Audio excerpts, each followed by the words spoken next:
Hey guys, welcome to Green Bean Fiction. So in today's video we are gonna see, what if Deku became the Verdant Analyst? Part 1. This story is The Verdant Analyst by Tango 123 MP. Before starting, make sure to hit that like button, as your one like motivates me to bring more stories, and subscribe the channel if you are new so you won't miss our latest videos. The media dubbed him the Verdant Analyst, a name that reflected his distinctive appearance and the enigmatic role he played as a vigilante. Those who caught glimpses of him were struck by his vivid green eyes and his striking green attire. The analyst part of his name stemmed from a notebook titled Analysis, which he was often seen jotting in. While witnesses remained tight-lipped and claimed to forget about the vigilante when questioned by the police, it was clear that they were motivated by a desire to protect him. The Verdant Analyst had been the subject of a modest case file. This small-statured vigilante was believed to be between 18 and 25 years old, characterized by his striking green eyes and black hair. He donned a dark green hood, black cargo pants, and dark red shoes, with a mask obscuring his mouth and leaving only his expressive eyes visible. His quirk was suspected to involve some form of analysis, as past encounters suggested. The first known encounter with the Verdant Analyst occurred years ago when he managed to hack into the communications of several pro-heroes during a battle.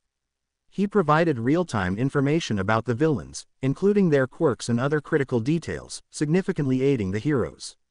How he accessed this vital data remains a mystery, but many suspect that he tapped into police databases to gather his intelligence. Today was particularly difficult for little Izuku Midoriya. It was the day he was diagnosed as quirkless. The ride home after the doctor's appointment was relatively quiet, filled only with the sound of the radio playing in the background. Izuku was devastated and couldn't help but wonder why he couldn't be like everyone else. Before he could dwell on those thoughts any longer, his mom pulled into their driveway. Once they entered their home, Inko headed off to start dinner while Hisashi approached Izuku. "How did it go, kiddo?" Hisashi asked in a soft tone.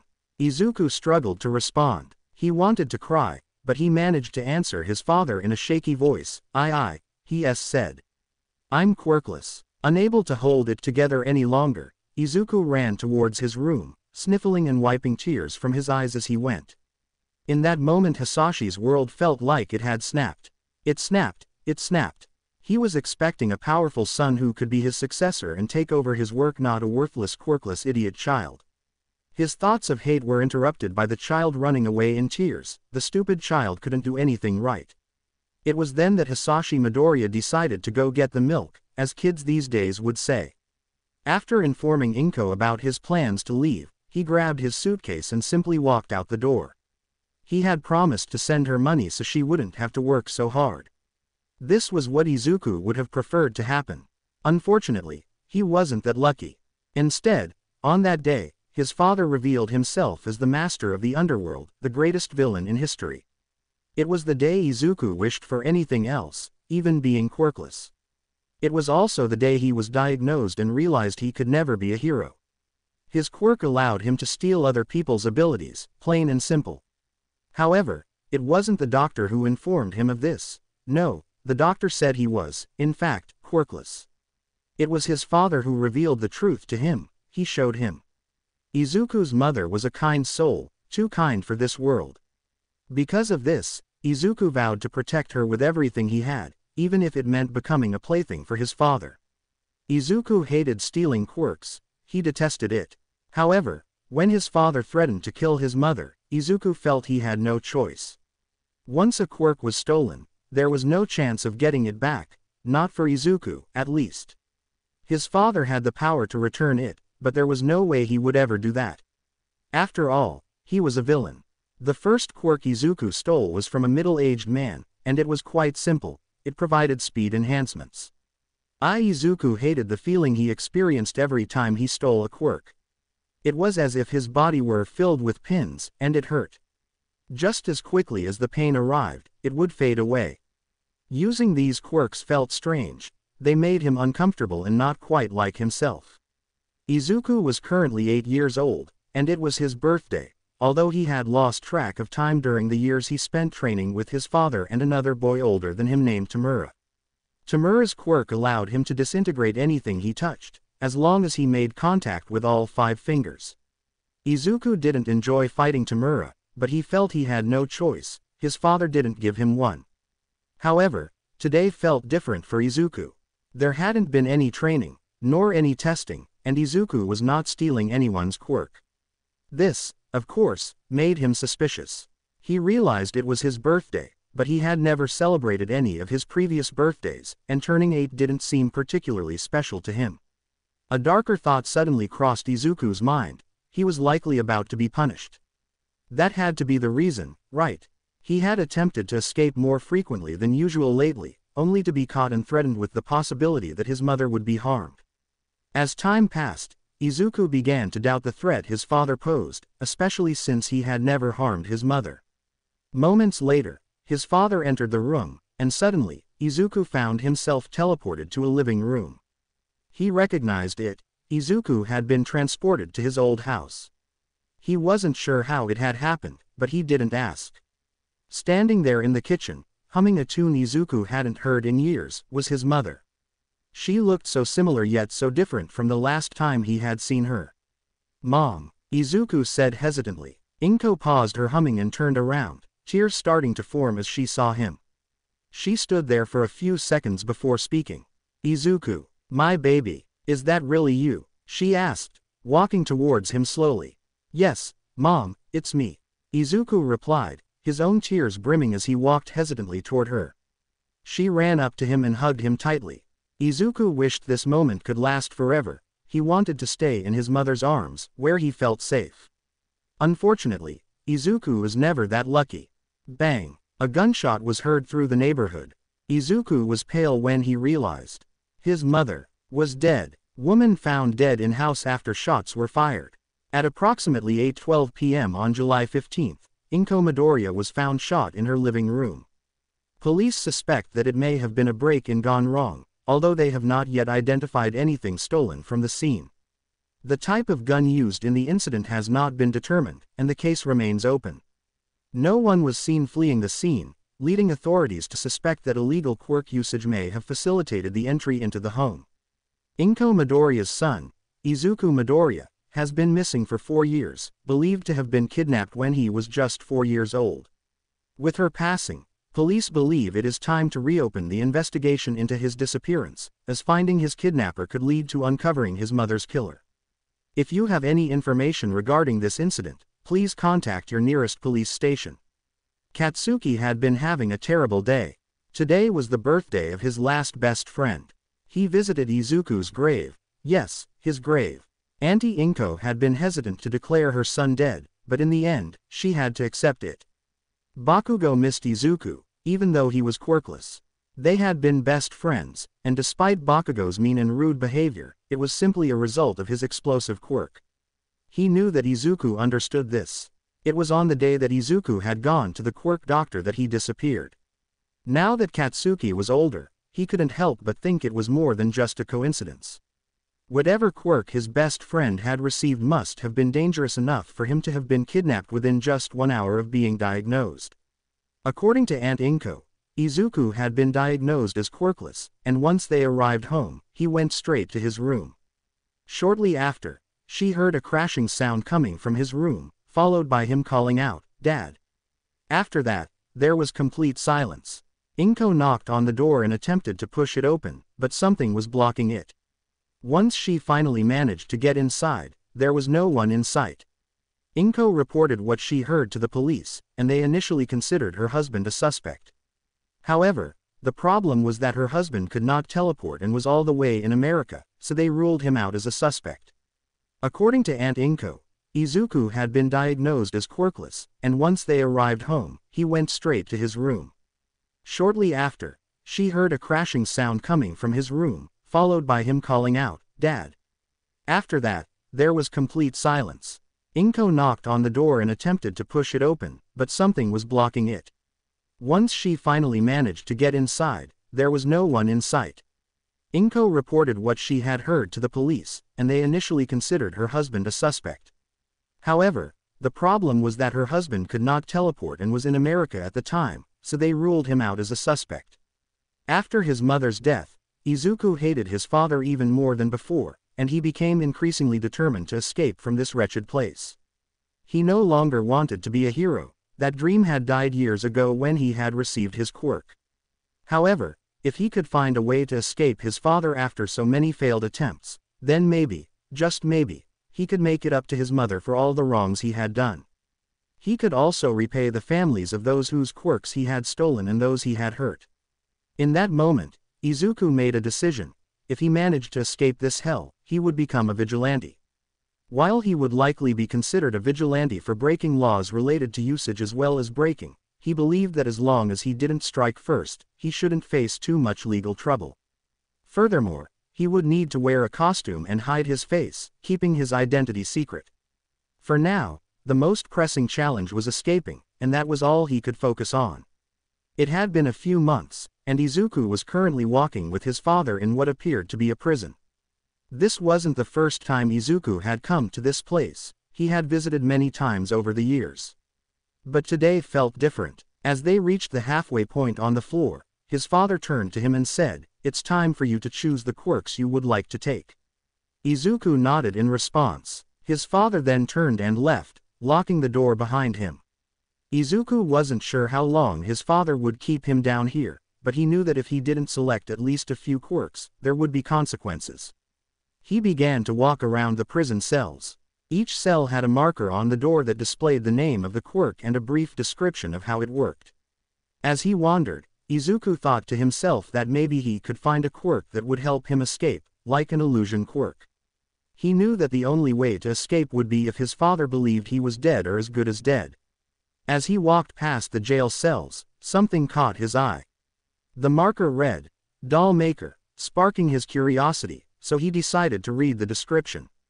The doll maker allows the user to create up to 10 dolls of their design each year.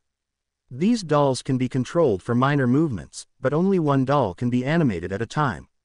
When the user creates a new doll, the previously made doll disappears. The user can customize the doll however they wish. If they can envision it, it will materialize. However, to create a doll, a sample of someone's blood must be used, and the doll will be filled with the same blood as the sample provided.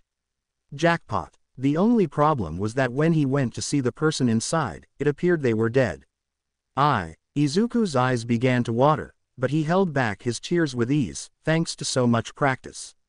He had never attempted to take the quirk from a dead body before, but if it worked, it meant he could steal quirks without hurting anyone. He hated the idea of taking quirks, but now he had another option. He held out his hand, and for a moment, nothing happened. He couldn't feel the quirk. There was no connection. Then, suddenly, he felt the familiar pain he had experienced so many times before. It came quickly, but he was pretty sure he had just succeeded.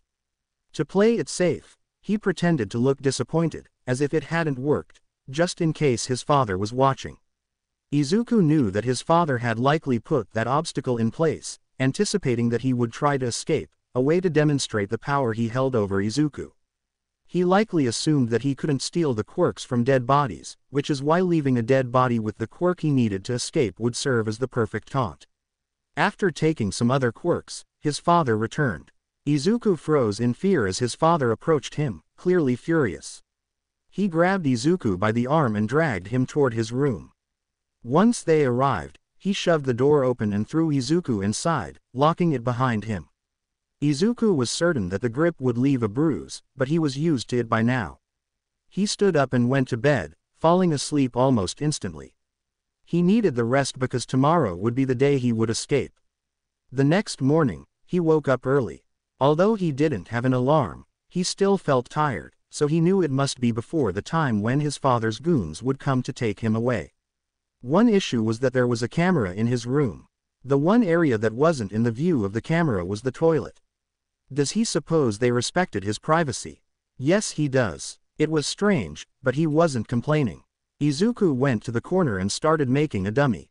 The first one didn't turn out right. It didn't resemble him at all. However, he had a few more tries, so he wasn't too worried.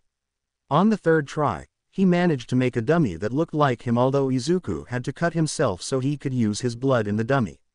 It was worth it when he made a dummy that looked like him, same wounds, the same face, and the same clothes, the same everything. Now the only thing Izuku had to do was make the dummy walk out where it would be because of the camera and have it kill itself. Simple really. The first steps the dummy took were clumsy, but after the third step, it was walking normally. Made the dummy charge towards the wall head first. The impact was so strong thanks to the speed quirk, the first quirk he had ever stolen.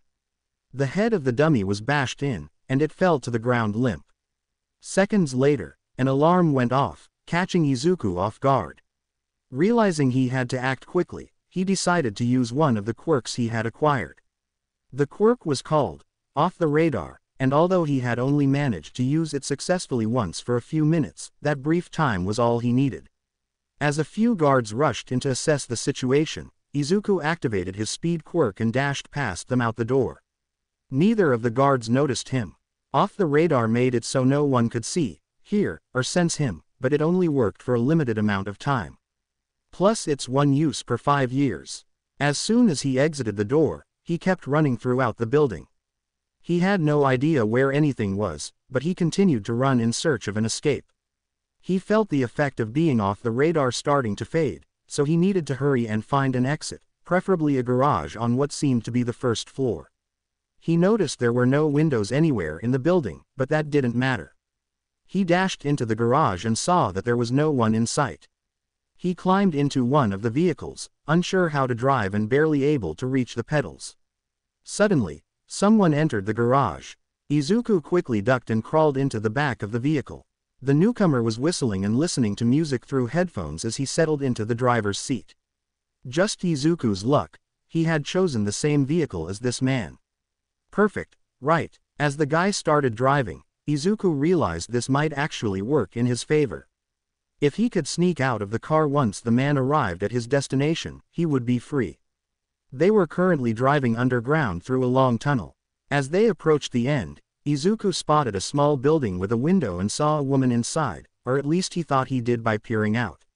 The man driving rolled down his window and handed some kind of card to the woman. She checked it and handed it back to him, and in just a moment, the giant gate door began to open, letting in light. For the first time in years since he had seen his mother, Izuku caught a glimpse of the outside world, the sun, the clouds, and even the trees. They drove for what felt like a long time, and Izuku began to feel pins and needles in his legs from staying in the same position. He didn't care, he was too fascinated by everything they passed. As they drove through a neighborhood, he saw it, Kachan's house. His eyes widened as he looked through the window and saw what looked like Katsuki sitting at a table with two others whom he faintly remembered must be his parents. They continued driving until they reached a giant hardware store. Once the man left the car, Izuku quickly snuck out and ran. He made his way to the only place he could think of, a spot where he had dropped a pin earlier. The pin dropper feature allowed him to mark an invisible location to find it again, and it only worked for physical places. Following the mental directions he had, Izuku ran for about 30 minutes until he arrived at Kachan's house. He stopped to catch his breath before approaching the building. The lights in the living room were off, so Izuku went around to the side of the house to check if Kachan's room light was on. He hoped that Kachan's room had remained the same and that he hadn't switched rooms. While he didn't think it was likely, it was still possible. The light was on, and it seemed like Kachan was doing homework, so Izuku climbed on top of some trash bins and knocked on the window. Kachan paused his work for a moment before turning around. Izuku smiled and waved at him. Kachan froze, his eyes wide in surprise and disbelief. He walked slowly to the window, and it looked like he muttered something under his breath before finally opening it. Hey, Kachan, Izuku said softly but happily. Kachan pulled him through the window and sat him on his bed. They stared at each other for a few seconds, and Izuku's eyes began to water. Izuku, that is you, isn't it? Kachan exclaimed. Izuku was about to respond, but Kachan didn't give him a chance. He pulled him into a hug. Izuku had only been 4 years old the last time he saw his best friend, but there was no way he could forget him. He hadn't been hugged in so long, and it felt nice.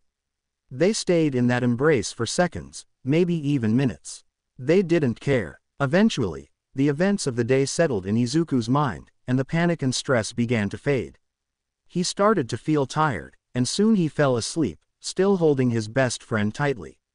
Katsuki was having an okay day. It was currently the weekend, and he had spent some time watching All Might videos of his latest takedowns. He had dinner with his family and was in his room doing a bit of homework his teacher had given them when he heard a knock on his window. He initially thought it might be a villain, so he turned around slowly, just in case. To his surprise, it was not a villain at all, it was Izuku. Wait, Izuku, the one who had been kidnapped. His first best friend, the one he knew was still alive. He walked toward the window. Could it really be? He murmured as he opened it. He pulled Izuku through the window and sat him on his bed. They stared at each other for a moment.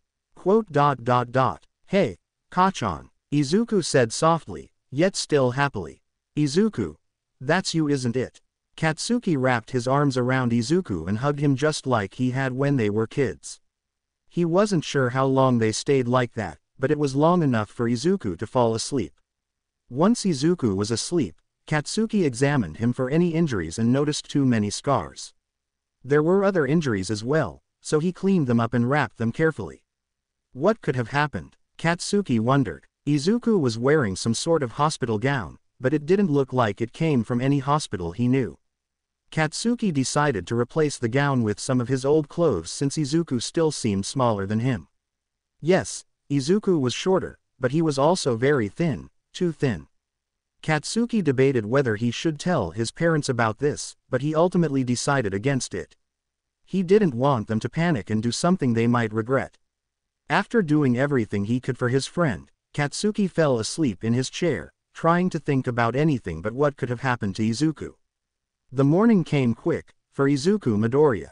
He had slept the best he had ever slept in what felt like and most likely was years. Kachan was already awake and he could hear the shower running. Kachan's bed felt like a marshmallow. He loved it. Smiling cat with hard eyes. Kachan came out seeing Izuku was awake. He sighed. You need the rest. I'm happy you slept while. Izuku beamed and the boy. I missed you, Kachan. Me too, you damn nerd. I need to talk to you about something. Your mom. She. Before he could finish, Izuku cut him off. I know, Kachan. I know. I was there. I didn't do it though. Izuku said, waving his hand furiously. I'm sorry. You had to see that. Katauki said, sitting down next to Izuku. Oh, thank you for letting me borrow your clothes. I'll be leaving here soon. But could I borrow? Keep them. They are my old clothes so they don't fit anymore. Wait a second, what do you mean you're leaving? Where are you gonna go? Kachan, I can't stay here with you. But I'm sure I'll find somewhere. Besides, one of my quirks is a literal luck generator, though it barely ever works. Izuku says, smiling. What the hell do you mean, one of your quirks? Katsuki, keep it down in there. His mother yelled from the kitchen. Yeah, whatever, old hag. You better watch your mouth, brat. Now Mitsuki, sweetheart, I thought we agreed no more yellin'. Shut up. Your parents are energetic. I see they haven't changed. You still did not answer my question. Katsuki said, voice stern. Well, you see, after about 2 hours of talking with only a few interruptions from Kachan, had told his best friend everything. Other than the vigilante part, but that was for another time. I'm sorry, Katsuki said, pulling Izuku in for a hug. Katsuki stood up and went to his closet, grabbing a hoodie and passing it to Izuku. You can use that, but we will go shopping together and you will get more clothes. I can tell I won't be able to stop you from leaving. I doubt you remember this, but when we were younger I promised to protect you. I failed, but I won't again, so if you need me, find me. But please try to be safe, and if you don't find a place to stay tonight, you can always come back here. You can always stay here with me. Katsuki then grabbed a notebook and pencil. You mentioned that your father made you write analysis on heroes to help him take them down. You said you liked taking notes and writing, so you can have this, but I want to write a few things for you first. Izuku looked at him curiously. I wrote my number here and I also added my address just in case. I also added your old address if you wanted to go. There's no one there currently, but eventually they will start taking everything out and probably donating it since they think you are dead, and since your mom is dead and no one else is stepping up to claim the house and the stuff inside. So if you want to go there and take anything, you want to do it soon. The name of my school, if you want to join my school, Aldera, of course you should come with your new identity, Hanako, right? The extras at my school, they don't like quirkless, so I'll protect you. I'm sure your mom would have wanted you to go to that school because our mom wanted us to go to school together. I'll also give you my email just in case. Whoa, that's a lot, thank you. Kachan. Really? Once I get a phone or a computer or whatever I manage to get, I'll write you. So you know it's me. The code word is Rochambeau, dig me. Rochambeau. Yeah, it's random, but that way if someone pretends to be me or you have a feeling it's not me ever, then you ask what's the word. They hug one last time. Relax, have a drink with me. I'm listening to Hamilton, sorry for the references, LMAO, and then Izuku is off. About 2 weeks after he had faked his death and seen Kachan, and Izuku had finally found a place to call home. It was an abandoned apartment complex, with a few others living on different floors. Izuku lived on the top floor. The others always stayed on their floor, and Izuku did the same. It was nice. Izuku started exploring the rooms. It was not even that bad. Apparently the complex was abandoned due to an apparent leak of some poison. It was cleared after a while, but the people who had lived there before did not want to come back, so it was abandoned. Apparently one of the people who had moved in on one of the other floors had set up some kind of electricity and water thing. When he asked the young girl who was 11, she responded with a short explanation. She had said that she reached out to the old owners of the place and they agreed to turn on the power and water and pay for it all as long as she didn't go to court with the truth. And as long as she didn't get money from whoever stayed there. Izuku found out later that the truth was the owner had purposefully tried to poison everyone and she had proof somehow. He found out later that his neighbors that lived on the other floors were also runaways. They were close to his age apparently, and he had seen them a few times. Once he even saw one of them wearing a strange costume. Izuku made a note of that so they could maybe hang out sometime. Izuku did need someone he could talk to. First he would need to change his appearance for his new identity, Hanako Suzuki. He was planning on just dyeing his hair black, which means he will need money. So far, even just finding a place was lucky. And he choked it up to being thanks to his luck quirk. He knew it was activated by emotion, but he wasn't sure which one. He was looking through the rooms, making note of which rooms had things he could use when he saw an empty room. It was the biggest room and in the best condition. He chose that room as his bedroom. The room was nice. It had a bed that was covered in some kind of wrap. It was probably new when it got there. He found some blankets he had found in the other rooms and pillows, and he made the bed nice and comfy. He checked out the rest of the room. There was a bathroom with a shower, a toilet, a sink, and a shelf. He would have to find anything he needed either in the other rooms or he would have to go shopping. There was a small living room with a table and 4 chairs. The kitchen was nice with a stove and an oven. There was even a mini fridge. There was a bunch of cabinets with a few pans and pots. By the bed, there was a little nightstand and on the other side a closet for clothes. Izuku opened the closet and was surprised to find a black bag inside. He took the bag out and opened it on his lap. For a second, he thought it was an illusion, but right there in the bag was about 40 stacks of money. Izuku's eyes widened as he counted it. He was surprised there was a total of 50 stacks, each one with $1,000, which gave him a total of $50,000. He would have to trade it out for yen, but that was no problem. He was set. Izuku spent the rest of the day cleaning his room and taking the things he liked from the other rooms. He found a box of instant ramen in one room and found some squishmallows in another room, which she added to his bed to make it more cozy. Found some fairy lights which were adorable, so we just had to add them. He found a very nice desk made of wood in a room that seems to be the old room of a writer. In that room he also found a lot of supplies for writing, many notebooks, pencils, and pens. It was a dream. And it was such good quality. He put that in his room. He found another room that was pretty empty across from his room, so he decided that would be his vigilante base. That room connected to another room which, unlike the first room, stuff in it. It looked like a bunch of storage boxes. He opened them up, each filled to the top with rubber ducks. To his surprise they were all green and orange. Izuku thought it was funny and put it into a different room so he could use that room to keep his vigilante gear. Izuku now had his room, which was the biggest. He had his base for vigilante work, which he added a smaller desk that he had found in another room plus a little chair. Then in the storage room that was connected to it he did not put anything other than a few closets which would be for his gear. He continued looking through the other rooms. He found a guitar still in its case. he also found some beginner's music and a guide to playing the guitar. The person also had an amp, a bunch of picks in a box for the guitar and some speakers. He brought it all to his room, but when he got to the room, he decided to put it in the room next to his, making that room his new music room. The room next to his room. Now the music room was rather small, but it had good sound, so it worked. The room originally had a small bed with some squishmallows, a little table, some colored pens and pencils. There was also a bunch of pictures of a little girl and her mother, and when Izuku saw it, it reminded him of his mother, so he took everything he did not want and put it in the farthest room, his storage room. Going through the rest of the rooms, he found some canned food and cat food and a few cat toys. Maybe he should get a cat. Maybe he could just feed the cats that lives nearby, that might be a better idea. He found a few other things, some jewelry, some cups, plates, books, clothes and more. It was getting late, however, and his wounds from the escape were not good ones. So Izuku had food, but he was currently out of bandages and ibuprofen. Izuku decided to take a $10 bill that he had found and go to the local convenience store to get what he needed. It was a quiet walk to the store with a few confused glances at him, probably wondering what an 8-year-old was doing walking around alone.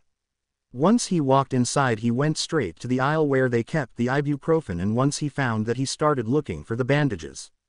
"Oh, sorry little listener. You all right?" Izuku froze because he knew he had bumped into someone, but did he have to bump into President Mike of all people? "Why yes sir, I'm okay. Sorry for bumping into you," Izuku said, bowing slightly. "No worries little guy, just watch where you're going." Mike smiled softly at him and then turned his head to see some creepy and tired homeless guy. Wait, he recognized him. Izuku stiffened when he saw Aizawa. He must be a hero. But he looked so tired and his stare reminded him of his father's stare. "Let's go Mike. Come on," the tired man said. For a moment it seemed had almost said something else other than Mike. They must be friends, and that's why the present Mike would be someone who looked really tired. Izuku thought that is why they were together, right? Mike turned to Izuku and gave him a smile before leaving with the tired man. By the time Izuku was done thinking, the two had already left, so Izuku grabbed the bandages and went to pay. After paying, he headed to his makeshift home, only stopping when he saw a cute cat, but otherwise heading straight back to his place. Once he arrived, he went to his room and put his things away. He had 1 dose of ibuprofen and put new bandages on his wounds as well. He would need to start saving the money that he already had from the bag. Hisashi and Shota were out to restock on bandages and cat food treats. When they split up to get the things separately, Shota got the cat food while Hisashi got the bandages. Shota had got the treats and food for the cats and decided to check if Hisashi got the bandages yet, or if perhaps someone had seen him and asked for an autograph. This is why they never went out in costume. The fans were not a problem for Shota since he was an underground hero, but for Hisashi it was quite annoying, and they both knew this well. Shota had finally spotted where Hisashi was, only to see a kid next to him who looked scared. Panicked. No, that couldn't be. This kid was only what? 6, 10. Let's go Mike. Come on. Shit, he almost said Hisashi. He already let it slip a few times, but he couldn't have it happen in front of a child. Kids had big mouths, especially young teens. Shota knew this well. This kid, however, there was something off that Shota couldn't place and wait. Why was he in this aisle? He had ibuprofen, but it looked like he had been looking for something. Before Shota could think any more about it, Hisashi dragged him off to go pay. It's time for a time skip. 2 years later, Izuku had settled into his new home. Kachan had told him each subject he needed to catch up on for school. It was tough, but Izuku was able to learn everything he needed to by the end of Kachan's summer, with a few weeks left to apply to Aldera. Izuku had started training with his neighbors, which he found out were vigilantes. They had told him about a cafe they worked at that was for vigilantes or anyone who needed a job. The 4 kids that Izuku had learned were Amane Nakame, the non-binary one who was also quirkless. Celeste Minksu, her quirk would let whatever she drew come to life or become real. Irene Kindly, her quirk was bare, no further explanation needed. Tango Prismatang, her quirk was singsong and she could use telekinesis as long as she was singing. He started working at the Vigilant Cat a year ago and it was nice and paid well. It was a cat cafe, which was awesome. Although he made another identity for the cafe, it was worth it. Akari Manaka, sex, male, Age. 18. Quirk. A -8 quirk makes user appear their age -8 years. He works at the Vigilante Cat Cafe. Did this little gotcha thing. 3. Sometimes Kachan would come and they would hang out with the cats on Izuku's break. There was also this purple-haired kid who came every week. He always had bruises and barely talked, but it was nice to see how he got along with the cats. He later learned his name was Shinso and he apparently had been going there for years. From the $50,000 Izuku had found, he ended up using $5,000 on electronics like his computer, his phone and his headphones, which Kachan had said he should buy. He also used $5,000 on food throughout the year. He used $10,000 on clothes and shoes, as well as buying everything for his vigilante outfit plus spares. With the $30,000 he had left, he saved it to pay for some online classes on coding and some tutoring sessions, as well as first aid kits. Plus he used some to buy makeup and other supplies he may need for his fake identities, along with buying weapons for his vigilante costume. What weapons Verdant uses is yet to be announced. After all of that, he was left with about $10,000, which he used as backup. For coding and hacking, he had found an online course a bit after he turned 9 and started learning from there. He knew that to be a good vigilante he needed many different skills. Therefore coding and hacking were a great place to start. Izuku had been testing his hacking skills on the cameras around his neighborhood, technically as a vigilante less than, which may or may not be illegal, greater than, but he was gonna be a vigilante and no one will know, right? Wrong. Izuku had been switching between cameras hacking as he went when he came across some guy holding a knife to a lady's throat. Izuku panicked. What was he supposed to do? He couldn't reveal himself as a vigilante yet. He didn't even have a name. Plus he still needed to train more. And he hasn't even told Kachan. He got an idea and started searching the cameras for any hero who may be patrolling the area. He was going so fast he almost missed the number 7 pro hero. Kamui Woods. Perfect. He started to hack the comms of the heroes, failing the first try but succeeding after another minute. Immediately after he hacked into the comms, he spoke. Kamui Woods. Hello. A man a block from here on 4X Street is holding a knife to a nice lady. Would you care to lend a hand? As Izuku said this, he could hear his voice getting distorted even on his end. That was good, so Izuku didn't have to worry about them figuring out who he was, yet. Kamui Woods only nodded and ran to where Izuku had told him to, probably guessing it was a pro hero or maybe an intern. Kamui took down the villain easily, tying them up and calling the police, and then he moved on, but as he was walking away, he pressed on his comm and said, "Hey you there," in a calm voice. Izuku scrambled to answer. "Why yes sir. Good job telling me where that villain was. You got a name?" Izuku froze. A name? He hadn't thought of one. He thought for a moment, then answered. "The Analyst." There was a pause which scared Izuku. Did Kamui think that he was a villain? Was he gonna arrest him? Well, he will have to catch him if that's the case, and his voice couldn't be made out over the bad quality of the audio. On top of that, Izuku had masked his location completely and he. "Okay Analyst, thanks for your help." "Wait, what did he? He just thanked me." The boy's head was spinning. He was confused. Why did the hero thank him? What? He had hacked into their comms. That was illegal. Or maybe the hero really did think Izuku a hero or sidekick or something. He tricked a pro. Maybe his father was right. Maybe he really can't do anything right. After a week the same thing happened but with Death Arms this time. Izuku was bored, however, so he was just scrolling through cams when he saw a young boy being robbed. So Izuku did the most reasonable thing he could do, hacked into the comms again and called a pro. He was asked his name again and he gave the Analyst. It wasn't a bad name, but Izuku would have liked to think about it more, but oh well, it's not like it's going to be permanent. He could still think of a vigilante name. He had time. This ended up happening more times, which helped him begin to make a name for himself in the hero community as the Analyst. Izuku wasn't too proud of it since it was illegal, but no one seemed to question him, until someone did. Izuku had just helped Kamui Woods when Kamui asked, "Hey Analyst, I was talking about you with Detective Tsukauchi. We were trying to find what agency you work at, no luck so far. Would you mind telling us?" Izuku gulped. He knew it would come to this. "Oh, I'm not a hero." Kamui paused. "Oh. Are you a hero student then?" Izuku thought for a second before answering. "No. A versus vigilante." Kamui hummed. "Okay then. Well, if you wanna join a hero, you can always join a rehab program. Your skills would be very useful. Think about it. Oh, okay. Without thinking further, he turned his computer off. What the fuck had he just done? He was 10 and a half. It was too soon to be a vigilante, and he was not joining a rehab program, especially when he hasn't even started being a vigilante. Plus, he didn't have enough training. Sure, he did help Kachan in training, but that was only because he trained with his father basically every day while he was with him. That's besides the point. He was weak and he needed to get stronger. Izuku took a moment to calm himself down, but he decided to distract himself from it for now. He turned his computer back on and started looking at random websites. He liked the more illegal ones since he sometimes stumbled across some drama, which was always great. He had been listening to music after getting bored of looking through websites when he got an email. Who could be emailing him? He opened the email. It was from the Red Shoe community. What the hell is that? It was an invite to join an exclusive server. What did that mean? So Izuku did what anyone would do. He looked it up.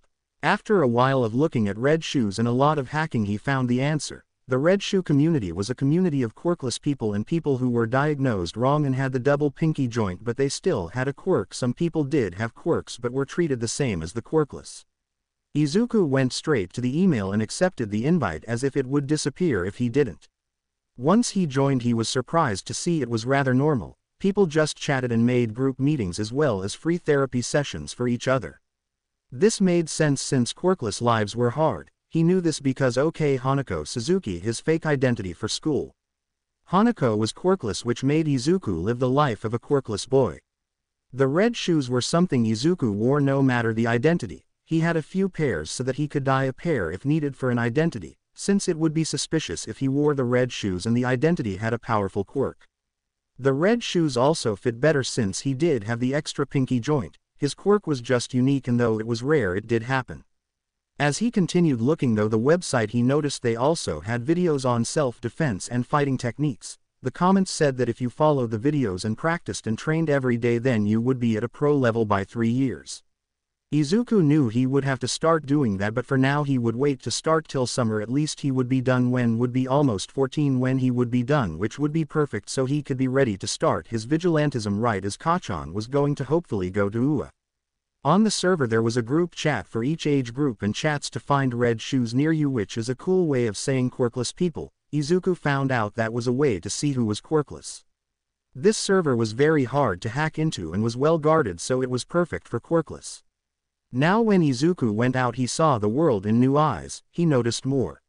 He started looking at people's shoes more. He found that they were actually more common than Izuku thought, and he found himself waving at a few of them, earning a smile in return. Izuku felt nice. He was more happy to know that there were other people out there than he had thought. 1 week later, Izuku had just accepted his first group invite from the Red Shoe community for all the newer people on the server, so he decided to go. The meetup was at one of the trusted locations. The trusted locations they had were normally family businesses run by families didn't judge or were similar to them. Another type of trusted location could be a park or maybe one of the houses of the many people on the server. Izuku had chosen to go to the meeting closest to where he lived, which was a 20-minute walk to a small cafe named Quirky Coffee.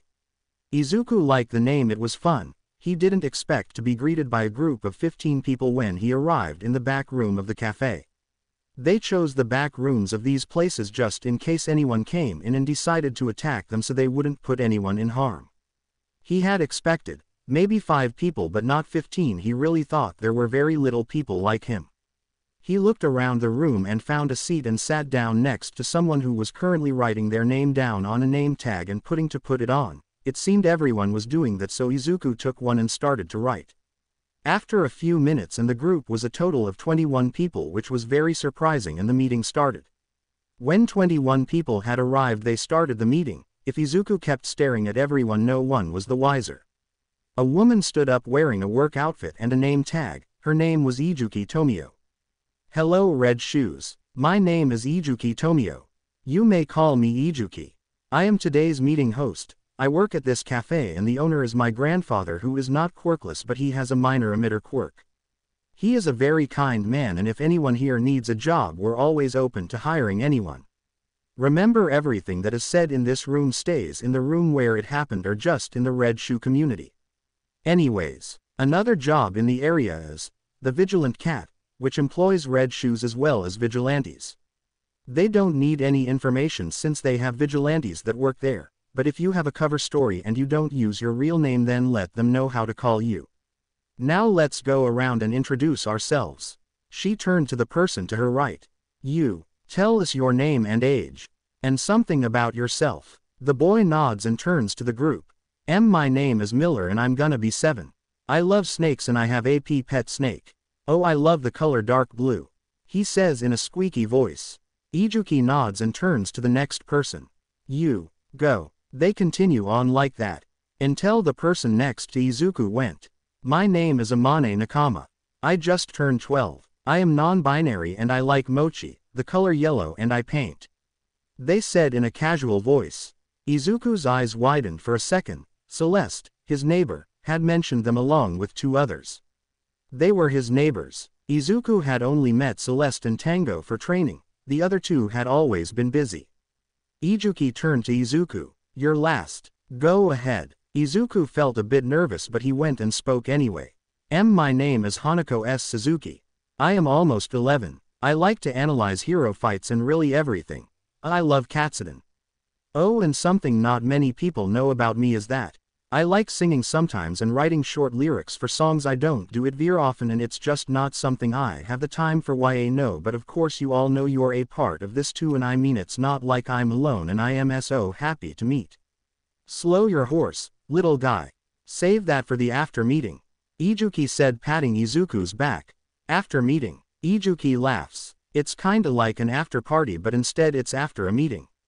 We can all hang out and get some food or play games or just chat. Oh, cool. Izuku's eyes lit up. He got to talk and hang out with other people. Speaking of the after party, we should wrap this up so you can get to know each other, she says enthusiastically. At the after meeting, Izuku had been helping set up the snacks and drinks for the after meeting when he saw his neighbor. If Izuku remembers correctly, their name was Amane. Forgot his last name, but Amane was the closest in age to Izuku at the meeting, plus they were neighbors, so Izuku thought they should talk. That made sense, right? Hey Amane, Izuku said while walking over to where they were. Oh hello, Suzuki, right? Yeah. But call me Hanako, Izuku said firmly. Okay then, please continue calling me Amane, no last names for me. It's nice to meet you, Hanako. They shake hands. Sorry, were we supposed to shake hands? I've never talked to or met anyone in a long time, so yeah.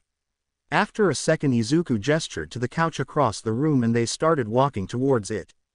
Don't worry Hanako, it's fine, Amane said as they sat down on the couch. So what do you do in your free time, Amane? Izuku said with a smile. Well, I like to paint. I am about to start work at the Vigilant Cat. It's the cafe that Izuku mentioned. My neighbor told me about it. Are you gonna be a vigilante?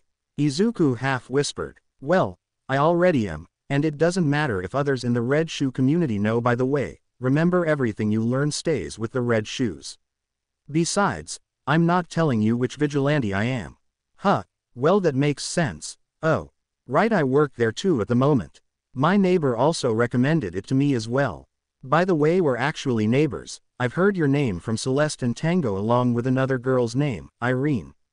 Anyways, I normally stay on my floor, but I sometimes do short training sessions with Celeste and Tango. They told me they are also vigilantes. Oh right, I am gonna start vigilante work soon hopefully, although I already help though hero comms. And so, yeah, Amane sighs. Oh that's cool, yeah, come to think of it they did mention you. I can't believe I never even saw you. And you haven't met Irene yet. I'll have to introduce you later on. And for the job, I've known about it for a while. They are always hiring since not many people want to work there if they aren't Red Shoes or vigilantes. Well, it'll be fun working together. Plus we should hang out more. We are neighbors, ya know. We could hang out all of us since we do live in the same building. It'll be fun, Izuku says, the stars in his eyes bright enough to put the sun to shame. Well, you're quite enthusiastic. Hey, well, Tango and Cell live on the same floor since they are best friends, plus they always work together, and Irene is on the floor under yours, so it should work. Amane smiles. Wait, Then who is on the first floor? I thought every floor was taken. He says, confusion clear on his face. Oh yeah, well, from what I heard, some other vigilante named Lavender lives there. They are older than us, but that's all we know since they are almost never seen. But yeah, so Lavender is on the first floor. Tango and Cell have the second. I have the third. Irene has the fourth, and you have the last before the roof. The fifth. They explain to Izuku. Oh, makes sense. Cool. He gives them a thumbs up. Hey, question. What kind of stuff are you planning on doing as a vigilante? Not that it matters, he said nervously. Oh well, so you know how Cell and Tango are vigilantes. Oh right, Irene is also one. She is new though. Hanako. Izuku nods. He didn't know about Irene, but it's good to know. Well, I'm going to help them. We're gonna be kind of a team. We'll really wear separate vigilantes, although Cell and Tango almost always work together. That's besides the point. Well, we all work together on occasion. If someone needs backup, someone is always there. We all have comms on our vigilante personas just in case, or if we do some big mission together. Maybe if you come over sometime we could give you a comm, so if you wanna team up we could. They say, barely stopping to breath. Wow, that's handy. It is good to have support. If you have another comm that I could use, then sure. Sounds good, Izuku says excitedly. Sounds good. Oh right, I totally forgot you were telling you about what I do for them, huh? Sorry. No problem. Don't worry about it, I do that sometimes as well. He says, smiling. Cool, thanks man. Well anyways, I guess I am the kind of the behind-scenes crew in a way. Well, I have a bunch of equipment to hack and stuff, so I normally help them find crime and tell them where to go. Sometimes I look things up. Sometimes I turn on sprinklers or smoke bombs that I hid basically everywhere in our patrol area for quick escapes. It's all fun, even if I barely go outside to patrol in person. Wow, you've gotta teach me your ways. I only have minor hacking skills and I only hack hero comms and cameras normally. Sure, sounds good. Ijuki stands up on a chair. Hello Red Shoes. I hope you had a fun time. Thank you for coming and I hope to see you all soon. I now declare this meeting adjourned. She jumps down from the chair and opens the doors, letting everyone one out. Hey Amane, wanna walk back together? Izuku says as they walk together out of the cafe. If you can lead the way then sure, I came on the train. Sure. It's this way. Izuku says, walking in the opposite way of the station. So you got a favorite hero? Izuku said, excitement in his tone. Well, heroes don't help the quirkless much and many heroes are fake. However, there are some real ones. My favorite is Eraserhead. What about you? They says, shrugging. Wow, I love Eraser. I have even worked with him over comms a bunch. But I would say All Might maybe. But there is really so many heroes it's hard to Chosabutito really like present Mike Bootiel, so love Eraserhead and All Might as a Wesam I don't like Indavertumuch, but besides the Tito love Hawks plus. Izuku says, catching himself from rambling too much. Sorry. Amane shakes their head. No, don't worry, it's totally fine. They arrive at the building. Since you seem to know the others better, would you ask them to meet up on my floor tomorrow at 1 p.m? Izuku says as he started up the stairs. Yeah sure, I'll text the others. See you tomorrow then. Hey, you want my number? Just we have each other's numbers. No, I'm okay. I'll contact you. Huh, but how? It's a secret. They laugh, then Amane smiles and they head onto their floor while Izuku continues the rest of the way to his floor. Hey mom, you home? I just got back from the cafe. Phew, she's not home. He goes to his room, setting his backpack on the floor. It is currently 9 p.m. and it's not like he would be able to sleep tonight like usual, so he decides to listen to music until he may fall asleep. It was 1 a.m. when his foster parents got home, slamming the door open. That action would have woken him up if he was actually sleeping, but since he couldn't, he was still very awake. His foster parents were most likely drunk, so it would be best for him to stay in his room unless he wanted them to put the muzzle back on him after he went through all the effort of taking it off. After about an hour he finally managed to fall asleep. Hitoshi, get your ass out here, you have school. Hitoshi gets up quickly since his alarm had failed him once again. He quickly got his school uniform on and grabbed his backpack already packed from the day before. The door slams open. Come on brat. He nods and rushes out of the door. Once he is out he rushes down the stairs of his apartment and starts towards his school. His foster mother was always getting him out of the house as early as possible, and left before he was home. His foster father, however, left for work early and then came back with her. He started taking small amounts of money when he could so that in the morning he could go get food. And also so at the end of the day he could go to his favorite cafe, the Vigilant Cat, which was open 24/7. Hitoshi was surprised that those who worked there looked surprisingly young, which made him wonder if he could get a job there sometime. Hitoshi just got an onigiri when he saw a group of cats around some kid. He looked familiar. Oh, he was feeding them. Hitoshi went over to feed them since he always carried cat treats for situations like this. His uniform, oh, this kid was from Aldera. That made sense. It was the one of the closest schools in the area other than his school. Oh, hello there, the black-haired kid said cheerfully. He waved back to him, since that is what he had been taught, never talk unless he wanted people to hate him. Oh, mute, the black-haired kid signed. Selective. He signed back. He was now glad he had learned a bit of sign language. Oh, okay. Well, I'm Suzuki Hanako. Nice to meet you, Hanako said happily. Shinso Hitoshi. He signed. Do I know you? I don't think so. Hitoshi checks the time. Oh shit. He was going to be late. Oh no, and he just talked. He turned to Hanako to see him smiling. You have a nice voice, you should talk more. He checks his phone and sees the time. Oh, I see, you're going to be late. He mumbles. Well, me too, but it's not like anyone will care. Lol, I'll see you around, Shinso, he says brightly. Call me Hitoshi. See you later. He signed. Wait, had Hanako just said lol out loud? Oh, okay, Hitoshi. You can call me Hanako. And since names are hard in sign language, you can just sign my name as Eclipse since that is my sign name. Hitoshi gives him a thumbs up and they go the opposite ways to their schools. It's only when Hitoshi arrives in the classroom that he realizes something is wrong. He must have missed whatever it was the teacher had said, but that's fine since they didn't. That's not his teacher. Who the hell even is that? A homeless man. His teacher is nowhere to be found. Everyone is quiet. This guy must have done something. Maybe it's his quirk. The bell rings and after a minute of sitting in absolute silence. Hello, class. The class straightens. The man smirks. Why was he wearing a scarf? It wasn't that cold today, was it? As I said before class, I am not a substitute. But I will let you guess what I am. You have 10 minutes to speak your answers, go. It's only about 30 seconds before the first kid says.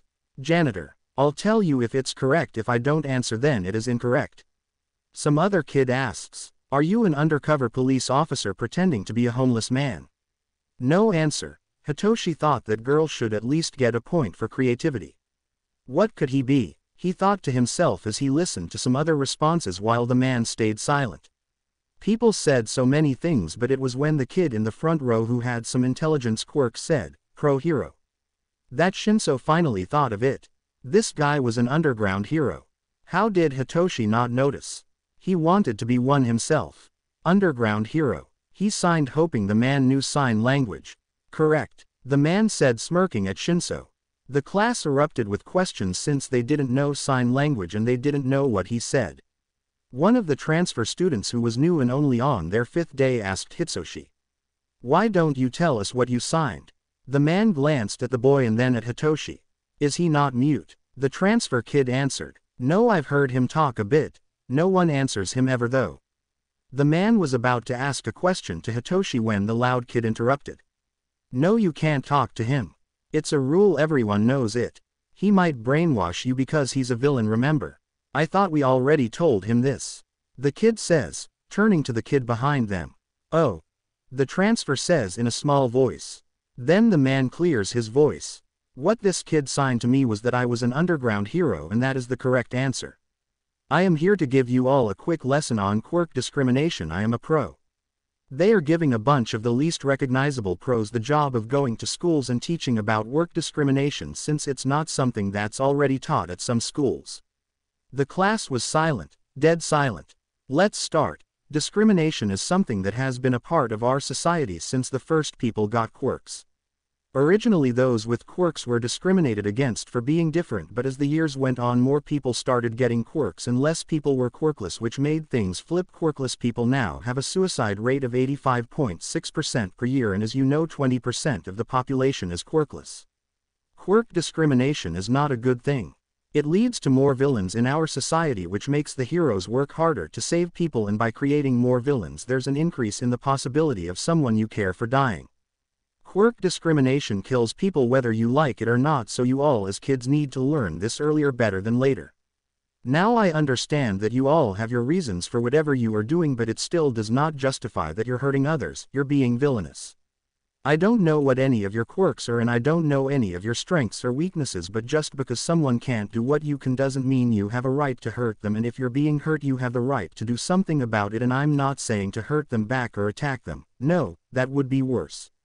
I would say to find help or someone who can support you. If you don't already have that, you could find a parent or teacher, or in the worst case, a pro or maybe a police officer if you don't have any of the others.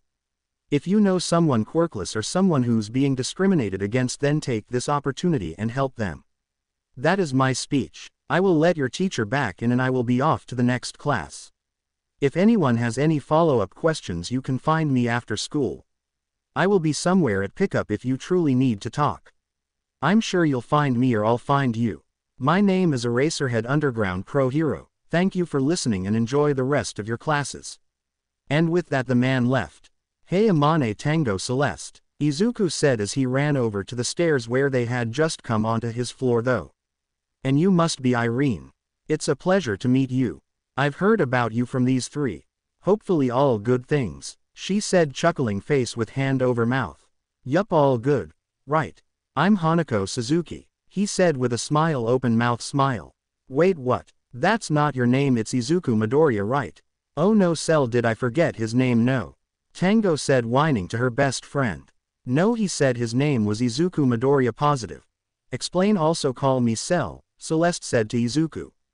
Oh sorry, yeah, I keep forgetting what identity I'm in. My real name is Izuku Midoriya, I was presumed to have been kidnapped.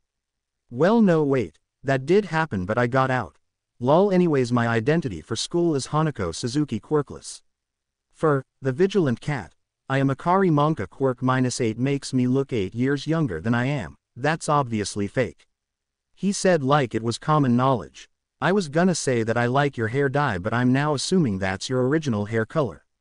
Amane said in a silly yet surprised voice. Wait a sec. Are we or we're all working at the Vigilant Cat together? OMG, you should have told me, Tango. Irene said, dramatically flopping backwards onto Tango as they followed Izuku to his comfy room. BTW, Izuku already knows their quirks and that Amane is quirkless, but pretend he didn't know Irene's quirk since my dumbass forgot.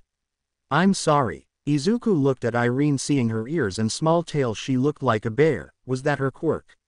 Hey Irene, question. He said as they all sat on the cushions, bean bags and couches. Izuku sat on the small couch, Irene and Tango on the giant bean bag together, and Cell on a smaller bean bag with Amane on a cushion next to her. Yeah, what is it? She said, tilting her head in confusion.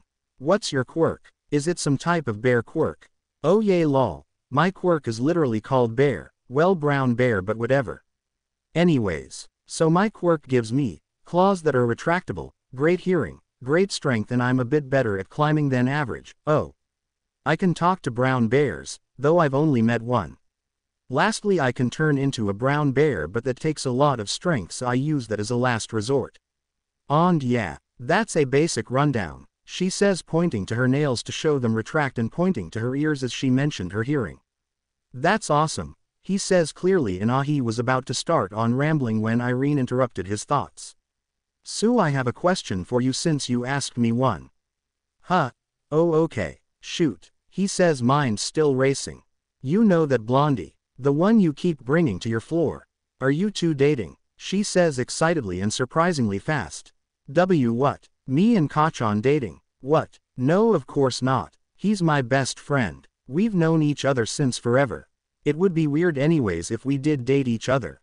He says, embarrassed. Oh, so you have thought of it?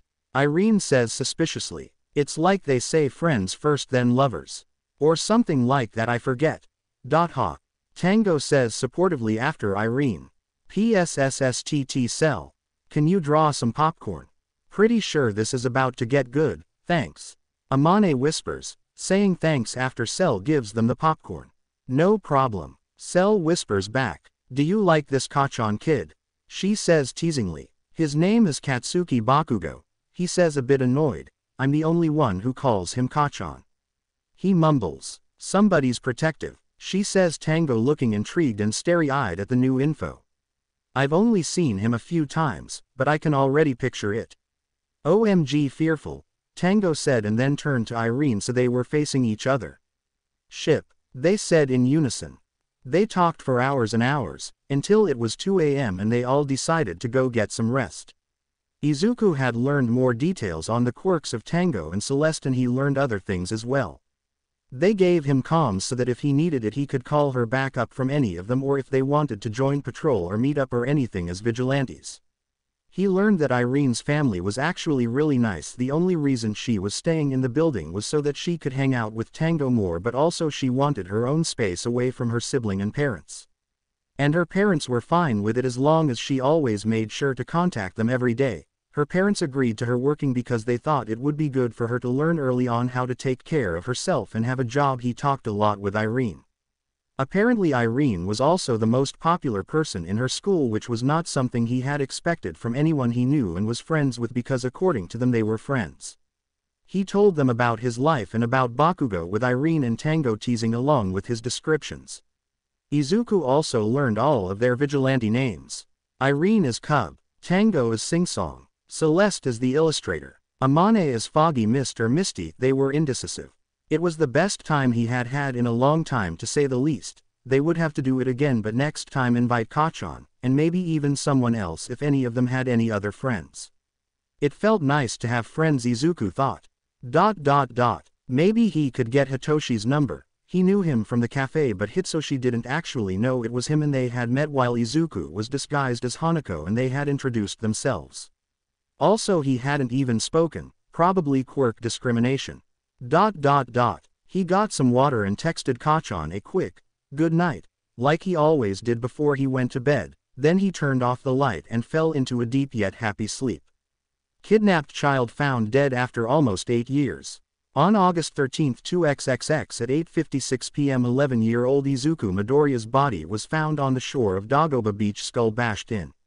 Police suspect whoever kidnapped the child did some kind of experiments, since there is a lot of evidence in the form of scars on his skin. Whoever left the body likely is the kidnapper. Keep your children safe and take good care of them. This kidnapper is still on the loose. This is Irene BTW. It had been a week since Shota had gone to Nabu Middle School, the school Shinso attends, and given his speech. In this week he had seen the purple-haired kid 3 times. The first time was when he had just started his new patrol route. He had seen the kid walking around in his school uniform. Normally that would be fine, but in this case it wasn't, since it was 5 a.m. when this kid was out. Most schools in the area started around 8 a.m. The second time he saw him, the kid was talking to someone else who looked his age. They were both wearing school uniforms, though the uniforms were different, so they likely went to different schools. So maybe they were just friends out of school. They were feeding cats together and chatting. It was 7 a.m., so a little bit later than the first time, but the kid looked so tired he figured he must have gone out around 5 a.m. again. The last and most recent time he saw the kid was during a later time of his patrol. It was 12 on a Saturday. Although it was normal for kids to be awake, especially on the weekend, this kid was sitting on a roof at 12 p.m. just staring aimlessly at the stars. Therefore it wasn't really as normal. The kid didn't seem suicidal, so he wasn't worried about that, but he never seemed to be sleeping. Maybe he had insomnia. Based off the way the kids at school treated him, he probably had a villain's quirk. Shota just hoped that his family supported him. All the times he had seen the kid, he never had too many injuries, a few bruises, but they were likely from school, which still wasn't good. Watch a thinkin' 'bout show. You seem deep in thought, Hazashi said energetically. He sighs. You know that purple-haired kid that I keep talking about from Nabu? He says in a tired yet annoyed voice. Of course I remember the little listener. You were talking about how you wish your students were as observant as him and how you were impressed by his sign language, though he could talk. Yes, him. Well, you know how I saw him 3 times this week since my change in patrol route. He says, cutting Hazashi off. Yeah, he reminds me of my younger self. I want to see if I can ask if he wants to be a hero. What? The great Eraser head is going to have a personal student. No way, show. That's great news. Now I gotta meet him if he's that important. He uses his quirk but Shota shuts it off before they get kicked out of their apartment again. If you use your quirk one more time, we're going to have to move again. If that happens again, we're not going to be able to get an apartment, he says, annoyed. We'll probably be banned because you're so loud. Next place we stay at and we're going to have to make soundproofing, he mumbles. We have to celebrate, show, he says brightly. I haven't even asked the kid, plus he probably forgot about me by now. He grumbles. 4 years later. Izuku is 14. This is 3 years after the news came out that he was dead. It was currently one of Izuku's days off work, so he decided to go for a walk. It was early in the day and not many people were around. He was cold since it had been a cold morning, so he decided to go to the Vigilant Cat, so he could get something to drink and be with the cats for a bit. He hoped maybe Hitoshi would be there so he could maybe ask for his number. It had been years since their first meeting and they had talked a lot before each school day, though they never ended up seeing each other during the summer. Though Hitoshi had used sign language until 2 years ago, now he was finally speaking normally. He explained that he never spoke because he was worried about his quirk affecting others or that Izuku would treat him differently because of it. He had only started speaking after Izuku had told him he was quirkless. Maybe he felt more comfortable knowing that they were probably going through similar things. Well, he would probably never know. Izuku found that Hitoshi was an insomniac, but also that his foster parents made him get out of the house really early. That only meant that Izuku was even more determined to become his friend so that he could help him find a better foster family or hopefully get adopted by a good family. Thank God his luck quirk was still working. He would enjoy it while it lasted because he knew that once it stops giving him luck, most likely everything will go wrong, since that's how it worked. It gives you luck for a while, but once it reaches its max it'll switch and give you bad luck, and it's constantly turned on. Bad luck can end up being good luck, but normally that is not the case. Once the bad luck gets to its max, then it'll switch to good luck. It had been years since he had stolen this quirk, but he figured out that the reason he had been able to escape his father was because his luck quirk had finally reached its max of bad luck and it had switched to good luck. It had taken years of his life, so he was not surprised that it was working since he escaped till now, though he knew it was only about a year till it would probably stop working. And boy was he dreading it. He walked into the cafe waving to Selimane, who were working today. At work, Izuku was in the front bringing out orders to the people who came in. Tango worked at the cashier taking orders. Celeste made drinks in the front or back. Amane baked in the back making cookies, biscuits and other treats, and Irene cooked more savory food also in the back, but she loved helping customers, so sometimes her and Izuku would switch. There were others who worked there as well, but he didn't know them. Everyone who worked there who weren't already friends just kind of left each other alone, since that's how they liked it. He ordered a miaucha latte and sat down on one of the bean bags. Soon one his favorite cats hopped up on his lap. "Ah, hello there, Mookie," he said, petting the cat. Kidnapped child found dead after almost 8 years. On August 13, 2xxx at 8:56 p.m. 11-year-old Izuku Midoriya's body was found on the shore of Dagoba Beach, skull bashed in. Police suspect whoever kidnapped the child did some kind of experiment, since there is a lot of evidence in the form of scars on his skin. Whoever left the body likely is the kidnapper. Keep your children safe and take good care of them. This kidnapper is still on the loose. He liked reading the article every now and then, even though it was old news. It gave him comfort knowing that his father thought he was dead. "I didn't know you came here. What are you reading?" a tired voice says from in front of him. Wait, in front of him? When did he? "Oh yeah, I love this place, and I'm reading an article from 3 years ago," he says with a smile, setting down his phone to pet Mookie. "Mookie seems to like you a lot," he says nonchalantly. "He's a sweetheart. He loves everyone," he says, gleaming. "Isn't that right, Mookie?" The cat meows as if on cue. Hitoshi chuckles. "He sure is. Hey Hitoshi, I was wondering if we could trade numbers.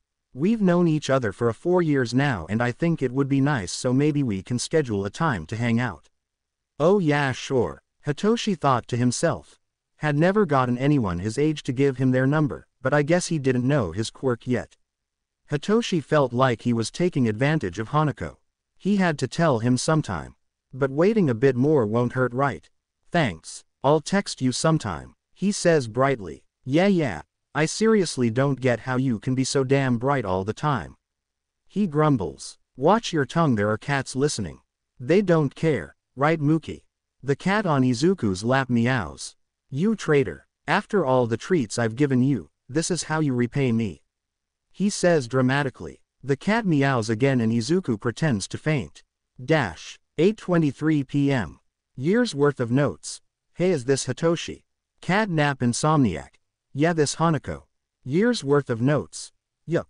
Cat nap insomniac changed their name to Hitoshi. Years worth of notes changed their name to Hanako. Hanako. The school year is ending in a few weeks, so if you're not busy we should hang out during the summer this year. Hitoshi. Sounds good to me. 10:05 p.m. Hitoshi. I know I asked before but you never answer, do you want to be a hero? I mean you do love taking notes and I'm sure you could since you are super strong from what I've seen. Hanako. I did for a while but I don't think it's for me, I don't think it would work out since I'm quirkless. I didn't tell you but I'm training and learning to fight for self-defense since I tend to get picked on a lot since I'm quirkless. Hitoshi. We should train together sometime then. I want to be a hero and prove the people who called me a villain wrong. I've been taking classes with an underground pro. Hanako. Yeah, we should train together over the summer. Wait, you trained with an underground pro and didn't care to tell me. Also, how the hell do you know a pro Toshi? Spill. Hitoshi. It's really no big deal. The guy came to my school for some speech on quirk discrimination. Apparently they went around to all the schools. You probably had it with a different pro though. Eraserhead was the one that came to my school. About 2 weeks later he approached me on my way to school and he talked with me. He said that he liked how observant I was and that I reminded him of his younger self, and he asked me what my quirk was. After I told him, he asked me if I wanted to be a hero. I obviously responded, yes. And then he said, good, because I'm going to train you to be one, and that was it. Hanako. You're so lucky bro, loudly crying. I wish that happened to me. Eraserhead is literally the best. Death Arms came to my school. Slightly smiling face. Hitoshi. So are you any good at fighting? Cuz I've been training for the past 4 years with Eraserhead, so I'm pretty good if I do say so myself. Hanako. 4 years. PFTTT. I've been training for most of my life since I was 4. Hitoshi. I don't know if I should be impressed or worried. What were you doing training at 4 years old? Hanako. Me and my friend would pretend to be heroes. I mean, it wasn't really training. Hitoshi. Okay, well anyways. When do you want to meet up? Hanako. Well, my school ends next Friday, so how Saturday? Hitoshi. Sounds good. My school ends Thursday, so that works. Thumbs up. Hanako. Okay then, let's meet at the Vigilant Cat at 12. Does that work? Hitoshi. Thumbs up. Hanako. Perfect, see y'all later Toshi. Hitoshi. Bye. Today was the last day of school for Izuku and Katsuki. Izuku had hoped they could spend the day together celebrating, however Kachan was busy with his family, which meant they went different way home.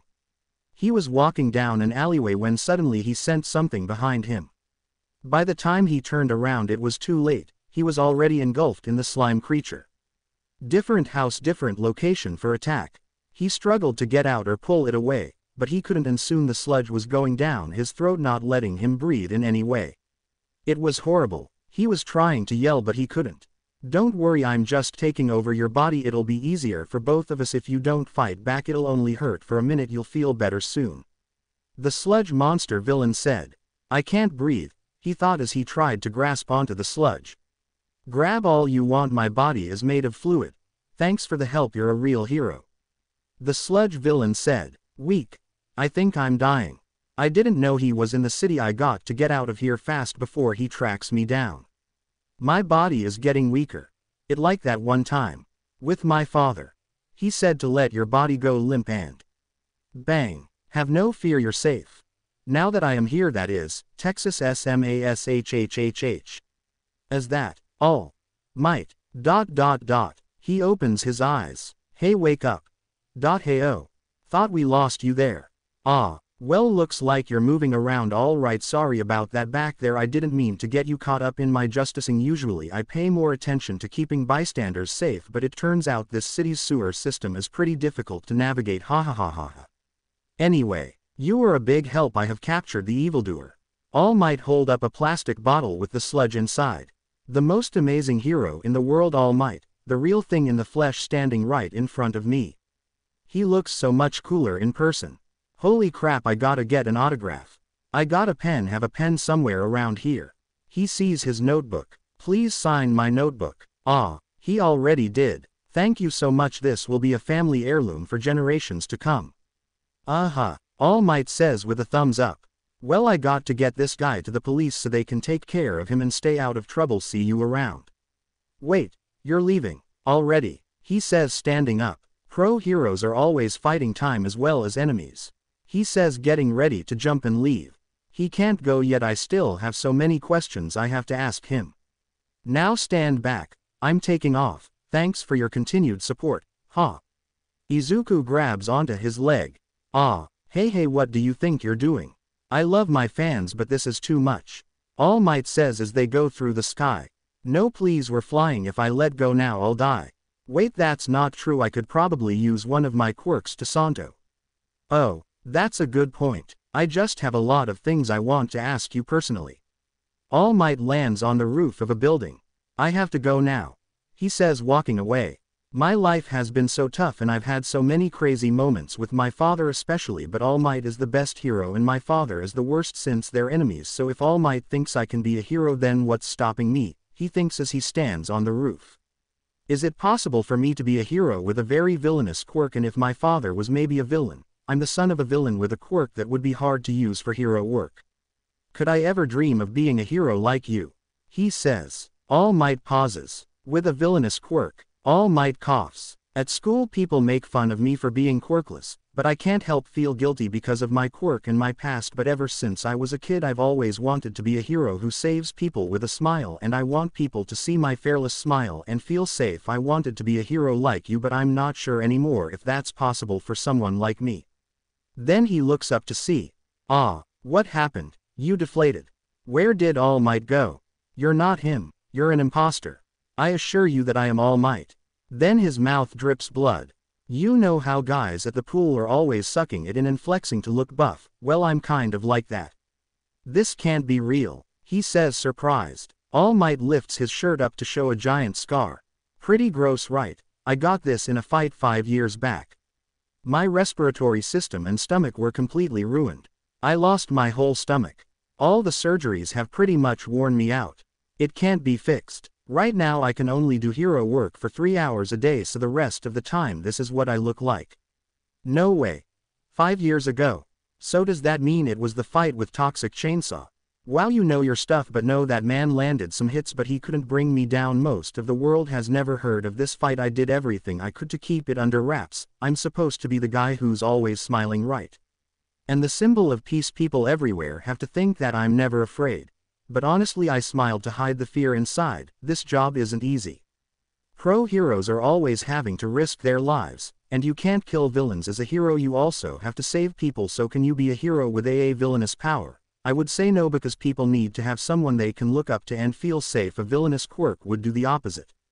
If you really want to help people, there are plenty of other ways to do it without using your quirk. It's not bad to have a dream, young man, just make sure your dreams are attainable and realistic. With that, All Might leaves, leaving Izuku on the rooftop alone. Boom. What was that? A villain. Ha, just like me. Maybe it would be better. Boom. Wait a second. Boom. That sounds like Kachan's quirk. Izuku runs and starts jumping from the rooftop to rooftop. He is really grateful that he had been training for the past 4 years and a bit grateful for his father's gruesome training, but that didn't matter. Once he gets to the closest building to the explosions, he sees it, the sludge villain. It must have escaped when he grabbed onto All Might. Fuck. He runs down the fire escape using his speed enhancer, and starts running to help. Kachan was yelling and making explosions trying to escape from its hold. And the heroes were standing by doing nothing. Wait, what the hell? Why weren't the heroes helping? Not the time. He dashes towards his friend, throwing his backpack at the villain and then punching it a few times with no effect. "What are you doing here, you fucking nerd? Get out of here!" Kachan yells. "No, I'm not going to leave you. On the count of 3, make as big an explosion as you can. Don't worry about me, I'll be fine. 1.2.3. Boom. Izuku pulls him from behind as he makes an explosion towards the villain. Izuku pulls him away and they run to the sidelines. The opposite of the heroes. As they left towards an ally, All Might went to put the villain in a bottle again while it was still stunned. They walk into the ally and stand in silence for 2 minutes until, "What the fuck? You could have been hurt, and you could have died." Izuku snaps back, running into him and hugging him tightly. This seems like the perfect place to tell him. Izuku thinks, pushing Katsuki away so he can speak. "By the way, I'm not going to be a hero, I'm going to be a vigilante." Silence. "What? You can't just say that out of nowhere, and this is not the time nor place," Katsuki says, taking a step back so he can look him in the eye. "Well, you never know if something like this is going to happen again, and so I don't want to lose the opportunity. I was planning on starting soon, that's why I've been training so much with you and my neighbors, and I'm going to start training with Hitoshi," he says openly. "I still haven't met that bastard. When are you going to introduce me? It's been years. How you jealous I'm not spending all my time with you," he teases. "Not the time for jokes. You damn nerd," he chuckles. "Let's go." They walk to where all the heroes are, and soon Bakugo is swarmed by the media. Izuku gets scolded for his reckless behavior. It's a quiet walk home for Katsuki after he and Izuku part ways. Once he arrives home, his parents rush toward him. He can't stop thinking about how Izuku had risked his life to save him, and how after what they had just gone through with the heroes scolding Izuku like he had done something wrong even though he had done their jobs for them, he was going home to an empty home. His mother wasn't going to be there to comfort him. "Katsuki, are you listening to me, you brat? We were worried," his mother yells with tears in her eyes. "Sorry, I was lost in thought." "Okay," he said angrily. "The kid who saved you, is that your new friend? Hanako, you talk about him a lot," his father said while trying to calm Mitsuki down. "Yeah, it was. He heard my explosions and came," he says in an annoyed tone. "When are you going to bring his ass over? You need friends." "I don't need your help, old hag. Leave me alone," he says, and then storms to his room. He grabs his phone and sits on his bed. 6:30 p.m. Katsuki. "Hey Zu, you awake?" "Hanako. Remember, it's Hanako. Zu is no more and I'm awake, yes." Katsuki. "Right, Hanako. Well, are you okay, nerd?" Hanako. "Huh, yes, I'm fine, Kachan." Katsuki. "Who are you with right now?" Hanako. "No one." Katsuki. "I'm heading there now." Hanako. "But you just, I mean your family wants to be with you probably, and I don't matter, so stay." There was more to that message, but Katsuki turned his phone off to not read it. He walks out of his room. "I'm going to Hanako's place." "But you just got back from being attacked, you shouldn't go out." His father reasons. "I don't fucking care, I'll be home tomorrow." He leaves without another word. Izuku was chilling in his cozy corner when the door slammed open and Kachan walked in. Kachan said nothing, he just went up to him and hugged him, sitting down beside him. Soon Izuku fell asleep on his best friend's chest with a bunch of squishmallows surrounding them. Izuku yawned as he woke up to an unfamiliar warmth. What was that? Wait, Kachan. What was he doing here? Then he remembered. Kachan came in and hugged him and he ended up falling asleep. He couldn't help thinking it was kind of like when they were younger. He missed it and he enjoyed the warmth. "Stop moving. Go back to bed," Katsuki said groggily. "Oh, okay," he said, laying back on Katsuki hesitantly. Katsuki puts an arm around him and falls back asleep. Izuku, however, is not going to fall asleep. His mind and heart are racing too fast. "I'll let you interpret that how you want." About 1 hour later, when Izuku is finally calm again, Katsuki wakes up. "Morning, nerd." "Morning, Kachan," he says nervously. "What's wrong?" "Nothing," he squeaks as he stands up. He ended up standing up too fast and got dizzy. "Idiot," Katsuki says under his breath, standing up to grab Izuku so he doesn't fall. "Thanks, Kachan," he says, smiling at Katsuki, his eyes so bright they put the stars to shame. "Whatever, nerd." Katsuki says, stepping away from him. I hope he looks at me and thinks shit, he's so pretty. Wait, what am I thinking? I'm not gay. Why would I think I'm not gay? What's wrong with me? Shit, am I? But no, I'm not. Well, maybe. Wait, I never did like girls, and what's going on?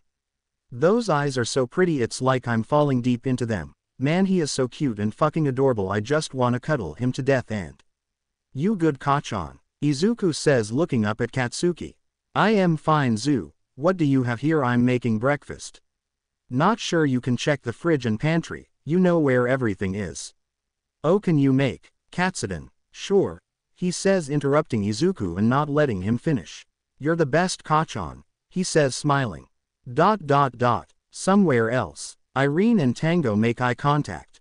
Something just happened. Tango says, I think we just sensed our ship starting to sail. Irene says, smile widening comically. They grin widely at each other. Later they may or may not have had a small dance party in celebration. ... Once Katsuki got home, he went to his computer and looked up. Am I gay tests. He did about 23 different tests, 19 of which were positive, the other 4 said he was bisexual. Today was Izuku's first patrol. It had been 7 years since he escaped his father and 2 weeks since the infamous sludge villain attack, plus it had been a few weeks since Bisexual Day, when he had shown himself as a vigilante for the first time. Izuku had hung out with Shinso and they had a long training session which had gone well. They trained for hours and afterwards they went to the Vigilant Cat and hung out. Izuku was invited to the Bakugos as Hanako for dinner. He had gone, though he was pretty nervous since he wasn't sure if they would recognize him. They didn't. After dinner, Izuku and Bakugo had talked and Izuku had told him that he was planning to start vigilante work on the next Saturday and continue doing that every night, allowing a few hours of sleep so that when he went to go to school he wouldn't be so tired. Bakugo wasn't too happy about the whole vigilante thing but decided to let it be. They agreed to train together after school on Mondays, Wednesdays and Fridays, which was great, and soon they had very similar fighting styles. He had also celebrated Bisexual Day with Celeste and Tango, his 2 bi friends, neighbors. He got his suit on and grabbed his weapons. He had recently decided the weapons he wanted to use were kunai and daggers. He kept extras hidden all over his persona just for emergencies. He also carried some of the mini ducks he had found in the storage room in a small pouch on his belt. He kept the green ones and he was now going to leave them where he had done something like catch a villain, or maybe he could give them to any witnesses or people he helped. The neighbors and him had decided as a group of vigilantes who all used ducks that they should have a group name for when they worked together. They decided on the Ducklings. They even had a joint email, YouTube and TikTok, which they all had access to. Izuku had the green ducks, Irene took the orange ones, Cell got some purple ones, Tango got red ones and Amane got the gray ones. The ducks matched each of their vigilante outfits and that is why their group name is called the Ducklings. Apparently they had the email, TikTok and YouTube for a while and they already had 1,000 followers, even though they had only posted 6 videos, not including the livestream with Izuku. The first video was just Tango or Vigilante Singsong and Celeste or the illustrator taking down some villains together. They had gotten 50k views somehow and many comments shipping them, and that is the reason the video after that one happened. They basically cleared some things up, saying they were best friends and that they liked other people anyways. They were honestly like siblings and they considered each other as besties, though kind of sisters as well. They thought it was hilarious. The video after that was of them walking through a drive-thru, which people thought was funny. The 4th video was them running from the police with an injured cat following them, and that's why the next video was of them bringing the cat to a cat cafe. The 6th video was of Singsong, Illustrator and Cub Irene patrolling, and it switched screens a few times to show Misty Amane while they hacked or helped them, and it was kind of an introduction to all of the Ducklings. They also added himself joining in the video next to Misty since he still hadn't gone patrolling yet. Tango and Celeste are not a ship at all. Okay. Once he was done changing into his vigilante costume, he walked up the stairs to the roof of the building. He checked the time, 11:34. It wasn't too late. Let's try this, he mumbled, calculating as he jumps from his roof to the next one. Not too hard. It's doable, he notes as he starts to get the hang of jumping from rooftop to rooftop. He had done some parkour, although it was a weak point of his, especially for scaling buildings. Sure, he can run really fast across rooftops normally, but the other aspects of parkour were hard for him. 203 He was walking around after finding absolutely no crime to stop. Now he wished his luck quirk was off. Maybe that was the trigger to turn it off, because a second later he fell off the roof mid-jump. It was luckily a shorter building. He landed on his feet somehow, like a kitty, but once he looked up he saw someone breaking into the graveyard in front of him. Yeah, now he was sure that his luck quirk was on bad luck. There is absolutely no way he could find any crime if it was on good luck. He walks up to the kid. The kid breaking into the graveyard who had just broken the lock and was passing through the gate. Hey, whatcha doin'? Analyst says to the kid, scaring him out of his boots. Ah, the young boy says, putting his arms up as if in defense. Hey, don't worry, I won't hurt you if you come peacefully, he says, walking closer to the kid.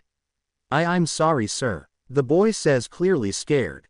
Nah, it's fine, but before I turn you in, what are you doing breaking into a graveyard? He says in a questioning tone. Oh, my grandfather passed away recently and he left me this note, the kid says, pulling out a neatly scrolled up note and passing it to him. My grandfather loved puzzles, so he left one last one for once he died so that whoever solves it can get the family heirloom. My family didn't care, but I do, since it was his dying wish that it stays in the family. I solved the puzzle and it's apparently buried with his body. Oh, why didn't you say so? I can help. Since you are related and it was his dying wish, it's very heroic of you to do that. Where's his grave? And how do you plan to dig up his grave? He says, walking through the gate and handing the kid the note. Okay. The kid squeaked. Follow me. My quirk is a mutation that gives my hand retractable tools so I can my hands into shovels, so yeah, he says, clearly embarrassed as they walk through the graveyard. That's an awesome quirk. Don't be embarrassed, Analyst says, and then thinks, that's good, then I won't accidentally steal his quirk. Pull has been acting up. I haven't used it since I escaped, so it would be hard to hold it back. It's been 7 years, but for some reason it's always around this time of year, so I have to be extra careful. This is crazy difficult with all the dead bodies with quirks here. Asterisk. Mister. We're here. The kid says, tapping his arm. Oh, right, sorry. He says, getting out of his thoughts. Okay, well, I'm going to start digging. What can I do? Analyst says as the kid's hands transform into shovels and he starts digging. Nothing, I guess, for now. Maybe you could help me open the casket. He says, digging super fast. Sure, sounds good. As the kid digs deeper, he doesn't feel basically anything from the grave. Normally he feels the power of the quirks, so maybe he is quirkless. Hey, was your grandfather quirkless? No. He had a minor healing quirk that let him heal himself and others, but it was not strong. Okay, can you help me open the casket? The kid says, looking up at him. Yeah, sure. My quirk enhances the quirk I steal, which makes most quirks I stole when I was younger too strong for my body, except minor ones like the minor speed enhancement, but then there is also the luck quirk. Asterisk. His thoughts are interrupted again when the top of the casket pops off and the old figure with its hair falling out could be seen. Pull suddenly turns on and takes the quirk of the old man, and the analyst faints right onto the dead body, his mouth landing on the dead man's closed lips. Mister. Oh, you're waking up, the kid says happily. What happened? He says, confused as he leans against a gravestone. Well, you glowed for a second and then you fainted. It was quite funny. You landed on the lips of my grandfather. Ha ha ha ha, the kid says, laughing awkwardly. You. Welp, that's quite annoying. Did you get your heirloom? He says, embarrassed. Why, yeah, I did. I closed the casket and put the dirt back on top. You can probably tell that something happened, which is probably not very good, the kid says nervously. Nah, don't worry, I doubt anyone will care, he says, standing up as they head to the gate. What a strange first patrol, never thought it would go like this. Let me walk you home, it's getting late and you shouldn't be walking around at this time. Oh, okay. Thanks, mister. The kid squeaks and starts walking presumably towards his house. Call me Analyst, he says, showing the notebook with analysis written on it. Okay, Analyst. Well, my house is pretty nearby. It's only a few more blocks from here, the kid says, shrugging. Okay then, he says as he senses eyes on him. He chooses to ignore it for now. The rest of the walk is relatively quiet, though Analyst still felt he was being watched. He had given the kid a green duck, and after he dropped off the kid he decided to take to the rooftops so maybe whoever was following him wouldn't be able to follow. That did not work. Show yourself. I know you're watching me. Show yourself. he says, stopping on a rooftop. I can see you. You must have good senses to know I was there. The figure says from the shadows. Ha ha, I was lying, and you fell for my bluff. Ha ha, ha ha, Analyst says, turning to where the figure had spoken from. Well done, I wish my students were as observant as you. Enlighten me, what's your name? The man says from the shadows. You first and maybe I'll do the same. He says, though he definitely won't be doing that. Nice try, but two can play this game. The man says, stepping out of the shadow so that he was more visible and closer for attacks. Nah, don't be modest. I know you're an underground crow, so let's be honest, you are, Eraserhead. He says excitedly, and a hint of mocking in his tone. I'm surprised you know me, shorty, Eraserhead says, stepping closer. Of course I do, you're my favorite. Well, I've got to go, pardon my rudeness, Eraser. He says, jumping on to the next rooftop. Maybe this won't be so bad, he thinks as he runs Eraserhead close behind. After about a 20-minute chase, Izuku turned on his comm to ask Amane for a quick escape. They of course answered, and soon a puff of smoke came up behind him and he sped off back to his home. Thanks, Misty. Sorry if I woke you up. Nah, it's fine, I was already awake since Cub was on patrol, Misty says over the comms. How was your first patrol? They say as Izuku lands on the roof of their building. It was fine, I'd rather not go into detail. That good, wow. I'm going to go. I have Cub waiting for me on the other channel, see ya, they say, and then turn off their comm. Izuku gets to his room and slips into some pajamas, sitting down on his bed. 3:23 a.m. Hanako. Hey, sorry for the early message and SRY if I wake you up, but you told me to always let you know when I get back from patrols, and today was my first patrol, so I thought I would text you since you asked. Are you sure you don't want me to text you the next morning? 3:24 a.m. Katsuki. Don't apologize. And yes, continue to write to me even if it's 3 a.m. and I was just rewatching an All Might movie, since it is your first patrol and I couldn't sleep until you got back safe. I won't do this every time, but it's the first time, you know. Hanako. Ah, Kachan. You're so sweet. Katsuki. I am not. Hanako. You are. 3:27. Katsuki. By the way, you will be telling me exactly what happened tomorrow after school. I already told my old hag I'm hanging out with you. Hanako. Oh, okay, well, you better not make fun of me. And my lips are no longer virgin, sad face. Katsuki. Screw school, I'm leaving a note on the table. I'm on my way. Hanako. What? 10 minutes later. Asterisk, that damn nerd. WTF does he mean?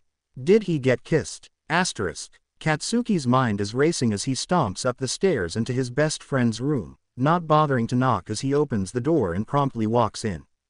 Kachan. You really didn't need to come. I think you misunderstood what I meant. Izuku says as he stands up from his bed where he was sitting. That surprisingly makes sense. But what the fuck? Did you even get the quirk after all that? Katsuki says loudly, of course. Did you use mouthwash? After. Kachan, it's really not a big deal. Yes, I used 48 bottles of mouthwash and I'm pretty sure I got the quirk. The thing is, it's going to be like a normal healing quirk, so it will be one of the only quirks I can use without breaking myself. That's a lot of mouthwash. And right, because your stupid ass quirk enhances them but not your body. That pretty fucking annoying, but at least you can heal yourself, right? He says, not as loud as the first time, yet still loud. Yeah. And I still have to train with it, because if not, there is no way I will be able to use it. He looks annoyed about it, while Katsuki laughs at his misery. They stay up for an hour more, Izuku writing who knows what while Katsuki watches TikToks. Hey Zuku, I found this trend we should do. It's called two best friends in a room, they might kiss, but the funny part is we don't actually kiss. Unless you want to, that is. He says, wiggling his eyebrows. What? Izuku says, turning red as Katsuki chuckles. It was a joke, Zuku. He says in a soft tone. Wow. His voice sounded so soft and that was so embarrassing. Izuku thinks as he blushes from embarrassment. It really shouldn't affect him this much. This causes Katsuki to go into a laughing fit, making Izuku even more embarrassed than before. He jumps onto Katsuki, causing him to fall over, and from there they start wrestling playfully. Downstairs in Irene's room. Tango, do you hear that? Irene says as she sits up in her bed. What? It's too early for this to go back to bed. Tango says, yawning and falling asleep again. Oh okay. But I think Izuku has the angry blonde guy over again, she says, slowly laying back down. Tango's eyes fly open. Do you think our ship has sailed? She turns her head to Irene. It sure sounds like it. If not, they're wrestling, I guess. Irene replies, and the two laugh at that comment, then go back to bed. So you're saying you meet this new vigilante and you let them go? Tsukauchi says, groaning tiredly. Shota rolls his eyes. Who knows if they were even a vigilante? Sure, they looked like one, but it could have been a one-time thing. Plus, I didn't let them go, they got away. I didn't use my quirk on them because if they are going to be appearing more in the future, it'll be handy to have an idea of what their quirk might be, and I figured they would use their quirk, which they did. It seems they may have some sort of mist quirk, though it could have been a smoke bomb. Okay, well then, how did this vigilante look? The detective said, opening his computer to look through vigilantes in the area that could fit the description. Well, when I first saw them, they were with some kid who I assume they were helping before leaving. This vigilante gave the kid a green duck. Did it look anything like this? Tsukauchi asked, showing a picture of the same duck alongside a purple one, a red one, an orange one, and a gray one. Yeah, the green one is exactly it. I didn't see any of the other colors though, he says, raising an eyebrow. Do you know who this vigilante is? Perhaps. If I'm right, then this may be a big problem, the detective says, looking something up and then turning the screen towards Shota. That's him, he said, surprised as he looked at who he had seen earlier that day. Shoot. Okay, well, this guy, he has become quite popular along with some other vigilantes. When they work as a group, they call themselves the Ducklings, which is honestly a pretty silly name, but it fits because they always give out these trademark little ducks of different colors wherever they have helped out. It seems you have met the newest member who hasn't introduced himself with a name since he didn't know what to go by. Word on the street is that he used to be only online known as the Analyst, in a different area, and now he's decided to start patrolling. He actually used to help out around your old patrol area. Maybe you encountered him once. I think he did help me out over comms a few times. His voice was always distorted like today, but today seemed like he was wearing a voice changer. I definitely see them being the same person, plus this kid had a notebook with him that said analysis on it. For now we can just say they are the same person until we have further proof, he says, sighing. Sounds good. Will you be the one in charge of trying to take him in? Not like I have a choice anyways, he says tiredly. Thanks. Also keep an eye out for the other 4 members of the group. They normally work separately, but they're still dangerous. Tsukauchi pulls up a picture clearly screenshotted from a video. This is them together. This first one here in the verdant green outfit is the one you met. His duck is the green one. The one next to him is Misty, who has been seen patrolling only a few times, though many of their ducks have been found. They have the gray duck. The group has a YouTube channel called The Ducklings you can keep an eye on just in case they leak any information. The one next to Misty is Cub, who is suspected to have some sort of bear quirk, though it may just be a mutation of the ears and tail. She has the orange ducks. Next to that is Singsong, and based on the name, her quirk is probably music or singing related, though we don't have details. Her ducks are the red ducks. Next to Singsong is the illustrator, who has been suspected to have a writing, drawing, or even painting quirk. Her ducks are the purple ones. Wow, you know it's rare to find vigilante groups these days. The 2 men chuckle tiredly and say their goodbyes as Shota leaves. 632. Hitoshi. Hey Hanako. You haven't been online for a while. Is everything good? Hanako. Oh yeah, everything's fine. I've been training with a friend of mine to help him since he's applying for UA soon. He needs to be ready for the entrance exam, so we're doing some community service together and cleaning up Dagoba Beach. Hitoshi. The loud one. The one you're always talking about. If we both get in, maybe we'll be in the same class. That's nice. Maybe I would like to join you, but I've been training a lot with an eraser head and he's pretty strict on me getting rest, because one time I didn't and he wouldn't train me for weeks because he said that the body needs proper rest or whatever. Hanako. Don't worry about it. Yeah, he is explosive and loud. But I'm very confident he's going to become an amazing hero, one of the best. He's super strong and amazing. You are too, and I'm sure you'll both get in and you'll probably even be in class 1A. Do you need me to help you with anything before the entrance exam in a month? Hitoshi. Nah, it's okay. You seem to really like him, you always talk about him. Hanako. 7 a.m. Saturday, 1 week after the entrance exam. Hello Verdant. A tired voice says from behind the young vigilante. Who, me? He says turning around to see Eraserhead standing unimpressed. Ah, he says, almost falling off the rooftop where he was currently sitting, but before he's able to fall something wraps around his waist pulling him back onto the roof. Careful problem child. Eraser says. Wait, how do you know I'm a child? He says in a defendant tone. And here's my answer. How old are you? 18. 20. That's what you count as a kid. Wow. Then it hit him. Wait a second, you called me Verdant, I don't have a name yet. Yeah, I figured. Your suit is green, your ducks are green, you are very green. There are other vigilantes who also use green, but they've used some of the other good green colors like Viridian. I've just gone with Verdant and that's what I'm going to remember you by now, though some of the people at the police station along with a friend of mine have been calling you the Verdant Analyst since we're pretty sure you're also an old analyst who stopped working around 3 months before you started. So are you him? He says questioningly. Oh yeah, that's me. At least it's a cool name, I guess. You can call me that, I don't really mind, plus you are my favorite hero. He pauses. I haven't seen you patrolling very much lately. I only saw you twice this month. Entrance exams. He says nonchalantly. Verdant thinks for a second before finally realizing. Oh my gosh, I can't believe I got my vigilante name from my all-time favorite hero. Eraserhead. OMG. Ah. He starts freaking out until his phone starts ringing. Great timing.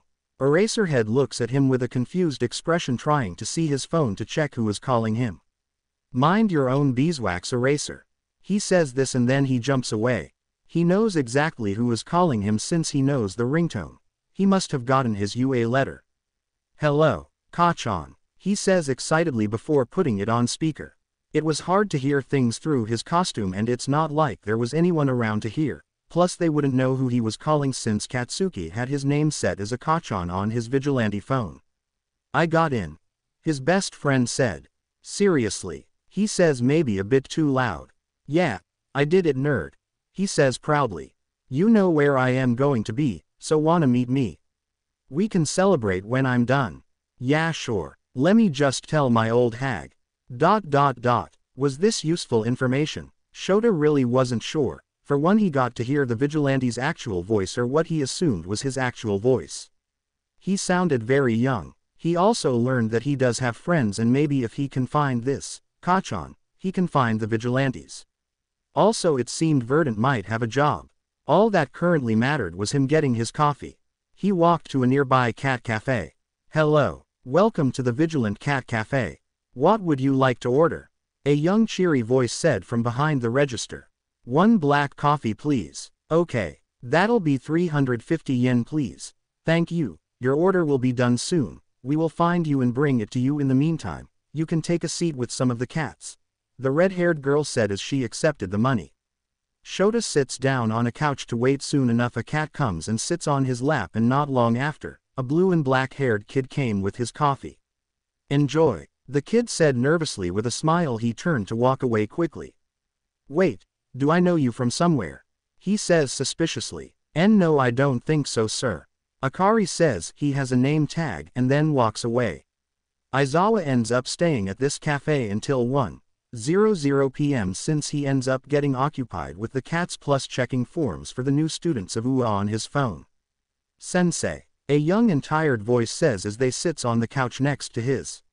He looks up from his phone. Hello problem child. I didn't know you came to this cafe. I've never seen you around here and I come here a lot.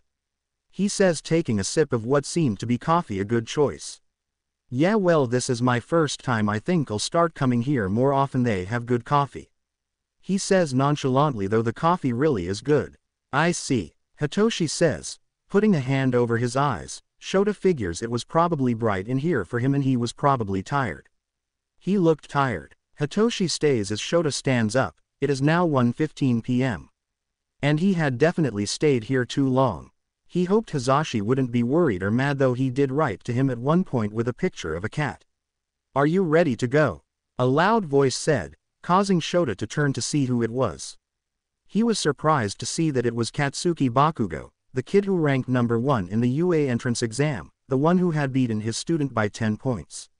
From everything he had seen during the exam, this kid was the hell of a monster and he has some major anger issues. Though this kid didn't seem like the same person who he had watched yell at the other examinees. Ready as I'll ever be. Let's go, Akari says, grabbing the hand of the spiky-haired kid. They were probably celebrating since today was the day that some people got their letters. Maybe this is just how he is when he's not fighting. He would have to see. This kid would be in his homeroom class while he was teaching.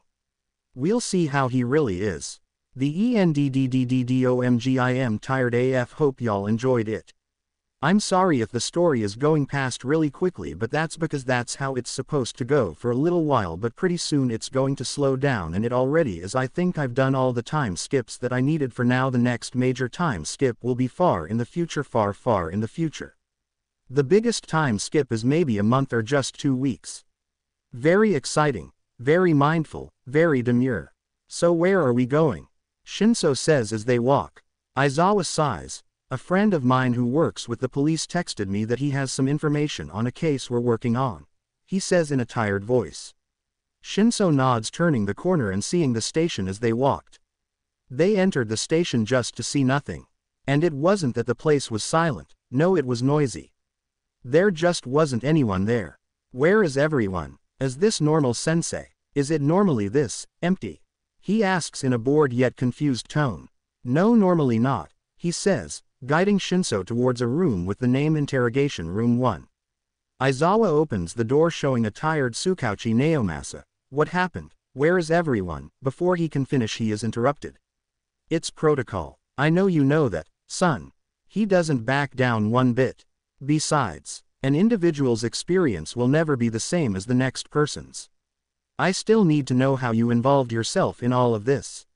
So if you will, please start from the beginning. Weird, but okay. I was born during a storm in the middle of July. You know what I mean. Eraserhead, come in. I assume this is your student and trainee Shinso. He says as he lets them in. Yes sir, that would be me, he says, walking into the room with one table and a small kid. Wait, no, this is that vigilante from that one group that became popular recently on social media. Verdant, Aizawa says nonchalantly. Eraser. Hey there old pal, nice seeing you again. It's been a week. The Verdant Analyst says in a silly and joyful voice. No way, Shinso. Hey, there pal, I see you're still training with dear old Eraserhead. He says, looking at the two of them happily. You could tell he was smiling though his mask covered his face. Do I know you? Shinso was very confused. Nope, the vigilante says cheerfully. Eraserhead turns to the detective and the detective shakes his head. Lie, it seems the Verdant does not know Naomasa's quirk. He would have lied or not answered if he knew. They all sit down across from the vigilante. So why exactly are you here? You're not in handcuffs, so I assume you were not arrested. Did you do something to the people who work here? Is that why they are missing? He snarls. Yay, fun stuff. Now that you are here, Eraserhead, just like I asked Tsukauchi. Well, now I can tell you what I did to your precious coworkers, he laughs maniacally. It's simple really. I just made them invisible for 1 hour. You see, I found this potion thing on a criminal and it was apparently from their quirk. I took it and wanted to try it. All I knew was it was non-lethal and I accidentally drank some myself when I spiked the station's coffee. So I was invisible till about 20 minutes ago, so I decided to wait in here, and that's when the detective came in. And then he called you on my behalf. You are my favorite pro and I wanted to show you what I did. Awesome, right? The vigilante says enthusiastically. Aizawa was now glad that he did not get coffee before coming in. He was glad to see that Tsukauchi had gotten better coffee elsewhere. Those currently working have no idea that anything's going on at all, since those who are invisible can see the others who are also invisible. Verdant says, smiling. Okay, well, we're going to have to arrest you now. For illegal quirk usage, vigilantism, and poisoning the whole police department. The detective says happily as he takes out handcuffs. He was glad that this vigilante wasn't in as much pain as he thought he would be and that they wouldn't have to deal with him anymore. Nah, not yet. Maybe someday in the future, but a lot today, detective, he says, and then. Cover your mouths. Sleeping gas, Aizawa says, putting his scarf over his mouth. I have a mask so unfortunately it won't affect me, he says in a sing-song voice. Good night. 9 a.m. Hanako. Hitoshi. Answer me. I've been writing to you for the past hour. Come on. I know you aren't asleep. Hello. I'm worried. Are you okay? Hello. Hitoshi. Hey, sorry, I just got my phone back. Hanako. What happened? Did your parents take your phone? Hitoshi. No, the police confiscated it so it wouldn't distract me during the interrogation. Hanako. Interrogation. Do I have to murder someone? Hitoshi. No, I was with Eraserhead training and then his friend called him saying that he had some new intel on a case they had been working on and that he should come down to the station. This is a common occurrence, so he brought me with him. Hanako. That doesn't explain why you were interrogated or there was an interrogation. Hitoshi. Right, there was a vigilante in the interrogation room where we were supposed to meet the detective and he had sent the message because he wanted his hero, Eraserhead, to be there. We all fell asleep after using some sleeping gas except for him since he wore a mask. You might know the vigilante. It's the one that hasn't been named from the Ducklings vigilante group.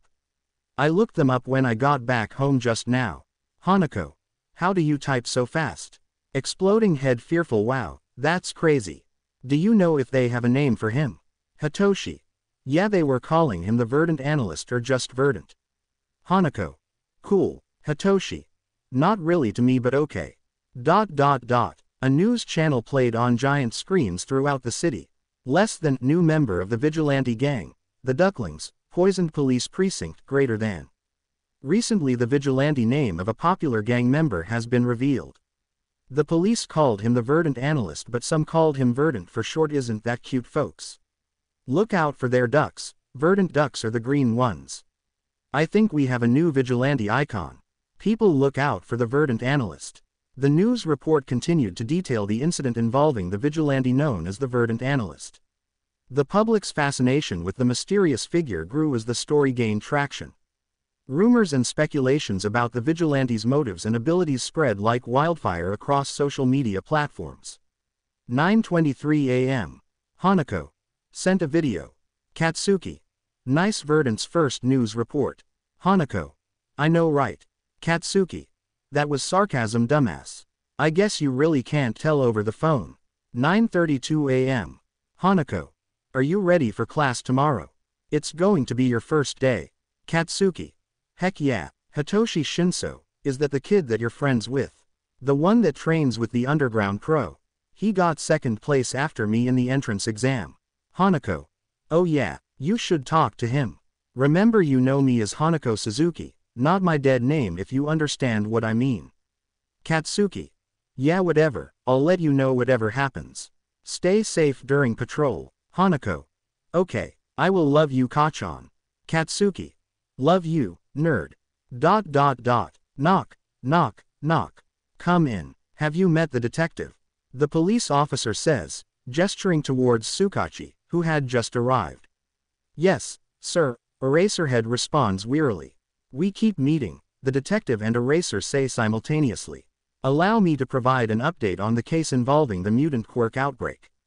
It appears to be linked to a substance that induces abnormal behavior in quirk users. Our undercover agent overheard that it is referred to as Trigger. Consequently, the president has decided to rename this case the Trigger case and expand its awareness to more precincts due to increasing occurrences across Japan, the officer explains as he hands Sukachi the case file. Thank you, Sukachi acknowledges in an irritated tone, while Eraserhead nods to signal the officer to depart. That's one heck of a way to start the day. It's only 5 a.m., and we're already getting busy, Sukachi said sarcastically, turning towards Eraserhead. Don't you have your first day of teaching class today, Eraser?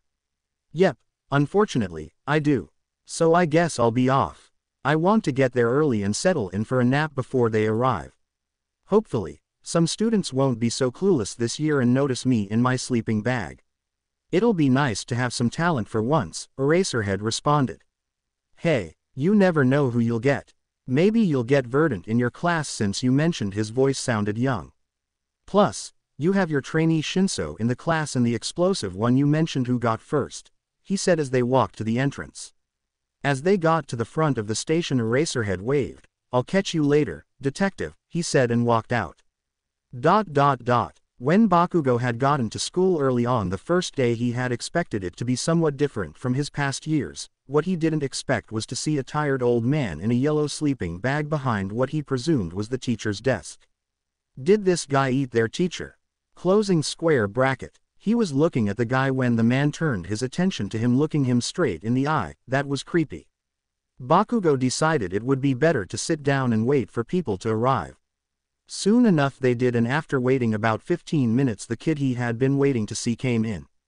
Hitoshi Shinso, the student he had met a few times, was trained by a pro, Izuku's favorite pro.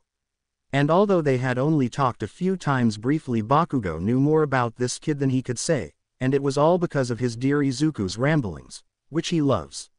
Shinso noticed the man quickly. If Bakugo remembered correctly, he was the fourth one to see. The first was him, since he was the first in the classroom as well. The second was Endeavor's son. The third was a girl with things on her ears and purple hair who probably had a hearing quirk, and the last was Shinso, since he also came later than those before him. After seeing the man, Shinso walked up to him for whatever reason and exchanged words.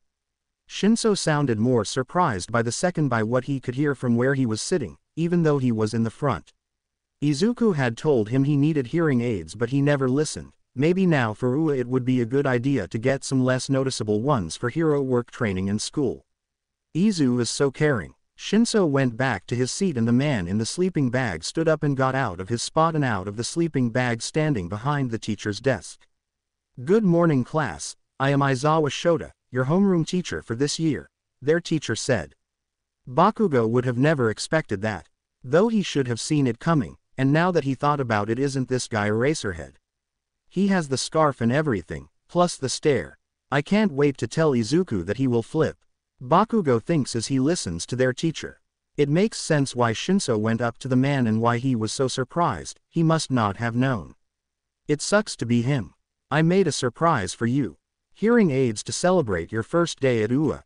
I made them myself. You're going to need them if you want to become a hero. They'll blend in pretty well, so they shouldn't be too noticeable to people. There's also a function that I can use as a comm. I can connect to it if I need to contact you a situation, or if you need to contact me, just press the little button on the back, Izuku says as he hugs his best friend and hands him the box. I was thinking I needed this during class when I couldn't hear the Aizawa. Some of my teachers. He responds by taking the hearing aids from the box. Help me put them on. Of course, Kachan, Izuku says, taking them from Katsuki's hands. After years of struggling with partial hearing loss, Izuku had given Katsuki advanced hearing aids that he had made just for his ears. Putting them in, he finally realized how much he couldn't hear before. Thank you, Izu, he said, pulling his best friend into another hug. You're telling me that you still haven't found her? Her, Rumi, is unimportant. Get me that girl. If you happen to come across the other one, then bring her as bait. A booming voice says, though a mask. Why, yes, sir, the young boy says in a timid and small voice. Good, now, leave me. The masked figure says slowly. We'll get your little duo back in here soon enough, my creature and my source, he says as he stares at a pin board filled with pictures and pins and X on many of the faces. Most were young faces. Time to see how my new source is, he says under his breath as he walks into a corridor with rooms more than half with people who were likely going insane. He arrives at the door he had been heading to. He knocks and then opens. Airy. After their first monthly group patrol, the ducklings were all sitting on a roof together. Did you know that the greatest villain of all time, the mastermind of the underworld, has VWD? Verdant said, randomly breaking the silence. And how exactly do you know that? Misty says as the other members look confused. Oh right, you all don't know. He's my father, Verdant says, annoyed, yet somehow he managed to sound happy. Oh, that makes sense.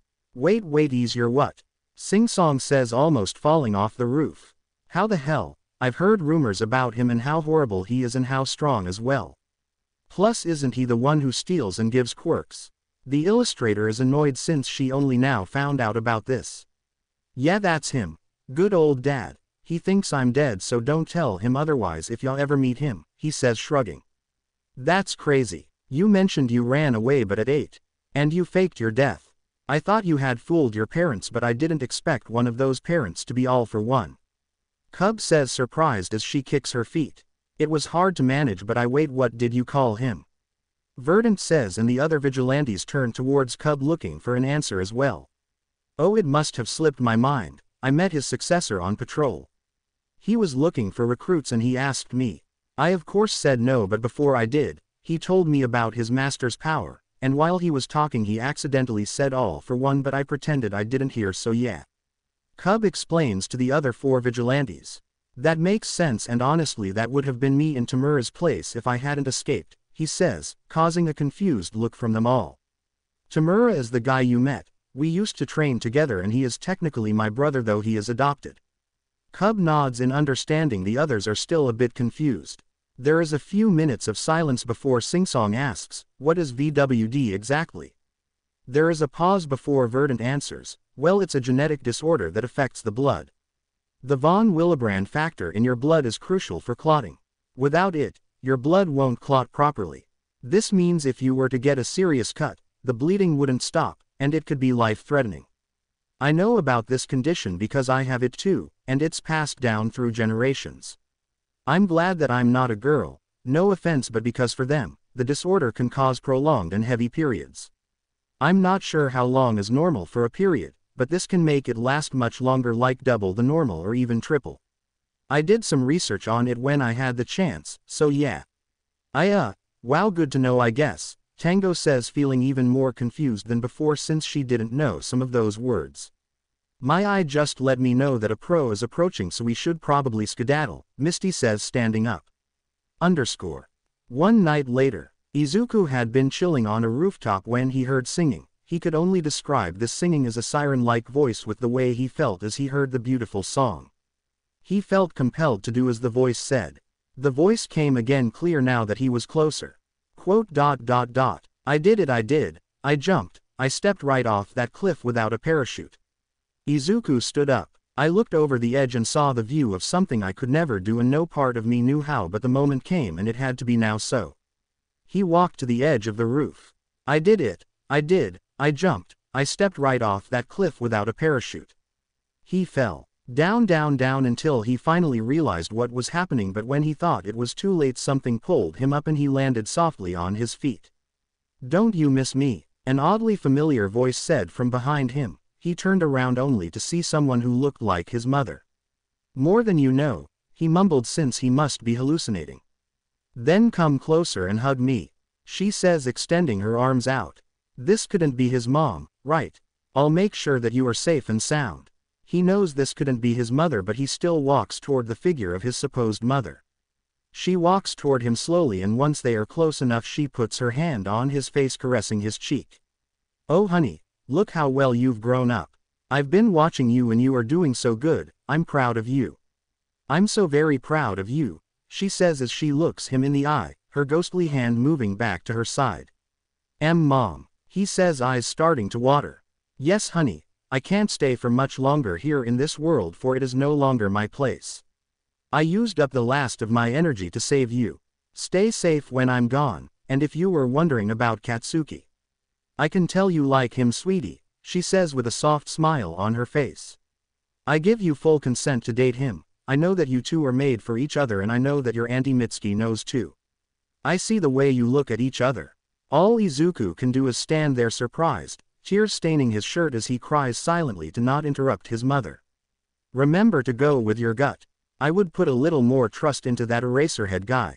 I followed him around and he is a real hero. Your friends are good ones. They'll always have your back. She starts to glow. Izuku's eyes widened. What's happening? Are you okay? My time is up. I guess I do speak like I'm running out of time. She looks at Izuku as she starts to fade. I love you, Izu, my baby. I'll always be watching you. I believe in your dreams, Izuku. All of them, and I am sure that you will do great things in your life. History has its eyes on you. As the last of her fades, she makes eye contact with her son and whispers, I love you. He stares at where his mother had just been, tears overflowing. Clink. He looks down to the floor where the item had fallen. A key, he says under his breath as he falls to the ground, clasping it in his hand. This was the key his mother always wore around her neck. He never learned what it was for, but somehow it had been left behind, and it was the only thing he had that was hers now other than an old picture from Kachan. He curled up into a ball, sobbing and clutching the key tightly. He was in an alley, but somehow he felt safe. Maybe it was his mother's ghost. Damn it, even when she was dead she was still protecting him. Why did she have to leave? Why did she have to die? Why did he have to kill her? It was his fault that she died. It was his stupid bad luck, and his stupid father hated everything. He hated the world and himself. There you are, oh shit, a voice says, running up to him and picking him up. He didn't care, he just let the person do as they pleased. It didn't matter anymore to him. What the hell happened to you? The person grumbled, walking at a fast pace. Soon enough he was placed on a bed and he could feel the warmth of blankets being put on top of him. The person went to walk away, but Izuku grabbed their hand before they could leave. Stay, was all he could say, and the person nodded, sitting next to him and placing a warm hand on his shoulder. He fell asleep next to the person as they hummed a sweet tune. We found the girls, sir, a young child said. Well done. Now where are they? A deep voice said through a mask. We didn't get them, sir. You didn't tell us to. Get them now, god damn it, those two have caused me enough trouble already and I need them now, go. The voice says, irritatedly interrupting the other. He turns to the young girl. Now where was I? Eri, he says as the girl trembles in the chair. Are you sure you're okay, Zuku? I can always tell my parents that I need to stay for another week. I have a training field trip tomorrow, but I don't care if I miss it. You're more important to me than that, he says as he stands at the door. No, Kachan, school is more important and I'm okay now. Thank you for staying with me and for everything you did. Besides, Amane showed me how to hack the security cameras at the USJ, since for some reason they weren't blocked by your principal's crazy intense security system, so I can watch through there if I need to contact you. You have your hearing aid, he says, pushing him out of the door. Yeah, whatever, nerd, if you need me, call. Don't hesitate, he says, and then they both walk out. I can't believe this is my first time walking you to Ua. It shouldn't be, Izuku says as they walk. They are early, but it doesn't matter too much. Izuku is currently wearing his Hanako disguise. Once they are halfway there, Izuku spots Hitoshi walking out of his house hurriedly. Hey, Toshi, I forgot you lived around here. I'm walking Kachan to school and want to join, he says cheerfully. Huh, oh hey Hanako, hey Bakugo, yeah I guess, sure, he says as he walks over to them. So Kachan, huh, he says to Bakugo, who glares at him. Look, we're here. Oh, is that your teacher? So cool, he says as he spots Aizawa. Yeah, he's also my mentor. Looks like he's waiting for the class to arrive. See you later, Hanako, Hitoshi says, giving a slight bow before jogging off to Aizawa. See ya, nerd. Stay safe, Katsuki grumbles after Hitoshi leaves. Will do, Kachan, he says, smiling brightly. Katsuki walks away. As soon as he is home, Izuku goes to his computer and starts hacking into the security cams at the USJ. After getting in, he makes himself a snack and sits down as he waits for them to arrive and the show to begin. Good luck, show, Zashi says, waving to him as he walks out. He gets into his car, drives to Ua parking and walks to where the buses are waiting for the students. He waited a few minutes sipping from his coffee, which appeared out of nowhere. Finally he saw some students walking up to the gate, though only two were his students. The third was some random kid with black hair. Soon enough Shinso walked over to him. Who's the black-haired kid? He asks his trainee. The one I told you about, Hanako Suzuki. He's my friend and apparently, he is Bakugo's best friend, which is surprising. I didn't think he had one of those. Shinso mumbles back. He hums. Is that the one that you train with sometimes? Yeah, that's him. Maybe I'll introduce you to him sometime. He goes to the vigilant cat a lot, Shinso says as Bakugo turns away from the kid and heads towards them. Good to see you back, Bakugo, Aizawa grumbles. The kid only nods in response. He had heard Kirishima and Mina talking with Denki about Bakugo's absence. He had heard them say that he was taking care of a friend who was going through a hard time in his life. They had said it was so kind of him and so uncharacteristic. He couldn't say he disagreed, and now he had a feeling he knew who the kid was, and it coincidentally was also the friend of his trainee. That didn't matter right now. They had a field trip to get on with. After finally getting his students onto the bus, they drove to the USJ. It was a loud ride, that's all he'll say.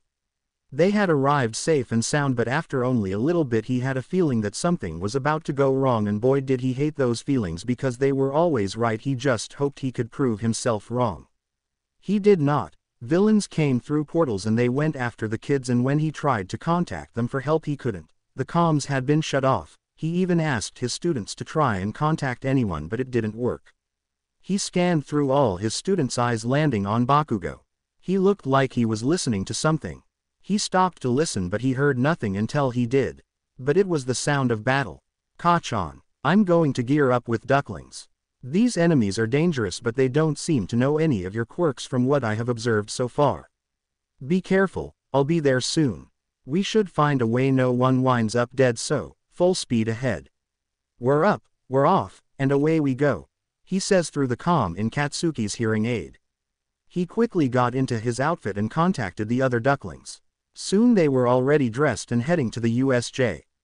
Once they arrived they had gotten to the place and let them know where they could sneak in from. Amane was a great help. They had put cameras on each of their suits just in case of emergency. This came in handy since they could withstand any signal jammer, and it let Amane see everything so that he could give proper instructions. They guided them through the USJ, helping the vigilantes on where to go. After only a short time the villains were in sight and they were heading toward battle. Verdant puts a hand to his comm. Sing Song and Illustrator, you two take the left half of this place and knock down as many villains as you can. Don't help the students unless necessary, they can handle themselves. Irene, you're with me, we'll take the right side. Great. Very well. Groovy. All right. Good luck with your fight. Holler if you need a hand, I'll be watching as well. The other members respond. Let's do this, ducklings. Go. They split into their teams and start taking down villains. Though Verdant won't admit it, he likes how all the ducklings' costumes blend in with the villains, especially in situations like this one. Bakubro, let's do this, Hiroshima says as they attack the mist guy equals Mr. equals. They attack the mist guy but end up falling right through him. When they get through him they are in the ruins zone surrounded by villains. Katsuki glares at the villains. Who is the mist guy? You know him. He says through the comm as he fights. He hopes that Kirishima will just think he is asking the villains, and honestly all he wants is an answer. It doesn't matter from who. There is a sound over the comm and then he hears Izuku speak. Kurogiri. He's the new guy, or was the new guy. You can pin him or hold him down by the metal neck plates he wears. I wouldn't go. Thanks, he says, interrupting Izuku. The villain he was currently defeating looked at him confused. Katsuki knocks him out and moves on, battling with the next villain who dared attack him. Wow, Baku bro, where'd you find those sick moves, man? I knew you trained out of school, but man, that's so manly. Hiroshima says as Bakugo finishes off the last villain in the area they were currently in. Doesn't matter. Let's go, shitty hair, he says, storming off in some random direction.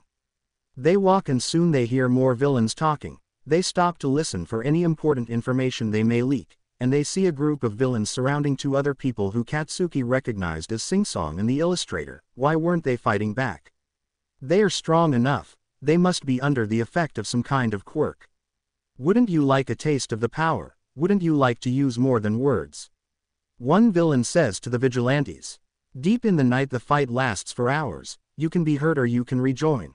Another says as the two look at each other, seemingly knowing what the villains are suggesting. Wouldn't you like to be part of the change? Wouldn't you like a world with no quirks? They say. Deep in the night the fight can be tragic. Well, help him change the world. The first one says again. He can turn you into nothingness, that'll end up in a grave. He can all but steal your quirk away like our other boss can take. Another says she was leaning against the wall across from the others. Yeah, our other boss can conjure up monsters that will grind you to the bone. The second one says. But your dear Overhaul has ways to haunt ya when you take him on alone, the one against the wall says. Thanks, but we're good, Sing Song says, and then she starts singing loudly. A few of the villains' eyes widened, really just the ones who had been speaking. The others didn't do anything about it other than look confused. Soon enough the villains were floating. I got it, Illustrator says, drawing something and then using the binding to tie them all together. Sing Song stops singing and the villains all fall to the ground. She doesn't speak but puts up a thumbs up. Bakugo takes that moment to walk out. Illustrator looks at them high on alert. Singsong however does not see them since she is facing the other way. Hey, you two.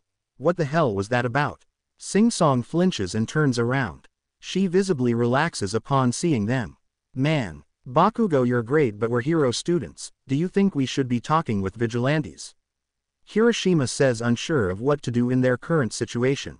It's fine. I watch their TikTok. They don't kill heroes, they are just hero wannabes, he says mockingly.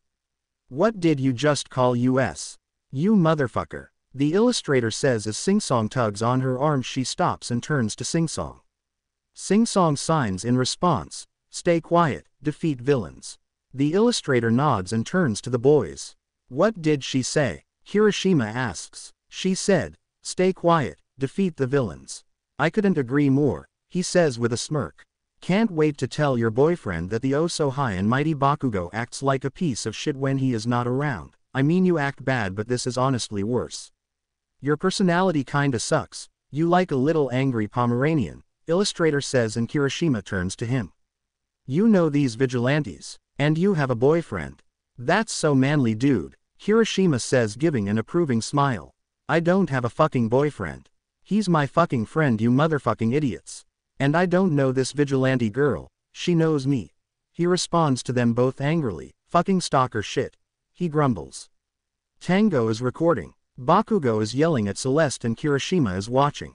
When she had pulled out her phone, Kirishima had been about to protest, but she just put her hand up to her mouth to signal him to be quiet, and he just shrugged and complied. It was a win. She would have to show Irene Izuku and Amane. Exciting. Tamura watches closely as Eraserhead takes out his picks. Man, he knew that he should have looked for better ones.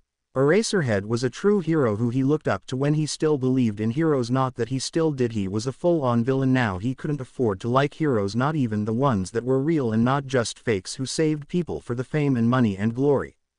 Unlike All Might, Eraserhead is someone you can't afford to look up to. That's why you liked underground heroes. If he could have ever had the chance to be a hero, he would have been one.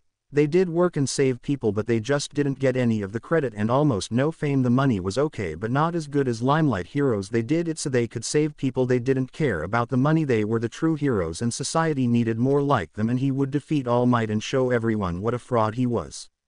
He wasn't going to be weak like his brother. He would be strong and prove to his father that he was worthy to take his place and succeed him as the next greatest villain. He wouldn't say he wasn't excited for that day. He was, and there was going to be some major changes around the league, but he could wait, and that's just what he does. Knew when the time would come he would know it. He runs toward the pro, calculating his success. Eraserhead skillfully throws his capture weapon at him, but he manages to dodge it and continue running forward. He grabs the capture weapon in one hand. Eraserhead yanks the capture weapon toward himself and Shigaraki falls. The pro then proceeds to throw an elbow at his stomach, but Shigaraki is prepared and catches it, activating his quirk on Eraserhead. They exchange some words and Shigaraki starts to disintegrate his elbow through. Soon Eraserhead jumps away. His useless NPCs then attack Eraserhead. He dodges though he is still holding his elbow. Sugar Rocky moves away from him and Eraserhead finishes off the last few that had attacked him. He turns to him, turning on his quirk. Just look at you, you're still standing. You really are so cool. Oh, by the way, hero, he says, and Eraserhead turns his head. I am not the final boss. He finishes and the Nomu is now behind Eraserhead. It grabs him by the head, and right before it can smash its head into the ground in the distance someone says, stop.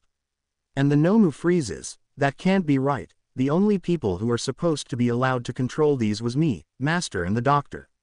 He sees someone coming closer. They're running fast. He feels like he recognizes them, though he doesn't. It looks like another villain. He didn't know all of the villains. How could he? There were too many. How did you do that? He said angrily. I guess you'll never know. It's a secret. Now I can't let you be hurting my dear old Eraserhead here, so why don't we put him down, right, pal? The hero perhaps says to the name, and then Nomu puts Eraserhead down as asked.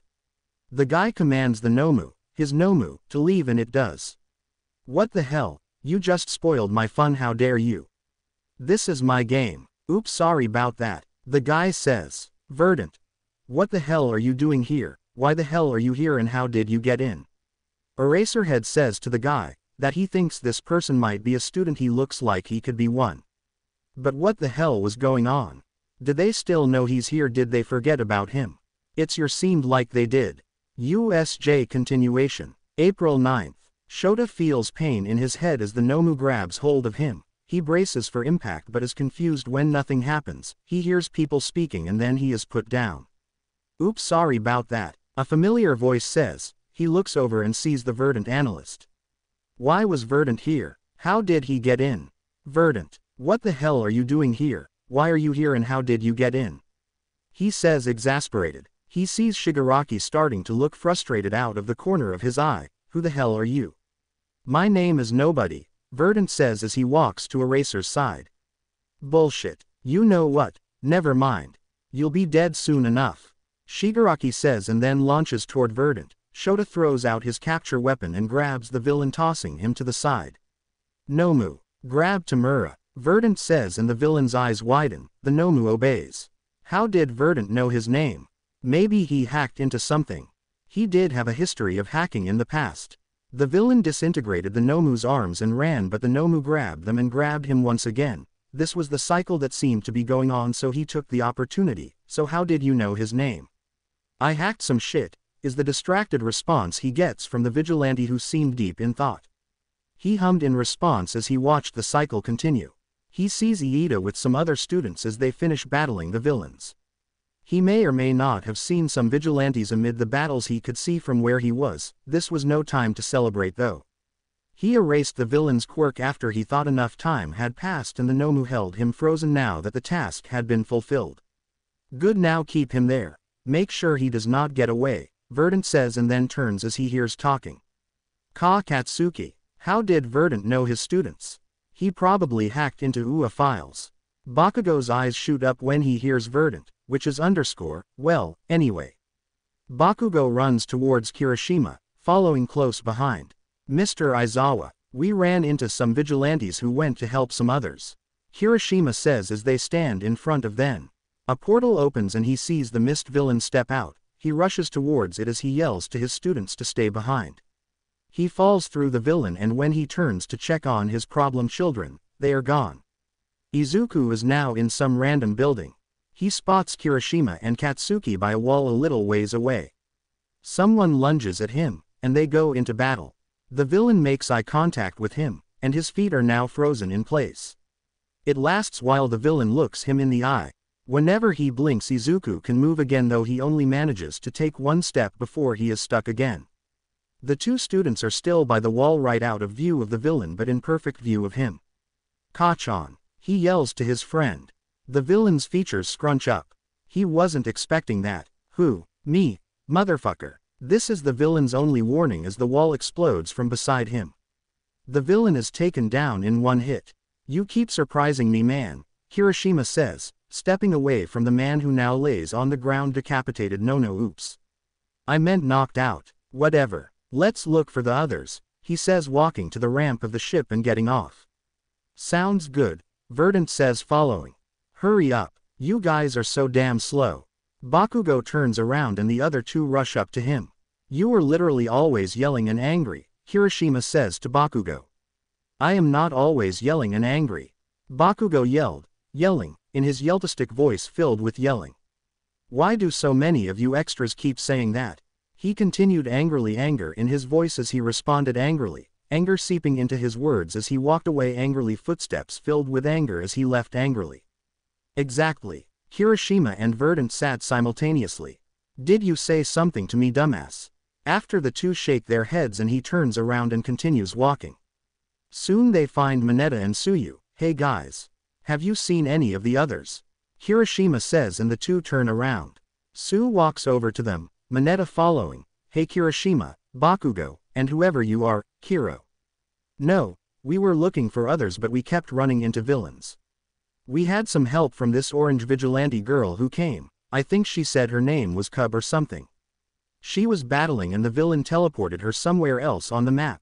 Kiro. Oh right, you can just call me Verdant. I am with that vigilante and two others. Did you see any others? Verdant asks, hoping that they are okay. Mineta starts. Yes, we saw the other two extras.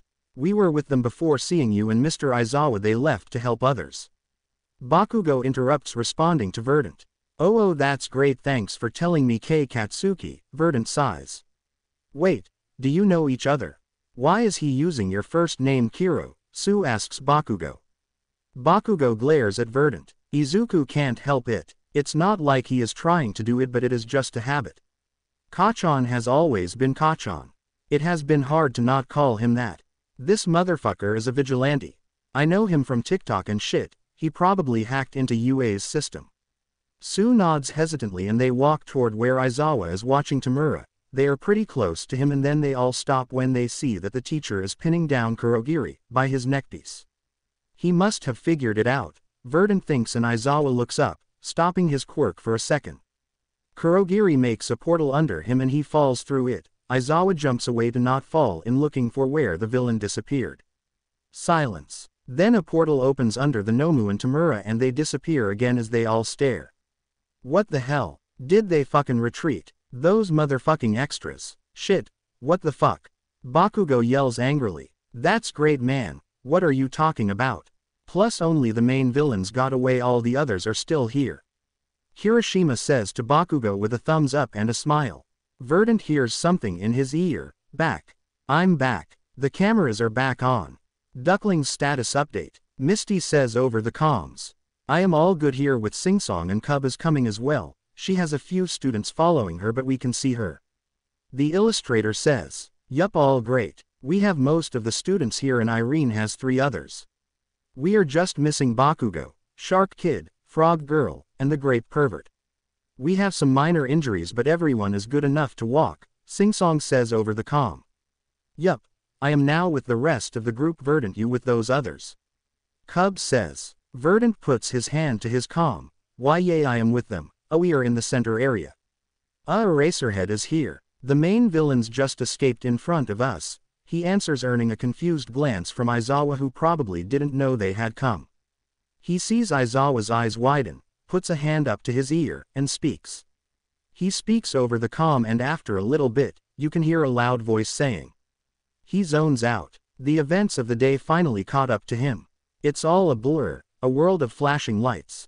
Tamura recognized you. He'll tell father. He knows. They know. They'll kill you. They'll kill Kachan because of me.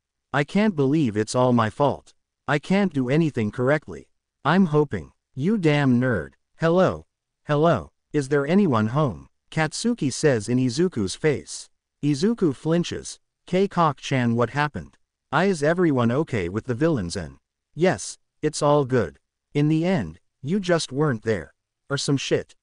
I don't know. I know that Irene, Celeste and Tango had to escape with you tied to a rope and being pulled by them since you were so out of it.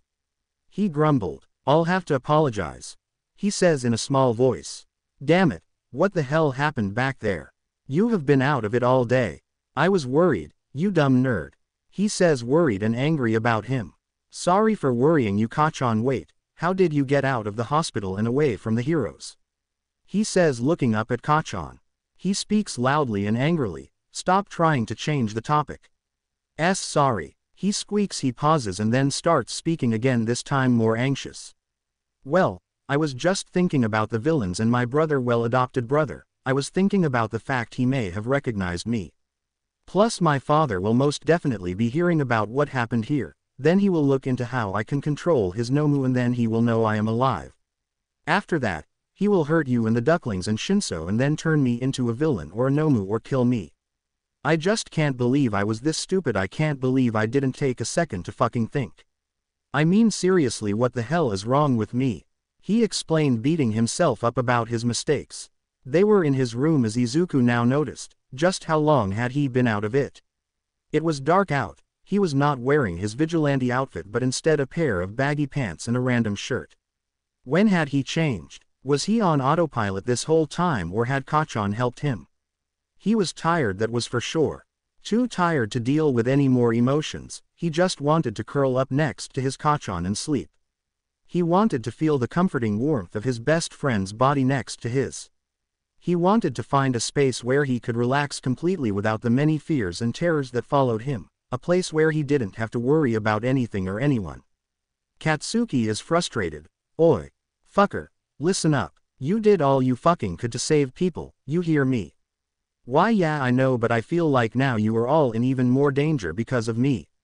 He sniffles. Katsuki's eyes widen and he rushes next to Izuku, who wraps his arms around his torso and pulls him closer to himself. "Well, why you stay with Mika-chan?" he says, looking up at his best friend. "Yeah, I will, nerd," he responds, wrapping his arms around him warmly, and Izuku starts to cry, leaning into him.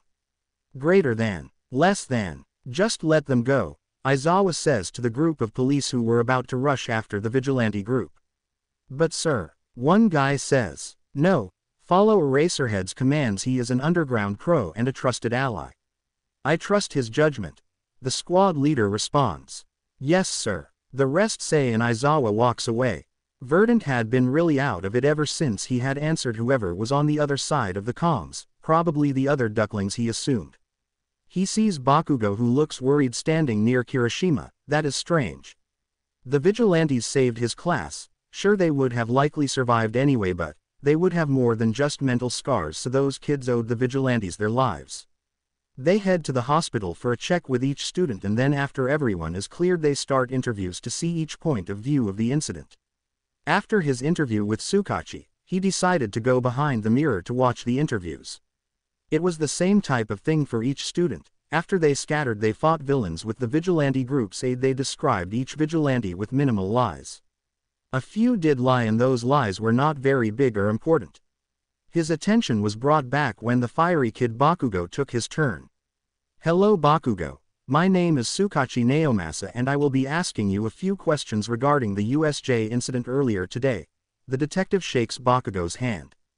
"Hello, sir," he responded in a rather calm voice, for Bakugo standards at least. They sit down and Tsukachi takes out his computer with the questions form. On the other side of the mirror, Aizawa glances at the TV that is now showing the form as it gets filled out with each question. Tsukachi also asks if their answer is true or if it is a lie and writes the answer down. Last question: you have any past relations with any of the vigilantes? The detective asks the spiky-haired teen. The kid doesn't hesitate. No other than meeting them there. Less than lie, greater than. Tsukachi writes it down and then guides the kid out. Aizawa waits in the detective's office. The detective finally arrives after a few minutes of waiting. So could he be a new lead? Seems like it. He is young though, so he may believe he knows them when he doesn't, but he is still young. "I am sure we will catch these vigilantes soon, so for now you can just keep an eye on him. If we don't catch them soon, we can plant a recorder on him since he may become our only lead," the detective says, tired. "Sounds good." Izuku wakes up to the warm smell of katsudon drifting through the air. He sits up with a groan, rubbing his eyes as they adjust to the light.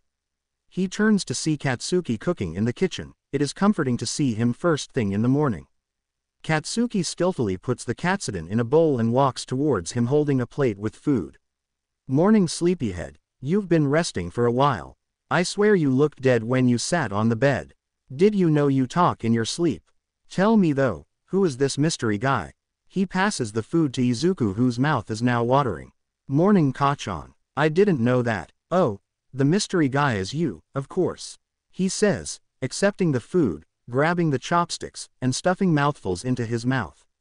Katsuki pauses, staring at Izuku, then stands up and grabs his bowl of food. Izuku looks at his friend. "Are you blushing?" he asks. He realizes that whatever he had said in his sleep about Katsuki must have been very embarrassing to him. He puts down his chopsticks. "Sorry." Katsuki glances up from his food. "Why the hell are you apologizing?" he mumbles. I just thought maybe I said something embarrassing in my sleep." I don't know," he says, blushing from embarrassment. "Sorry." "Don't fucking apologize, there is no reason to," he says loudly, grabbing his chopsticks and eating his katsudon. They finish eating in silence and Izuku does the dishes since Katsuki made the food. "Let's go outside, Kachan," Izuku says, grabbing his friend's hand and pulling up from his seat. Katsuki grumbles in response and they head outside. There was no need to dye his hair since it was still black from the day before. "No worries, none." Izuku brings Katsuki to a nearby park and they sit together under the sakura trees, laughing and talking about everything and nothing. The silence had gone for a while, but it wasn't the bad kind of silence. It was calming and the air smelled sweet. Izuku glanced towards Katsuki only to meet his eyes. Katsuki had been staring at him and he hadn't noticed. Not that it matters. Kachan, I wanted to tell you something. Katsuki nods, and he continues, you know we have known each other for a long time, and ever since I escaped my father, you have been there for me. You are my protector, and I like you, like a lot. He says, I think I am in love with you. He takes a deep breath. So, will you date me? He says, closing his eyes, scared of the response he would get. There is a short silence, though it feels almost like an eternity before Izuku gets an answer. You damn nerd, you fucking beat me to it. I was planning on fucking confessing this weekend. Izuku blinks. What? So does that mean? Yes, I'll fucking date you, motherfucker. He says loudly, turning Izuku beet red from embarrassment. You are so loud, Kachan. He says, smiling in defeat. The first thing Aizawa noticed the next day when school resumed was that Katsuki Bakugo was different. The USJ had been on Wednesday, and Thursday school had been cancelled, so school would resume on Friday. After noticing that, he saw the other things. The signs of PTSD were the most easy to see.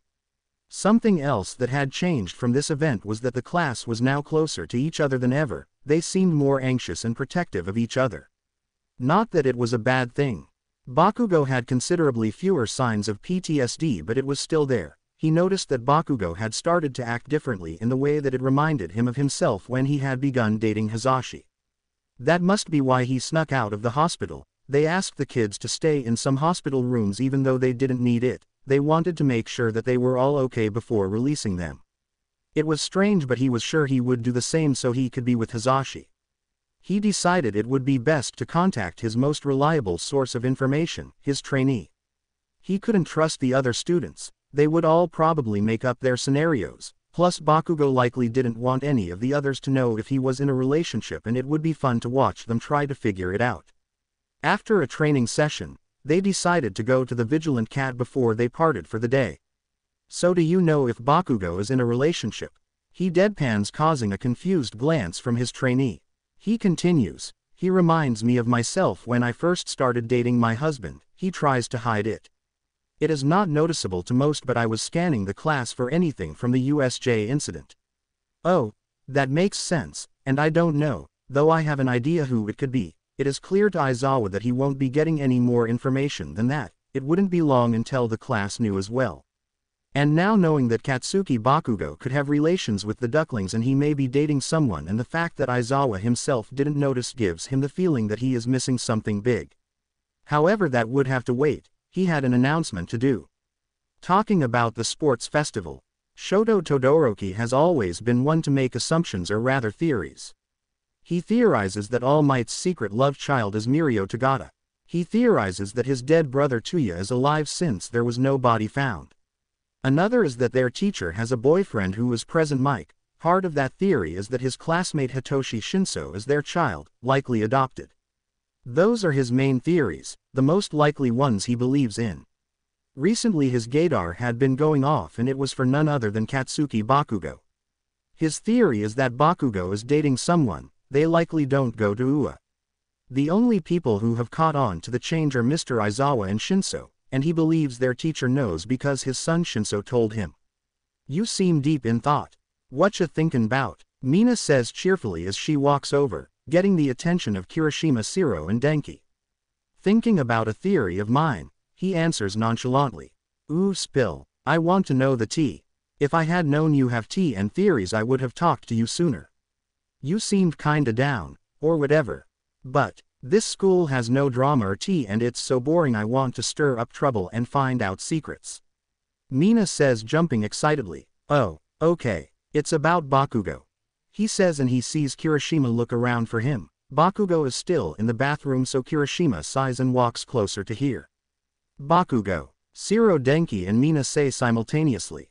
How did you manage to get anything on Blasty? Mina says to Todoroki. I pay attention. Did none of you notice? He says questioningly. Mina blinks, confused. Notice what? I noticed. Kirishima says to them. Denki turns to him. Seriously? Kirishima nods. He hasn't been yelling as much, and he hasn't been calling people extras, though the nicknames remain. I think it's super manly. Yes, that is what I noticed as well. I believe he may be dating someone. I think that Mr. Aizawa and Shinso know who it is or have met the person. Todoroki tells them. But you don't have any proof, how could you even know? Zero questions. I saw him texting, "Love you," on his phone. And the other person had written something about him going to their place, but Bakugo blocked my view before I could read it all. Todoroki says, and their eyes widen. So that's where he went. Kirishima mumbles. He is coming. Act normal. Mina says before anyone can ask Kirishima any questions. Bakugo walks up and Mina turns to him. Can I have your number? I got everyone else, but you walked off before I could ask. I am making a class group chat. Sure. He mutters and pulls out his phone, exchanging numbers with Mina. Todoroki discreetly looks over Bakugo's shoulder as he adds Mina's number to his phone. He spots his only pinned contact. It's labeled, "Shushing Face Hanako Green Heart," so he was right. Zero sees what he is doing, pulls out his phone and texts him. It wasn't just him. It was a group chat. It seemed Mina had made the chat while Bakugo was adding her phone number to his phone. Conspiracies, tea and theories. Zero. Todoroki saw over Bakugo's shoulder. Denki. Did you see anything interesting? Tell us, bro. Kirishima. Todoroki. He has someone named Shushing Face Hanako Green Heart in his contacts. What? It's a guy. Denki expresses loudly that he did not expect that. Why are you yelling in my motherfucking ear? Bakugo yells at Denki. What the hell are you even talking about? You all seem off, Bakugo says, annoyed. Todoroki thought it would be best to change the subject. Do you have a pocket knife with you right now? Katsuki was confused. Why the fuck would I? Todoroki looked genuinely surprised. You seemed the type. Bakugo almost explodes. Listen here, you peppermint bastard. Peppermint. Wow, you're evolving. He says nonchalantly. I'll kill you. He yells, explosions popping in his palms. Greater than.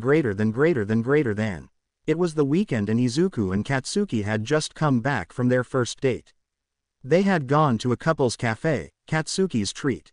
They had gone early in the morning so they could get there before everyone else. It was very popular.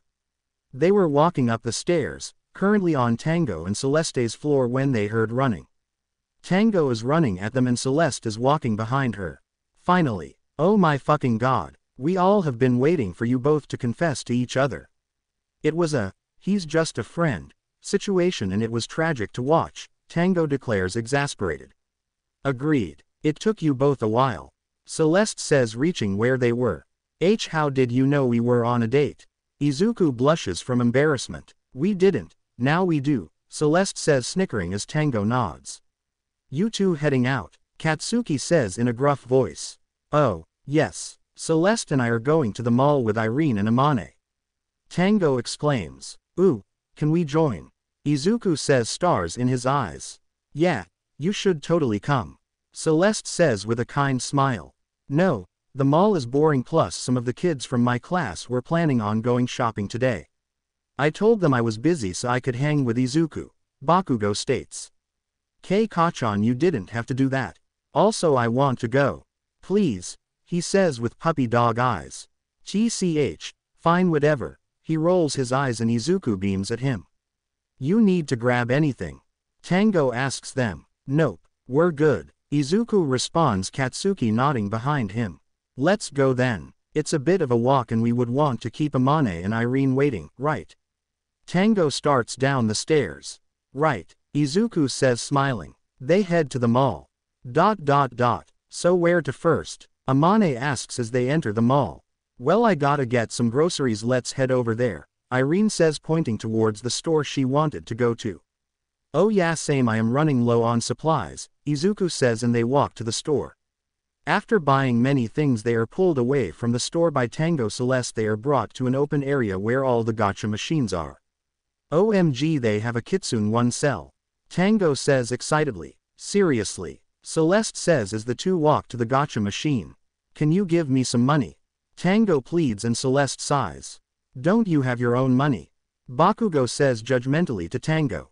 She does, but I keep it so she doesn't spend it all, Celeste says, giving Tango enough coins for both of them to get a gacha ball from the machine. That's fucking stupid. You like her mother. Bakugo crosses his arms. More like her older sister. She sighs. Tango is older than me, she whispers to them so that Tango doesn't hear. Her birthday is soon, it's the 28th of April, so I gotta get her something. What? Why did no one tell me? Izuku says and then pulls Celeste away from where they had been standing, away from Katsuki. Kachan's birthday is the 20th, what could I get him? Izuku whispers. We can go through the whole mall and if you see something you think he will like you can buy it. If it's a surprise just let me and Tango know and we will cover for you. She walks back over to where Katsuki was. What the hell were you two talking about? The blonde asks. Tango's birthday. She lies easily though it technically was not a lie. Izuku chooses to stay quiet, he is not the best liar when it comes to his boyfriend. Sell. I got them. The black one and the white one. Matchies. Tango exclaims handing Celeste the black kitsune figure.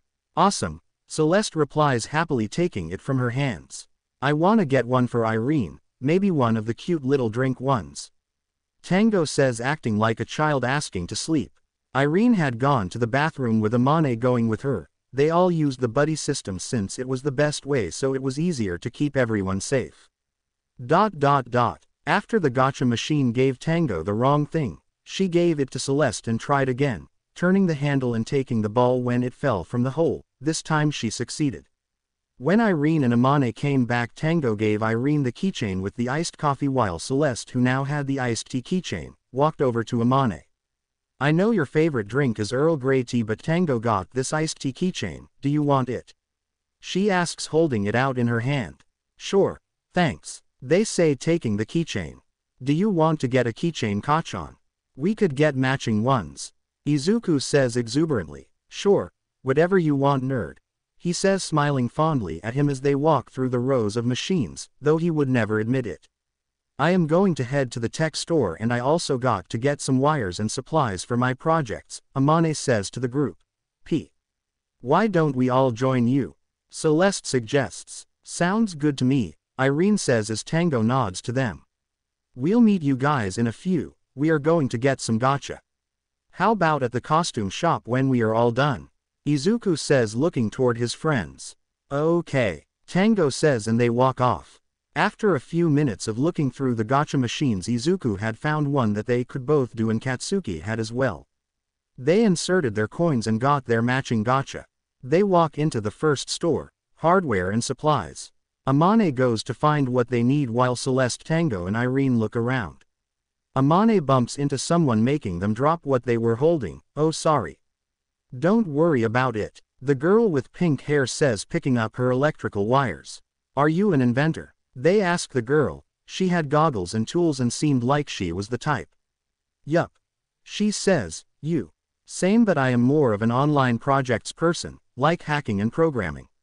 So what is that for? They respond. Nice, it's for one of my babies. She says, smiling widely. What? They say, confused. My inventions, of course, she tells them. Right, that makes sense, they say, and the two part ways. Whoa, dude, is that Bakubro? Hiroshima says, stopping them in their tracks. OMG at ISSSSS, Mina exclaims. The group was currently inside a cat cafe on the second floor of the mall. They were at the window where the cats would hang out in the cat stands. Bakugo had said he was busy and couldn't join them. That must be Hanako. Todoroki deadpans. Kaminari yelps. Todoroki, what are you doing here?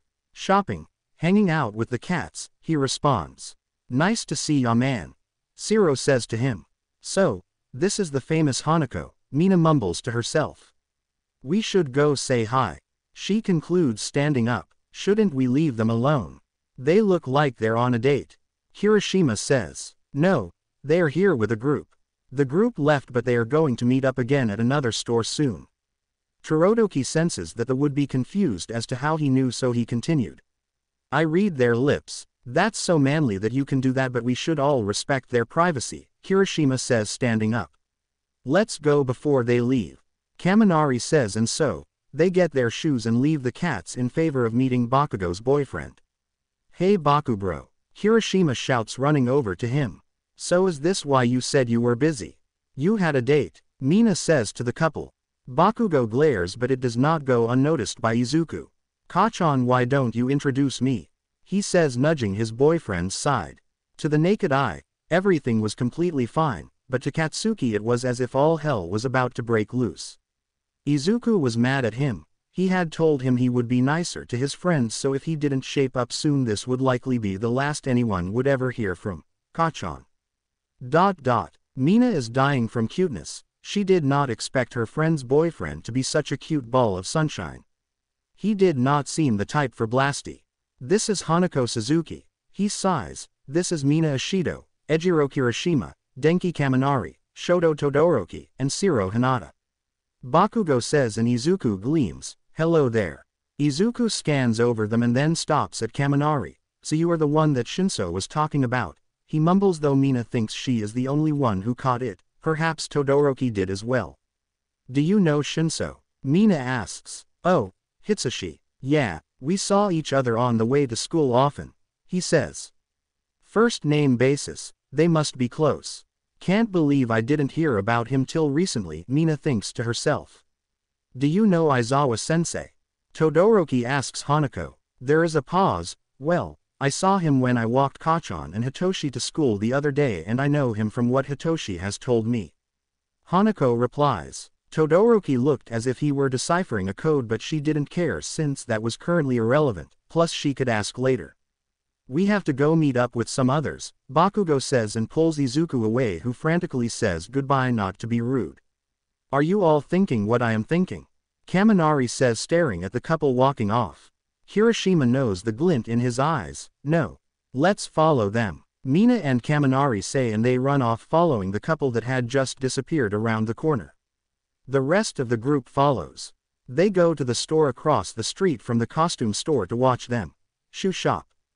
I feel like I have seen them somewhere, Mina says. Todoroki and Shiro nod. About the other ducklings. They watch in silence from the shoe shop, receiving a few confused glances from the workers since they weren't trying on or even looking at any of the shoes. The interaction got boring fast for the group since it was very normal. Soon enough Bakugo, his boyfriend, and the group had walked out of the costumes shop. They followed them throughout the mall as the group went to various shops and even to a cafe.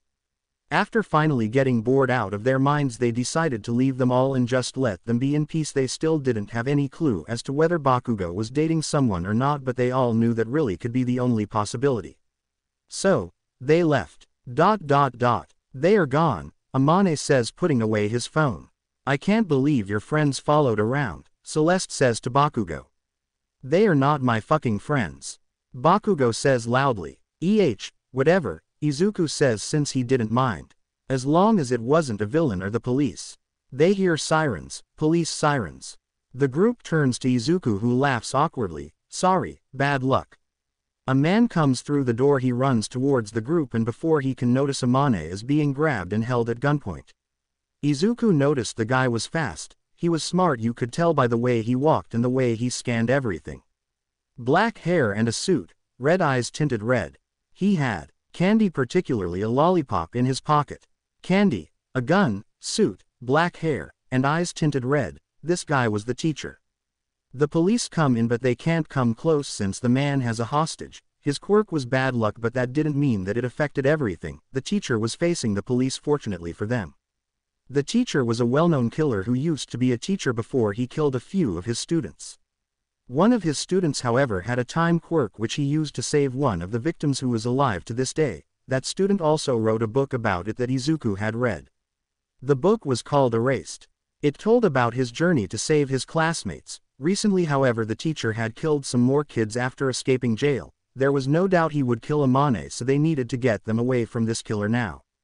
Izuku looked at his boyfriend before quietly hitting the pressure point on the back of the teacher's head. The man fell, dropping the gun, knocked out. The police looked at each other confused for a second before they all rushed towards the now unconscious killer. They got the man in handcuffs and brought him away. Soon two people approached them. Hello. My name is Detective Tsukachi Naomasa and this is Sanza Tamakawa, my associate, the detective says, bowing slightly. I understand you all were here when this incident happened. They nod. Okay, I would like to take your statements. Of what happened? Standard procedure. First off, the cameras caught most of what happened, though we don't know the cause of why the man who attacked you, he gestures to Amane, fell unconscious. Did one of you knock him out, or do one of you have a quirk that you used in this situation? My name is Hanako Suzuki, I knocked him out. I am 15, quirkless. I used a technique I learned in my fighting lessons, he says to the detective. Tive. It is true since he was diagnosed as quirkless. The detective peers at him. Have we met before? No sir, he answers, and the detective writes something down. The talk between the detective and Amane goes well, and by the end, Izuku is sure that the detective likes Amane. They continue taking their statements. Detective Tsukachi takes Amane to the side for a moment, and when Amane comes back they return holding a card. When Izuku asks about the card, they say that the detective offered them to train under him as his apprentice. After that they all head home exhausted from the day. Once they get back they decide to make dinner all together and they eat as a group. They chat about the day and comfort Amane and just spend the rest of the day chilling. 3:30 a.m. Celeste's room. Celeste wakes up to knock at her door. She groans and gets out of bed. She is tired. She opened the door only to see Amane in their pajamas. Hey, can I come in? You good? She says, now more awake. Yeah, come in. She leads them to her bed. I had a nightmare of the incident today. Could I stay with you? Amane says, stressed. They never acted this way before. Yeah sure, you can sleep here. It'll be a sleepover. She gets into the bed next to them. It is not weird bro, shut up, it's a big bed, there is space between them. Thanks, they say, falling asleep once they lie down. Celeste sighs and goes to bed. She hopes they will be able to rest well. The ducklings have seen too much for their age. No kid should have to worry about their life constantly. No teen should be worried about dying or saving lives. They should be worried about school and crushes. Poor Amane, that isn't even the worst thing that has happened to them. They have trauma that no one knows of. Hopefully, they will be able to open up. Yeah, I just wanted to let you know, Tsukachi says to Aizawa. Thanks. Question, did one of them have black hair? Aizawa asks over the phone. Yeah, you know him.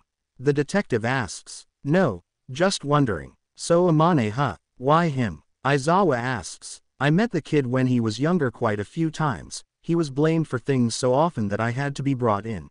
He was always so smart and such a good kid, Tsukachi says. 3:05 p.m. Shinso had been in class. He had gotten a call. The protocol for calls during class in UA is that if your phone rings in class you have to answer it on speaker. This caused multiple students who got many calls to silence their phones out of embarrassment. Shinso had never bothered since none of his contacts would call him during school unless it was an emergency. This is Musudafu Police, calling for one Shinso Hitoshi. Could I speak with him? A police officer says over the phone. Yes, that's me. What do you need? He says, confused as his classmates stare at him worried. Aizawa is now staring as well. I am sorry to inform you Hanako Suzuki died this morning at 11:40 a.m. after being caught in a villain attack. Eyewitness accounts from two past classmates of his depict him getting caught in the wreckage, but due to the nature of the villain's quirk, no bodies were found. We did however find his phone, so we were able to contact you. All the other numbers were unavailable. What the heck do you mean he is dead? He shouts, and Aizawa signals the rest of the class to leave. They do. Well, most of them. I know this is hard to hear. He hangs up. Hitoshi sits there, frozen. Hey, kid, you good? Aizawa walks towards him. Kid. What the fuck? Bakugo mutters and calls someone. Kid, listen to me, it's okay to breathe, Aizawa says, trying to calm him down. You fucking nerd. Bakugo yells over the phone. Bakugo, not now, Aizawa yells. Bakugo stomps over to Shinosu and shoves his phone to his ear. Shinso looks up at Bakugo confused and rattled. Hello. He says in a distant voice. Hitoshi. A sunny voice says from the phone now on speakerphone. Hitoshi drops the phone. Aizawa is startled by the situation. Bakugo catches his phone and puts it up to his ear. Yup. Pretty sure he recognized you by your voice, which is funny because he didn't before. Bakugo comments to the person on the phone. Oh, that makes sense. I probably wouldn't have either, a quirk made it. He says to the person, oh shut up. Then go. Sigh, I'll bring him, love you too. Bakugo tells the person on the phone. I knew it was him. Shinso says loudly, which was strange for him though currently his emotions were going haywire. Aizawa was seriously confused. What the heck happened? Problem child? He asks neither of them in particular. Poor Aizawa can feel a headache coming on.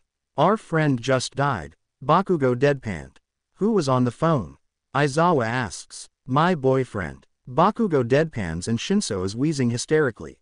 Aizawa promptly walks out of the classroom. Well, he was right about his assumptions that Bakugo was dating someone. That's good. He needs vodka. Or rum. Hell, he could go for both at this point. Class dismissed, he says to the rest of the class as he passes them. The bell rings on cue 5 seconds later. You are coming with me, mind bastard, Bakugo says, pulling Shinso behind him and out of the school. Where are we going? Shinso asks the blonde. To my fucking boyfriend's house, he answers. Why did they say Hanako is dead? Shinso asks after a moment. Hanako is, he says, and the rest of the walk is silent other than the sound of their feet as they walk. They arrive at a building and head up the stairs, Bakugo stomping his way up. They get to what seems to be the top floor and walk to one of the many doors. Bakugo opens the door and they walk through. Shinso sees a green-haired boy sitting at a table on his computer. The boy turns to them. Hello Hitoshi, my name is Izuku Midoriya. Nice to officially meet you. Shinso squinted his eyes. Wait, Hanako. Yup. He smiles brightly. The police called and said you had died. What the hell happened? He says, walking over to where the teen was sitting. Well, you see, I died, or they thought I did. My name was originally Izuku Midoriya. After I died I made new identities, one of which you met, Hanako Suzuki. My other identity is Akari Monka, whom you also know from the Vigilant Cat Cafe. If you thought I looked familiar, that's why. Now that that identity is gone, I may as well make a new one. Silence. Wow, I don't think I would have ever guessed that. Shinso says to Izuku, so are you quirkless then, or? No, but I would rather not tell you what my quirk is for the time being. But yes, I have a quirk. It's a rather fragile matter and I wouldn't want to put you in danger, he says, then grabs a can of hairspray and sprays it on his hair. He adds some dark makeup under his eyes and more freckles to his face, and finally he puts in red contacts.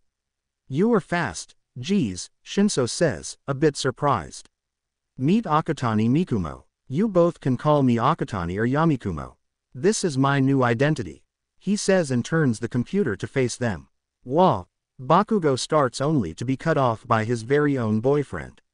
Shish. So, as you can see, this is the information for my new identity. A friend of mine made this. My parents are currently working abroad and I have their permission to live with Katsuki Bakugo and his family. My parents will send money to me each month. There is a picture of me. My quirk is a minor speed enhancement. It has my birth certificate and I have a passport on the way. My fake parents' phone numbers and names are listed there. He points to a spot on the screen. There is more, but it doesn't matter in your cases. How the hell do you have this shit? Hitoshi speaks loudly. This is illegal, last I checked. Don't worry dude, I am dead, remember. The law doesn't apply to dead people. Izuku says good-naturedly. No you fucking aren't dead, that doesn't work. What the heck? He says, exasperated. Oi, language. Bakugo snaps, causing a glare from Hitoshi. Hitoshi, Izuku says with the sickeningly sweetest smile he has ever seen. The temperature of the room dropped. Why yeah. Since when had he spoken like that to anyone? Why was he so afraid? And since when did his friend become so unnervingly sweet? Oh, nothing, just wanted to stop you two from fighting. He smiles brightly. Right, Bakugo says, also recovering from the close encounter with death. Now that I think about it, wasn't your body the one found on the beach? Hitoshi says to Izuku, changing the topic. Yep, it seems my father disposed of it after a while. I don't know how he kept it in such good shape for so long though, he says, sounding somewhat bored. Oh sorry. Nah, don't worry about it, it's all in the past now. Izuku's eyes flash with something dark. Well, you should probably get out, you don't want to worry your family, right? Bakugo says, then pushes him out the door. The last thing Shinso hears before the blonde shoves him out the door is a frantic voice yelling, "Kachan, you bastard, he was a guest." It seems the angry blonde has done a favor for him, so now he owes him. Shinso supposes that not telling anyone about what he has found out today is a start. That night. Hey, kid, Aizawa says to the vigilante currently sitting on the edge of the roof. Oh, Eraser. Hey, didn't see ya there. Verdant responds. You good? You seem kind of out of it, Aizawa asks.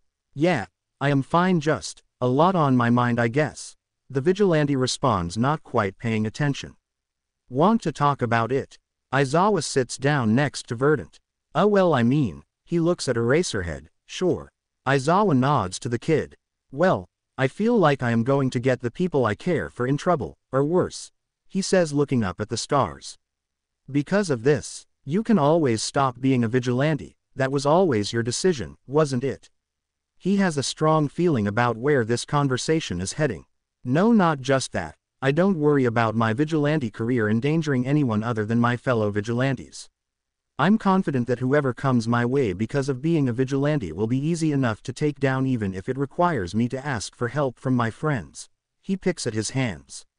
Then who? Aizawa asks. My father, the vigilante says, and Aizawa can tell he regrets what he said the moment he said it. How come? Aizawa asks, now worried about this kid. My father is a monster. If he finds out I'm alive, and with my awful luck, it's bound to happen soon, I know exactly what he'll do. He'll rip me away from everything I hold dear and destroy everyone I love, just like he did before. Back then, I was too young for him to understand who mattered to me, so he took my mother instead. Watching her die is something I never want to go through again. And I want to save people from suffering the way I did in the past. He stands up. That's why I am a vigilante, you know. Just turn yourself in and we can protect you from him. I'll make sure personally he will never get to you, just please come with me. Aizawa says, hand reaching for his captured weapon. Hey, did you know, I used to wear the yellow cardigan? He says, changing the subject. Don't change the subject, Aizawa says, though he is confused about what the vigilante meant by that. Well, I really should be off. Good night, Eraser. With that, the vigilante jumps away. Aizawa chases him but eventually gives up. It isn't long before Izuku finds a crime. There's a villain with a gun who seems to be making a deal. Hello criminals, what I am about to do should be relatively painless. If you just do what I say, the vigilante says, jumping on the first criminal and knocking him down. He walks toward the gun. I know you. You are that vigilante from the videos. The villain yells. Suddenly the vigilante hears a gunshot and a second later he feels a piercing pain on his side. He looked down only to see blood. Now that was not good. The villains get away, but that's the least of his worries. Shit, he got shot and he might bleed out because of his disease. Now that is bad luck. He might end up dying twice today. How great. He reaches for his phone and calls the first contact that pops up, hoping for it to be his boyfriend. Hey Kachan, I'm heading to my apartment. I got shot. Could you come over and help? Verdant, I think you got the wrong number. Kachan again. Izuku hung up and called Katsuki for real this time. He didn't care at the moment that he had just accidentally called Eraserhead. He was just too out of it. Hey, Kachan, I'm heading to my apartment. I got shot. Could you come over and help me out? You got what? I'm heading there now, comes the yelling voice from the phone. Izuku was about to respond when Kachan hung up, so he ran. He ran, pressing his hand on the wound so it wouldn't bleed too much. Izuku never made it home that day. He fainted after losing too much blood. But he was lucky that he had called his boyfriend beforehand. Once Katsuki found that his boyfriend was not anywhere in the building, he went to Amane. He banged on their door for 2 minutes before they opened it. After a short conversation, the vigilante group was off to find their missing member. Luckily it didn't take them too long. Amane was able to pinpoint his location and they found him lying in a pile of blood. He was barely alive and they couldn't move him. It seemed the healing quirk he had acquired was the only thing keeping him alive. It made more blood so that he wouldn't die, though just as fast as his body was producing blood it was also losing it, so they needed to close up the wound before the quirk got overused and stopped. Irene ran up to the body with a bag of medical supplies. She had always wanted to be a doctor, but due to her quirk medical schools would never allow her to even try. That didn't mean that she didn't study on her own. She knew a lot in the medical field and sewing up this injury should be easy. Izuku's luck quirk was currently off, thank God it wasn't on when he was unconscious, unlike the healing quirk.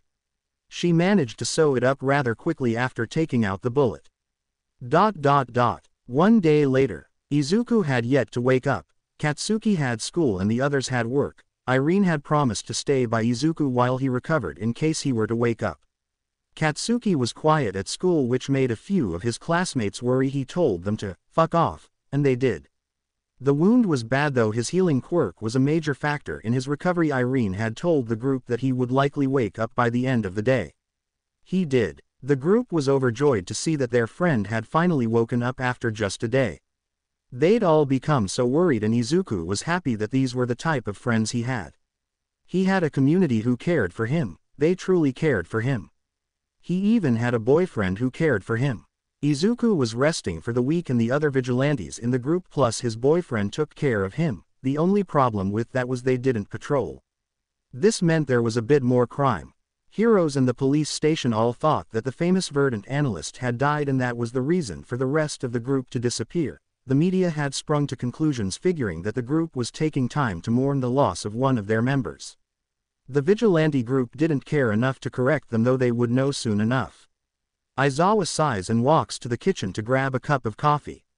His student will be there soon. Soon enough there is a knock at the door and his student is standing there. "You ready to go train, sensei?" Shinso says to his mentor. "Yes, I know I talked about this with the class, but are you ready for the sports festival? You seem to be training harder recently." "Oh yeah, I want to win. I want to win so that I can prove to everyone who called me a villain that we'll regret the choices that we've made in the past. Maybe they'll change how they are," Shinso said positively, which was strange because he wasn't normally this enthusiastic. "Good, you seem, well, anything new? I would have expected you to be more down after the death of your friend."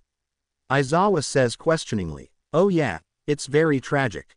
I just met a new friend because of his death and it has been a week. You know what, let's go train." Aizawa lets it go because he might just be grieving and doesn't want to talk about it, probably trying to stay positive. Maybe his friend was very positive. Here is mine. As the leaves die, I look up to see the leaves falling around and around, till they fall to the ground. People surrounding me once again. Crowded rooms, warm seats. Fuzzy feelings and bucketloads of stress. Don't they know I don't have time? Every turn of the clock. Every new feeling in the air. The end of one and the start of another. Did someone press pause? Did we slow down? A world turned upside down without a minute to spare. Switching the warmth to despair. The leaves to dirt. The fox to a rabbit. I accept this new moment. New memory. New time. As the leaves die. Tango Prismatang. What do you think? Tango says to Izuku. It's a very nice poem. Why are we doing this again? In 3 days Irene said I would need to be cooped up inside. Right. If that's what she said, then okay. I didn't know that in this game is called poetry. Yay, poems are so fun.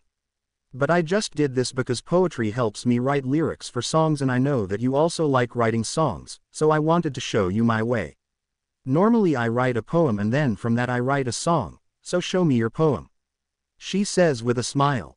Okay then, here it goes. I have never been without light. It seems to always be there, yet sometimes faded. Like a star on a cloudy night or a firefly in the shade of a tree. It's like I hold a torch flame flickering and bright. I have given ash to those fires that started to die. Yet the fire never seems to dim, only growing and spreading. I see a bonfire of emotion masked by the fumes of anger. I will protect it with my heart, my whole. Even when drowning in tsunami of waves it manages to survive. Scorching heat burning the air, sparks flying everywhere. I know my fire is starting to dim, but if I can still give light, I can't let it die. Light is not dispersed equally. Those who have it want more. Those whose lights are dim start to fade into the background. Face off the wildfire of my light if you dare. I will save and protect it and then watch it burn. He sighs, leaning back in his chair. What do you think? Izuku says nervously. OMG, so good it'll be hard to turn into a song, though mine will be much harder. I'm sure you can do it if you want to. Tango says, amazed. Knock knock knock. It's Amane. Can I come in? Amane says through the door. Yeah. Izuku replies and the door opens. So, I have upgraded your suit. I also added it to the other suits, though it probably won't be used since none of us have VWD. It's only a minor upgrade, but I added a feature so that if you start to lose a lot of blood, a system I installed will contact everyone in the group plus your boyfriend. We can't have you dying on us because of your VWD, ya know. I was going to add bulletproof armor, but we don't have the money nor connections for that, they say with a nervous chuckle.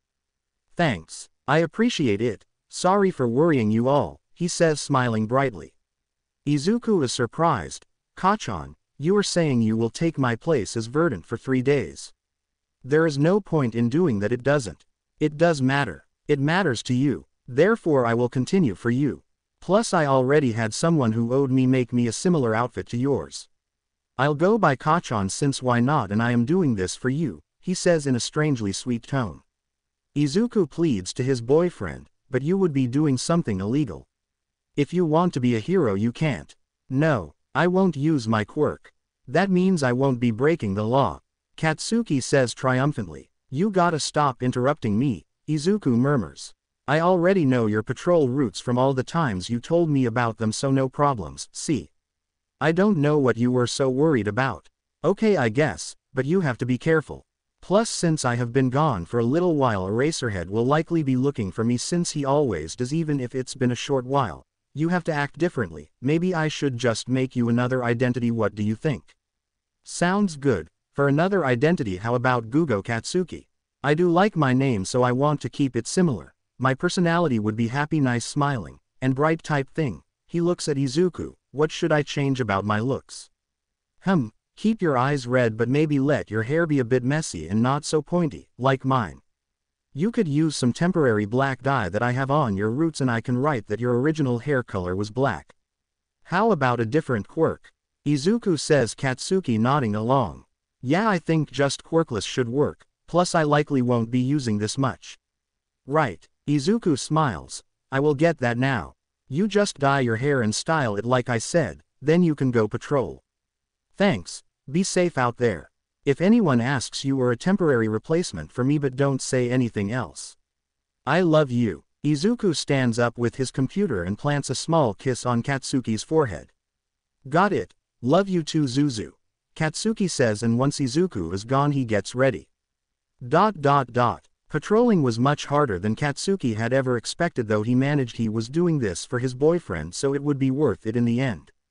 At a certain point, he got tired, so he took a break on the roof of a building. He had learned this building was a certain safe point in Izuku's patrols, and he had heard about it multiple times. It was a very common place for his boyfriend to meet with his teacher, so he doubted he would run into Eraserhead at this time. Verdant, a tired yet shocked voice says from behind him. He says in the sweet tone he was trying to master. Who are you? A replacement? The man asks sternly. Not a replacement, but a substitute for now. Kachan says cheerfully to Eraserhead. What happened to Verdant? Is he okay? He accidentally called me, so I know he got shot, but I haven't seen him around for a few days and I'm starting to get worried. Eraser says, sounding a tiny bit worried, which was a lot considering the man did not seem worried very often. I'm a temporary substitute and I'm not allowed to tell you that information. I'm sorry, he says innocently. Eraser, not buying it, asks, okay then, what's your name, Mr. Substitute? He gasps. Did you just assume my gender? Sigh. Just tell me your name. Eraser says, already done with the crap. Well, I am Kachan, a sub for Verdant. I am male but still should never assume gender. He says loud, proud, and with a smile plaster on his face. Kachan, you say? Something clicks in his head. That was the person Verdant had called after one of the first times they had ever met. It was also the person he had been trying to reach when he got shot. They must be closed, and this Kachan guy must be important to Verdant. Maybe if they can get more information on this kid they can take down the ducklings. Kachan is not usually a vigilante and seems to be new to all of this. He can take this to his advantage. Yeah, that's me. Kachan responds, sparkling. 4 days later. Hey, Eraser. Long time no see, Izuku says, stepping out from the shadows. Eraserhead turns to him. Kid. His eyes adjust. Kid. He rushes towards the vigilante and Izuku prepares for the worst. Warmth. He feels warm. Was this a hug? Why was this pro-hero hugging him?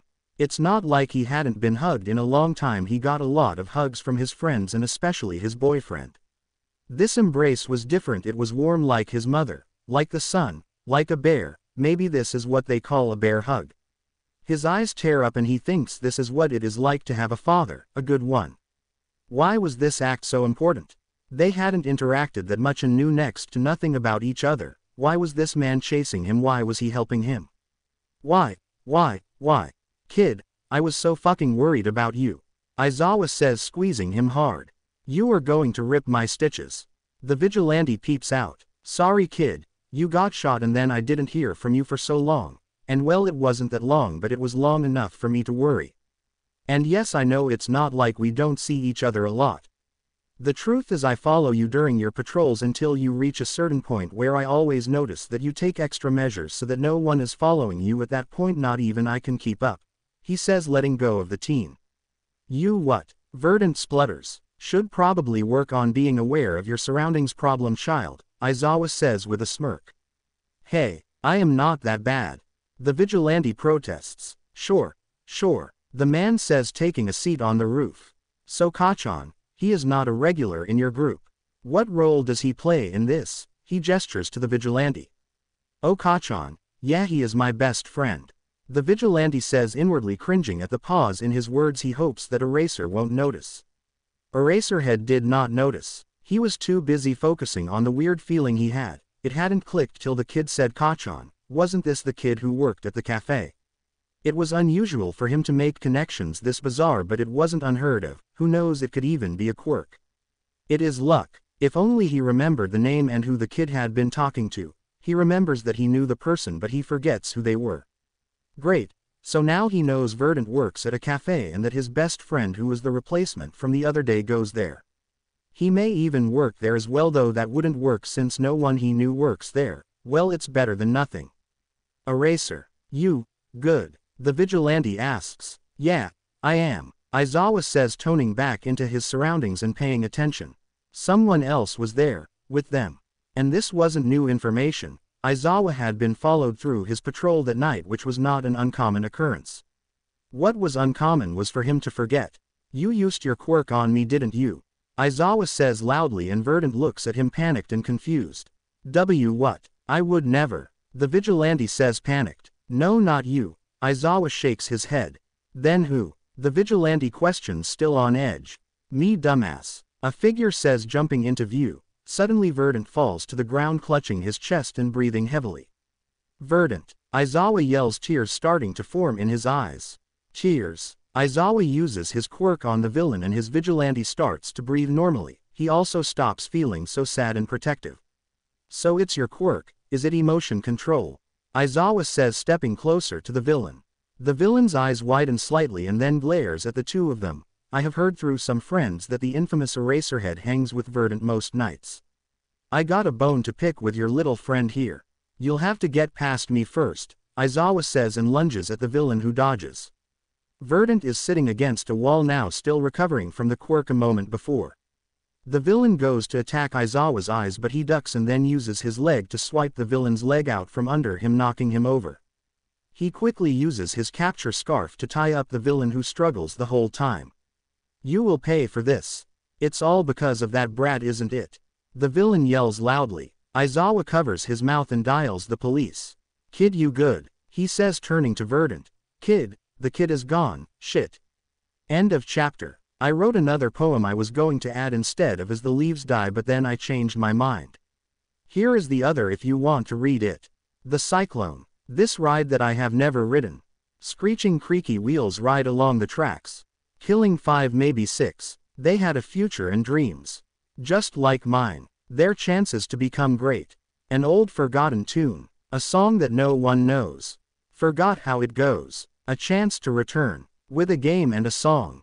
It is not enough to make up for what is already gone. A choir dead. The cyclone. The death ride. The last thing they will ever see. A beat without a melody. They reached for the stars.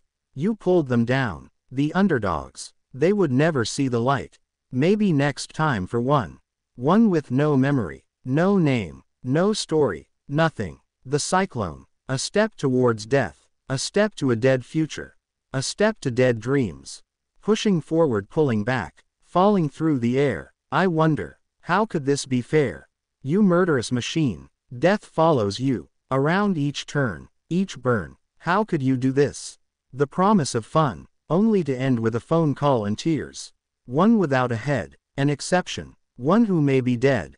On this ride, this never-ending carnival, I hate you. You have no restraint, no mercy, only pain and suffering. Let them rest, let it be fair, let their fortune be told, so that they may never, ever, ride the cyclone. I will ask one more time, who sent you and why do you have a bone to pick with Verdant? The detective asked. I told you I can't. I will be killed. The villain answers defiantly. We won't let anyone do that. No one can get you here. Aizawa says to the villain. I doubt it. The villain scoffs and turns his head. Well then you're going to jail, buddy, the detective sighs. Jail, but I am only 17. I thought there were laws when you were a minor. The villain protests. 17, that's old enough when you have committed certain crimes. It says here in your file that you have murdered 2 people and are the suspect of more than 30 assault and robbery cases from the past 4 years, the detective says, looking at the case file. The villain's eyes widened in panic. I have to make money and He promised he would pay me if I did what he said. I need to keep food on the table. My parents are dead and I have to take care of my siblings as the oldest of the family. His eyes start to water, even if it means killing a few people or doing some dirty work for someone. Who is he? Aizawa raises an eyebrow. I told you He will kill me if I say anything. The villain yells. Calm down, kid, the detective says to the villain. I either die or I go to jail. He will kill me when he finds out I wasn't able to get that vigilante kid. I am doomed. Don't you understand? The villain says in a blind panic. We won't let that happen. So just who is this man?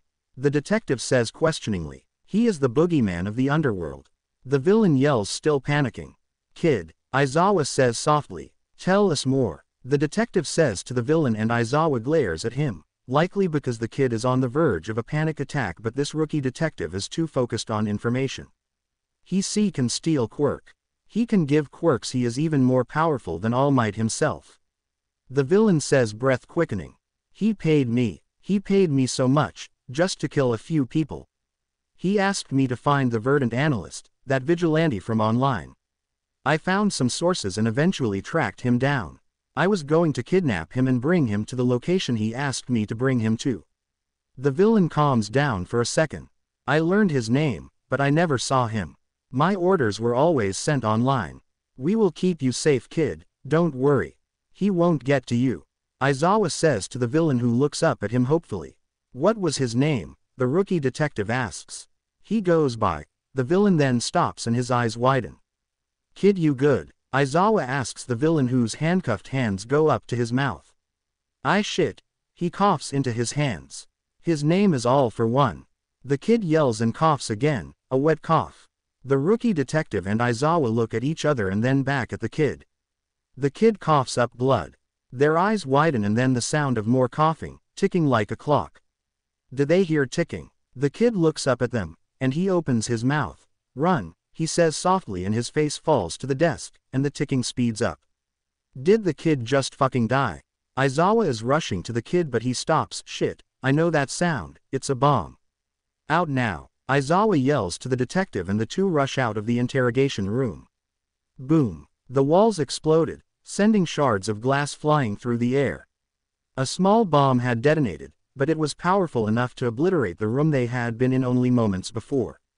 Debris rained down like confetti, and a thick cloud of dust enveloped the space. Amidst the clamor of destruction, a nearby alarm blared. Everyone was okay, except the young villain. What the fuck? The detective says, eyes wide in surprise. Kachan, help, Verdant says, knocking rapidly on his boyfriend's window. After only a bit, Izuku sees Katsuki rushing towards the window. The window opens and Izuku practically falls through into Katsuki's arms. What's wrong? Katsuki shouts. I got hit. He gasps, with a quirk. Izuku breathes heavily. Katsuki places him on the bed. What can I do? Water. Izuku closes his eyes, trying to calm down. Katsuki nods and rushes to the kitchen to get a glass of water. Izuku leans back against the bed frame, eyes closed and breathing heavily. Here, Katsuki says, pressing the glass into the vigilante's hand. Gee, thank you, Kachan, he says and then drinks the whole thing. That better, Katsuki says taking the cup and putting it on his nightstand. Yeah, I think the quirk does something to your emotions. I came here because it was the closest place I could think of. He says looking up at Katsuki. Katsuki sits on the bed beside him. I am happy you came here. He takes Izuku's hand and holds it comfortingly. Izuku smiles. Can I stay with you tonight? Of course, nerd, Katsuki chuckles. Thanks, Kachan, you are the best, Izuku says and leans on Katsuki's shoulder. After a few minutes, Izuku dozes off so Katsuki takes the opportunity and tucks him in. Afterward, he sets his alarm for school the next morning and goes to bed. Bakubro. Over here man, Kirishima says. Mina stands next to him with Kaminari on his phone staring at pictures of Shinso who said that. As people talk while waiting for present mic. You're normally not this tired blasty, what happened? Mina questions. None of your damn business, he grumbles. You know, we do have the sports festival, this Monday. Kirishima says to him. Katsuki scoffs. Of course, I knew that I wouldn't just forget, the nerd wouldn't let me forget. Anyways, Mina and I were just talking about how words ending in IE are so cute. Kirishima says grinning. Don't you agree? Mina looks at Katsuki intently. He glares. Yeah, like die. Oh well, I was thinking more like cutie or sweetie. Kirishima smiling awkwardly. Stupid couple shit. Bakugo mumbles. We're not a couple. Kirishima exclaims and Bakugo raises an eyebrow. Mina giggles. Speaking of couples, are you single Bakugo? I know many ladies that are interested if you are. Bakugo rolls his eyes. Not interested, I'm gay anyways, he says plainly. Kaminari chokes. And nothing. His eyes widen. We weren't talking to you man. Kirishima speaks confusedly. Look at those Shinso pics you asked Hagakure to take. Mina teases. What? You witch. How the heck did you get that information? Kaminari roars, clearly embarrassed. I have my way, but, you should ask him out. Mina chirps going from creepy to happy and cheerful in -2 seconds. We support you in whatever you wanna do man. If that's what you want then go for it. Kirishima smiles supportively. It runs in his family, he will fall for a loud blonde. Either it is Bakugo Monoma or Kaminari, any loud blonde. Kaminari seems to be the best fit for Shinso though. Shoto says appearing from seemingly nowhere. Mina and Kirishima flinch slightly, Kaminari jolts, and Baku goes. He goes from the conversation. What runs in his family? How do you know his family? Spill the tea, Mina says smiling. I suspect Shinso to be Aizawa's adopted son and Aizawa is dating Mike who is a loud blonde, Shoto says nonchalantly. Kaminari stutters. That's great. He says flustered. Present Mike walks in. Are you ready for English HHHHH? He says using his quirk. Great timing. 9:37 p.m. Aizawa and Shinso were resting after the last training session before the sports festival the next day. You're going to do great kid, Aizawa says patting the kid's back. Shinso nods. If the great Eraserhead believes it then I do too. A voice says from behind them. Aizawa turns around. Verdant, hello. Hey, Eraser, my favorite pro, and your trainee Shinso nice to see ya again. Verdant says with a smile. Hey, Shinso recognizes the kid as the vigilante from the police station, and he is confused about what to say in the current predicament. Verdant turns to Shinso. I will be rooting for you. Why are you here? Aizawa grumbles. Right, I was wondering, what happened to that kid who used his quirk on me the other day? The villain kid, Verdant says playfully. He quite literally blew up. Aizawa deadpans though it's obvious he is not pleased with that fact. Shinso is surprised but he stays quiet. He was currently standing next to the vigilante and if he made some sort of signal to his teacher the vigilante likely would not notice. Dang, I wanted to question that kid. He may have been my only lead, the vigilante mumbles. Shinso makes eye contact and knows what to do. Aizawa had mentioned that if he were ever to get the chance, he should use his quirk. His teacher had explained that this kid was young, around his age, and may be in danger. Shinso nods to Aizawa. What do you mean by that? Well, the vigilante begins but is stopped when Shinso activates his quirk. Aizawa quickly wraps his capture weapon around the kid and activates his quirk. Aizawa opens his mouth to tell Shinso what to say to the stunned vigilante when suddenly the kid breaks from Shinso's control. Ha, nice try, that won't work on me.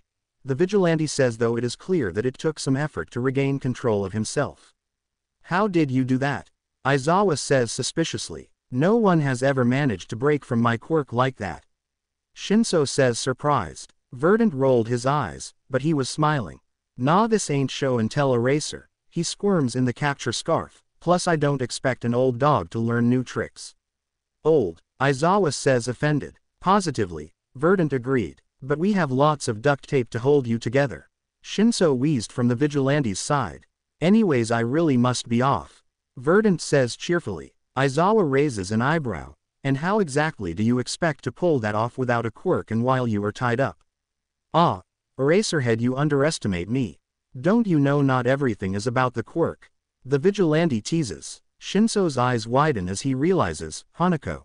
What? Aizawa looks over at him. He feels his capture weapon fall to the ground. He turns only to see that the vigilante he had captured is now gone. How the fuck? Aizawa grumbles. Shinso is still stunned and currently is unable to speak. Was this possible? It sounded just like him and he did seem the type to do this. How did I not notice before? They speak the same way. Aizawa looks at him. Problem child. I have to go. I probably want to rest before the sports festival tomorrow. He looks up at Aizawa. See you tomorrow. Aizawa pauses then sighs. Sure kid, you know I am always here if you need to talk. Yeah, thanks. Shinso grabs his backpack and heads home. Hello, Verdant says answering the phone. Hanako, I mean. Izuku, are you kidding me? Hitoshi says in a loud voice over the phone. What? Verdant acts dumb pretending not to know. There is a pause on the other side of the phone. Where are you? Outside. Verdant answers in a quiet voice. I knew it, you are that vigilante from before, aren't you? Shinso declares. What? I am not. He voices nervously. Shinso sighs. Just give me a straight answer, Izuku. I can't. I'm not straight. Verdant giggles, which makes Shinso groan, being annoyed enough with his friend's reluctance to confess. Just tell me, yes or no, he asks again. Verdant paused for a minute and Hitoshi was sure he had hung up when his friend spoke up. I have a lot of identities and yes, that is one of them. Please don't tell anyone, especially your teacher. I wasn't planning on it. Well, you should probably go. You don't want to be tired during the festival tomorrow. Good luck, Toshi. Verdant says calmly. Thanks, Izuku. Hey, remember it's Yamikumo to you. Verdant peeps in. Yeah, sure. Bye, Yamikumo. Hitoshi hangs up. So this is the sports festival. I got a good view, I guess, but this is getting boring. Izuku, well, currently Akutani Mikumo, Yamikumo, decided to go visit his dear Kachan to wish him luck. He had wanted to do it before the first part but decided to go in the time they had before the 1-versus-1 battles.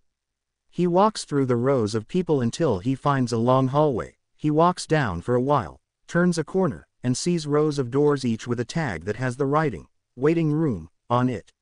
He walks past the doors, checking them through each of the windows for his boyfriend. After a minute he sees Hitoshi, and without a second thought, he opens the door and walks in. Little did he know this room also had a tired Aizawa inside of it. Yamikumo. Shinso says confused. Why are you here? I was looking for my boyfriend. Do you know where he is at? Izuku says smiling brightly. He raises an eyebrow. Bakugo. I thought you already wished him good luck. I did, but I wanted to surprise him with double good luck. Izuku says brightly. Bakugo is in the next room to your right, Aizawa says in a deadpan voice behind Akutani. Akutani flinches. He had not noticed the teacher. Oh shit. Izuku quickly gets his act together. Oh. Didn't see you there. You must be Aizawa. I have heard about you from Hitoshi and Katsuki. Aizawa hums. Well, you should be off to see your boyfriend. I was having a conversation with my trainee here. He glares lightly at Akutani. Sorry. He squeaks and rushes out of the room. After he leaves, he rushes to the room his boyfriend is in. Once looks through the window on the door, he spots his boyfriend. This time he looks before so he knows who is inside. He sees 3 of Katsuki's friends surrounding him. Man, you'll do great, the red spiky-haired kid says to Katsuki. Seriously Bakugo, you Todoroki and Shinso are like the strongest here. The pink-skinned girl cheers. Yeah dude, the lightning kid supports. He opens the door and walks in. Bakugo is facing him but the other 2 don't notice. Hey Kachan. The other 2 turn around confused and Bakugo pushes through them. Hey nerd. He grabs Izuku's hand. What are you doing here? Well, I had to come watch of course. Plus I wasn't able to wish you good luck before so I decided to now. He responds with a smile. Bakugo, care to introduce us? Red hair asks happily and Lightning Boy nods vigorously. Bakugo sighs. This is Akatani Mikumo. Hello. Nice to meet you. Izuku smiles. Yamikumo, this is Dunce Kaminari Kirishima and Ashido, he says as they wave good-naturedly. So how long have you 2 known each other? Mina says in her Detective T voice. Since we were young. Izuku smiles at Katsuki who gives a small but warm smile in response. They grow up so fast, Kaminari says whispering to Kirishima and Mina, a dramatic tear falling down his face. Katsuki and Izuku look at them weirded out. Izuku ends up saying good luck in a more rushed way than he would have liked, but his boyfriend's friends were a pain in the ass. No, that was rude. They were fun. Who ended up winning the festival? Katsuki Bakugo. Second place went to Shoto Todoroki and third was Hitoshi Shinso. He was happy. His friend got third and his boyfriend got first. He would need to study up on this Todoroki kid, he was quite peculiar. You did great Shinso, Aizawa says patting Shinso's back. Thanks and call me Hitoshi out of school, Hitoshi says looking up at his mentor. Okay Hitoshi. Aizawa jumps up and sits on a wall watching the sun. He sits Hitoshi next to him with his capture scarf. Who came to watch you at the sports festival? Aizawa asks Hitoshi. Hitoshi pauses. My parents were busy. He looks away disappointed. Aizawa's eyes widen slightly and he subconsciously pulls his trainee closer with his capture weapon. Well, I came. I would have had no reason to watch otherwise but you are my trainee so it felt right. Plus that friend of yours was there to see you as well, he says trying to lift the mood. Ha. Thanks Dad, Shinso mumbles softly. Aizawa thinks he misheard. What? Hitoshi flinches and Aizawa pulls him closer. No problem kid, they watch the sunset together. After a while, Hitoshi falls asleep so Aizawa decides he should bring him to his house for the night. If he was right then Hitoshi's family wouldn't mind their son's disappearance. Aizawa sets Hitoshi down on the couch and makes coffee. Hizashi walks into the room. Sho. You are home. What took you so long? He notices Hitoshi. Why is Shinso sleeping on our couch? He questions more quietly than how he had started. I am going to have him stay here for a bit, and am going to ask Nezu for some help to check out his family. I know it's a foster family but I am unsure if he is getting proper care. Aizawa says grimly. Oh the poor listener, you think they are abusive? Hizashi asks. No, he normally doesn't look visibly injured so maybe they neglect him. That seems like the most possible option. Aizawa sips his coffee. Yeah, talk to Nezu, I bet he's got something on the kid's foster family, Hizashi says taking a mug and pouring some coffee for himself. Aizawa dials Nezu's number. Hello, Principal Nezu. Hello, there's Shota-kun. Comes a cheery voice from the phone. Aizawa sighs. I wanted to talk to me about Shinso's foster family. Yes I know, Nezu says happily. I still don't understand how you do that. Aizawa says tiredly. Fucking rat god, he grumbles. I have scheduled a meeting tomorrow at 11:15 a.m. with the family where you will address the custody situation. If all goes as anticipated, they will agree to relinquish custody of the child, placing him in your care along with your husband, as long as you still have a valid foster care license. Nezu says in a cheery tone, barely pausing to breathe. We both do. What makes you sure this plan will work? He speaks as Hizashi drinks his coffee. Nezu sips tea. Both of you are accomplished pro-heroes and valued members of my team. While the task may appear straightforward, it involves a delicate subject matter that warrants careful consideration. Understood, Aizawa muttered, hanging up the phone. Are you sure about this, Shota? Hizashi asked, his voice brimming with urgency. I mean, confronting Shinso's parents directly. It feels intense. Aizawa remained stoic, his brow furrowed. We need to do what's best for him. The kid deserves a stable environment. And with that, the two heroes made their way to the meeting with Shinso's foster parents. They arrived at the modest home at exactly 11:15 a.m., on schedule. Aizawa knocked on the door, and shortly, it creaked open to reveal a disheveled man who barely acknowledged their presence. Yeah, the man grunted. Good morning, sir. I'm Eraserhead, and this is Present Mike. We're here to discuss your son, Hitoshi Shinso. Aizawa's voice was steady and calm, betraying none of the tension swirling in the atmosphere. Oh, him, came the indifferent reply. The father led them into a dimly lit living room with forgotten bottles of booze and empty snack wrappers. Aizawa noticed the lack of warmth in the space, reflecting the neglect toward the boy. Principal Nezu arranged this meeting, Aizawa continued. We're teachers at Ua High School. We're concerned about Shinso's well-being and future. Yeah, well, with a villainous quirk like that, who wouldn't be worried? The foster mother chimed in, her tone dismissive as she barely glanced up from her phone. Do whatever you want. The two heroes exchanged a glance. We believe Shinso would thrive better in an environment that supports him more. We'd like to take custody of him. Aizawa says. Custody. The father straightened, finally showing some interest. You think we're just going to let you take him? We would provide him with a stable home, Hizashi interjected. After some back and forth, with voices raised and frustration simmering, the parents finally relented. Fine. Just sign the papers and be done with it. Aizawa sighed and they signed the documents, releasing their parental rights. Aizawa felt a weight lift from his shoulders. Thank you for your cooperation, he said, keeping his tone professional. As they drove back home, Hizashi turned to Aizawa, grinning widely. I can't believe it worked. The little listener is going to be okay. I hope so, Aizawa replied, his voice reflective. Now we need to make sure he feels safe and cared for. Upon entering their home, they found Shinso sitting up on the sofa. He had just woken up, his hair was tousled and his eyes were still heavy with sleep. Hey, kid, Aizawa said softly, kneeling beside the couch. Hope you don't mind I brought you home. The boy blinked at them, the remnants of sleep lingering in his gaze. That's fine. We had to handle some things, Hizashi interrupted, his voice warm and welcoming. And we wanted to share some news with you.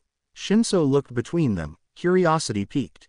What kind of news? We'll be taking care of you from now on, Aizawa said gently, watching for his reaction. Your foster parents, they signed the papers. Shinso blinked. What? His heart was racing as he absorbed their words. You really mean it? I can stay here. Of course. Present Mike replied, a burst of enthusiasm lighting up his voice. Mi casa su casa. He had no clue what the heck he had just said. A mixture of confusion and betrayal flashed across Shinso's face. But when did you even talk to my parents? Hizashi shifted slightly, glancing at Aizawa before answering. Well, let's just say we had a little chat when we figured out how much you needed this. Why would you go out of your way for me? Shinso's voice wavered. Don't you have better things to do? Aizawa stepped closer, his gaze steady and reassuring. Shinso, we want to help you because we care about you. You're a remarkable kid, and you deserve a chance at something better than what you've had before. Shinso struggled to process this discombobulated square of kindness. I don't even know if I deserve it. Present Mike shook his head. Every person deserves a chance to find their place, and we believe you can thrive here. You've already shown so much strength and potential. Shinso's defenses began to crumble. I don't want to let you down. You won't, Aizawa said firmly.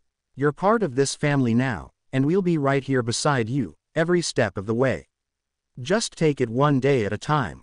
Shinso leaned against the wall of his new room, phone pressed against his ear. The afternoon light poured through his window, casting a warm glow over the room as he took a deep breath. Hey, Yamikumo. Shinso, what's up? Izuku replied. I have some news. He says less tired than normal. Well, don't keep me in suspense. What is it? Izuku urged, almost bouncing on his feet. Shinso chuckled softly. I got adopted. There was a moment of stunned silence on the other end of the line before Izuku's voice surged with joy. Are you serious? Oh my gosh, Toshi. That's amazing. He could almost hear the grin on Izuku's face. I'm so happy for you. Then Shinso could hear the unmistakable catch in Izuku's voice. You're crying, aren't you? He teased lightly, a playful edge to his tired tone. Shut up. It's just happy tears, okay? Izuku retorted, sniffling slightly as he fought back the flood of emotions. I can't believe it. This is the best news ever. Who adopted you? It's Aizawa, or as you know him, Eraserhead. Him and his husband present Mike actually, Shinso replied, leaning back against his bed. They've been super kind to me, and it feels right, you know. Like I finally belong somewhere. My old foster family wasn't the best. I'm proud of you, bro.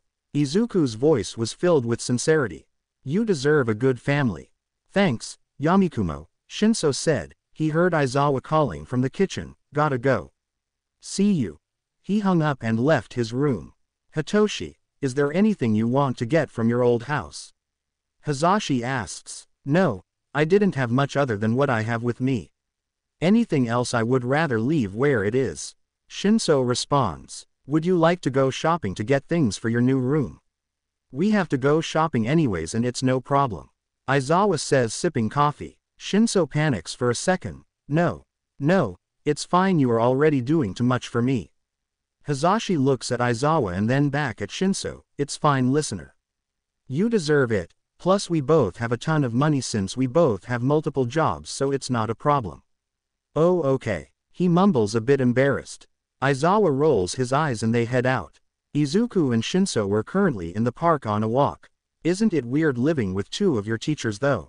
Well, I mean, no, but it feels normal, to me that is. Is that strange? Hitoshi kicks a rock. He thinks for a second. Yeah, I wouldn't know actually. I have no idea what normal feels like. To be honest, I don't even know why I asked you, Toshi. But you aren't strange, I am sure that's gotta be normal, Izuku says contemplatively. Hitoshi sighs. Well, let's talk about something else. Any ideas? Oh, since I am dating already, I need to find you someone. Izuku announces. Any ideas? Hitoshi is surprised when he hears the change in topic. Now, his head is filled with the one person that he may like, but how would he know? What? Ooh, so there is someone.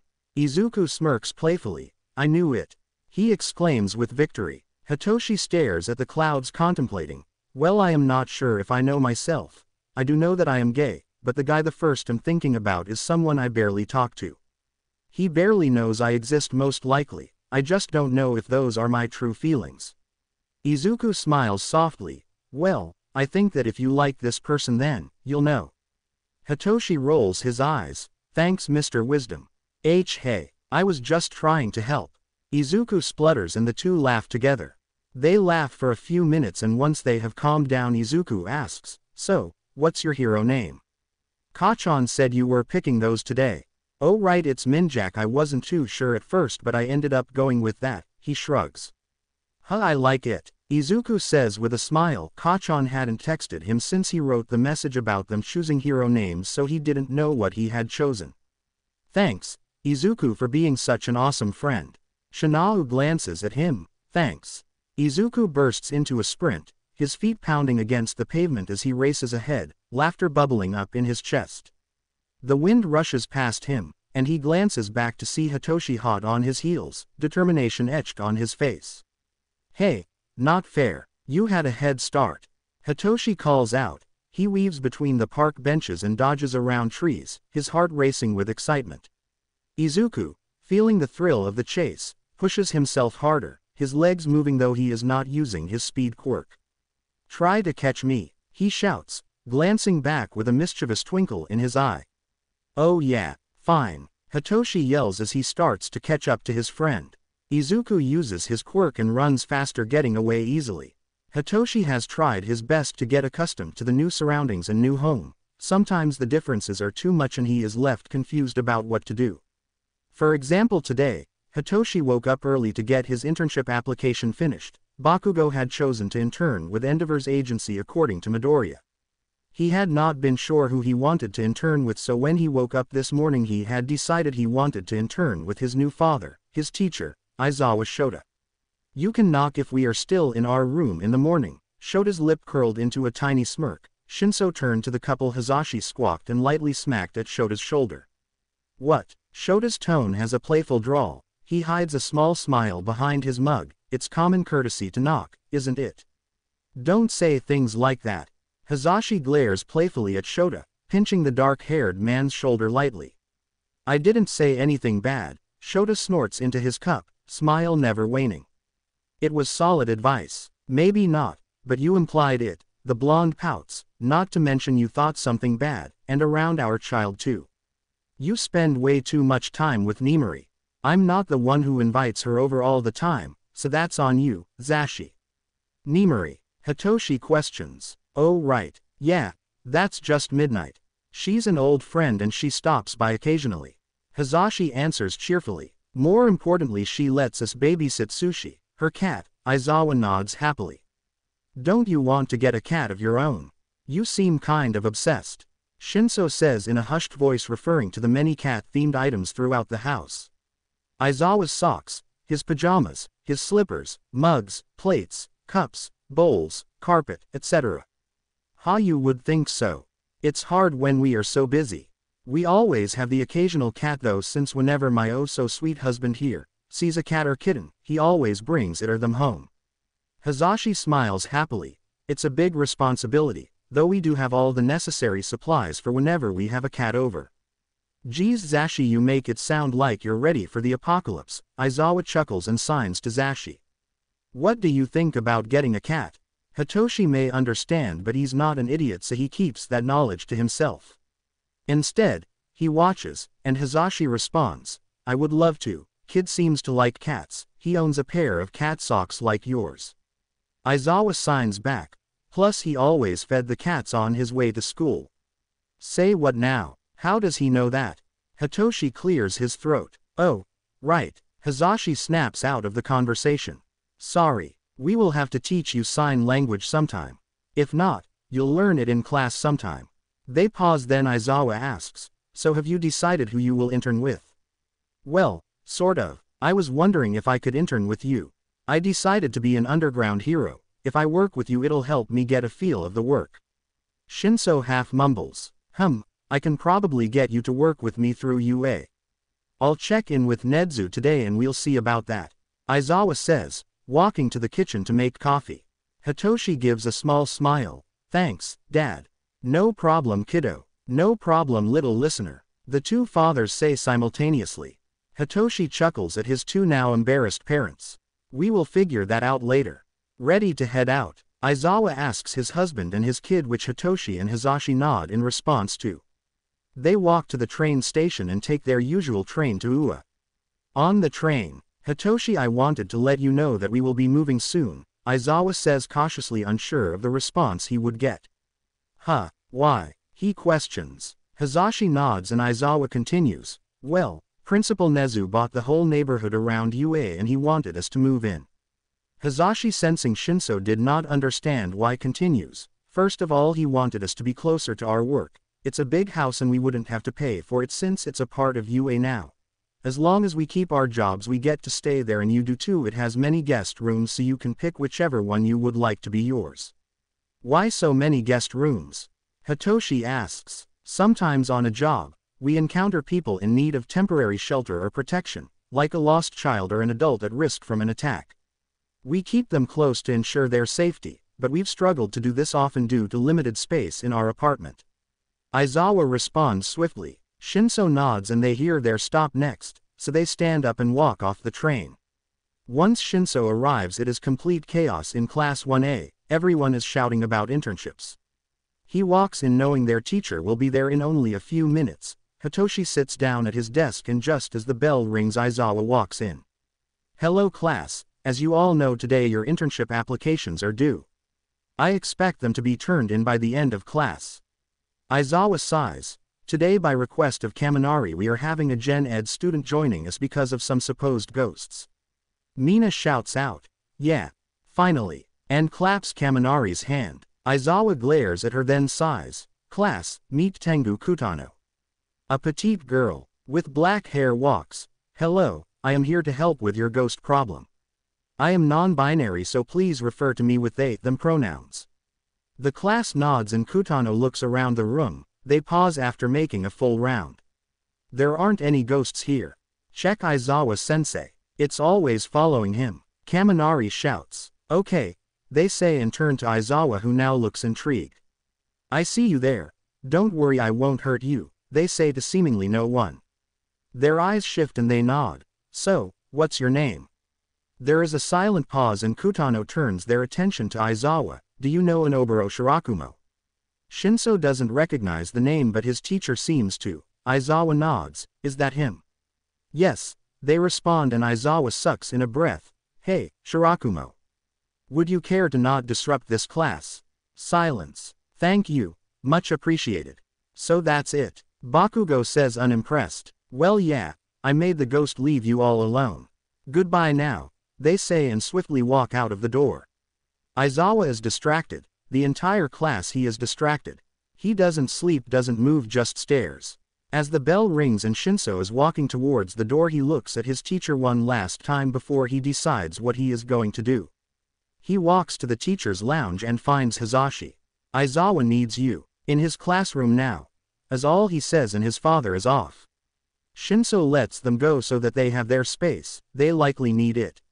He heads to lunch, and while he is getting his food he gains a following of one Shoto Todoroki. He sits down confused at what his classmate would want or why he would decide to sit with him. Hey, Aizawa is cheating on present mic. Todoroki starts abruptly. This comment causes Hitoshi to choke. What? I saw him with a woman. I thought he was gay, but I was mistaken, Todoroki says nonchalantly. He is gay though. Todoroki saw what? Who? What did she look like? Blonde hair. He has a type. I couldn't see anything else really, but they kissed. Todoroki says nonchalantly once again. No, you got it all wrong. Hitoshi sighs, too tired for this. That was just Mike with his hair down. He doesn't always keep it up, you know that, right? Todoroki stares blankly for about 10 seconds before asking, how would you know? Oh, I have seen it. During training sessions, Hitoshi says, a bit nervous, not wanting to out his new family. Shinso, Hitoshi, are you Aizawa and Mike Sensei's secret love child or something? Todoroki says, as suspiciously as Todoroki could probably ever be.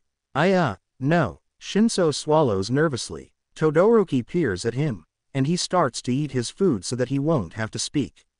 The rest of their lunch goes that way till Shinso leaves the table. He doesn't notice Todoroki is following him until he reaches the bathroom. He had noticed him near him a few times and it was putting him on edge. That's why he went to the bathrooms to cool off. Todoroki walked through the bustling hallways of UA High School, glancing at his surroundings until he spotted Shinso leaning against the wall, lost in thought. A mischievous smirk crept onto Todoroki's face as he approached him, his footsteps echoing softly in the corridors. Hey, Shinso, Todoroki called out, in a composed tone. Shinso looked up, nervous and annoyed. What do you want, Todoroki? Todoroki walks next to him. I know your secret. You can't hide it anymore. What are you talking about? Shinso says sarcastically. Todoroki looks confused. We were just talking about it. Do you have memory problems? He says seriously. What? No, that was sarcasm. He says annoyedly confused. So you know what I am talking about then? Todoroki asks. Shinso glares. If you tell anyone, it won't end well. I knew it. I have more theories I need you to tell me which are true. Todoroki says, slightly excited. Seriously? Hitoshi annoyed. Yes. Did I make it seem like a joke? Todoroki questions. And no. You know what, never mind, just go ahead, Hitoshi says with a sigh. The week of the internship is next. Good luck, Kachan. Let me know how it goes when you're back. I might drop by if you have any nighttime patrols. Izuku says in a sing-songy voice, hugging his boyfriend. TCH, thanks, nerd, he says and hugs him back. I'll text you when I am back. Izuku's eyes water as he lets Katsuki go, but he won't cry. He has work to do, he can't sit around crying. Izuku walks back into his room and to his desk. He grabs his phone and texts Shinso. Yamikumo. So who are you interning with? Toshi. Eraserhead. Yamikumo. Seriously, I'll have to VISITTTTT. Toshi. Please don't create problems. Yamikumo. Face with rolling eyes. Later that day, day 1 of Shinso's 7-day internship with Eraserhead. Hey Eraserhead, Shinso says walking up to his mentor.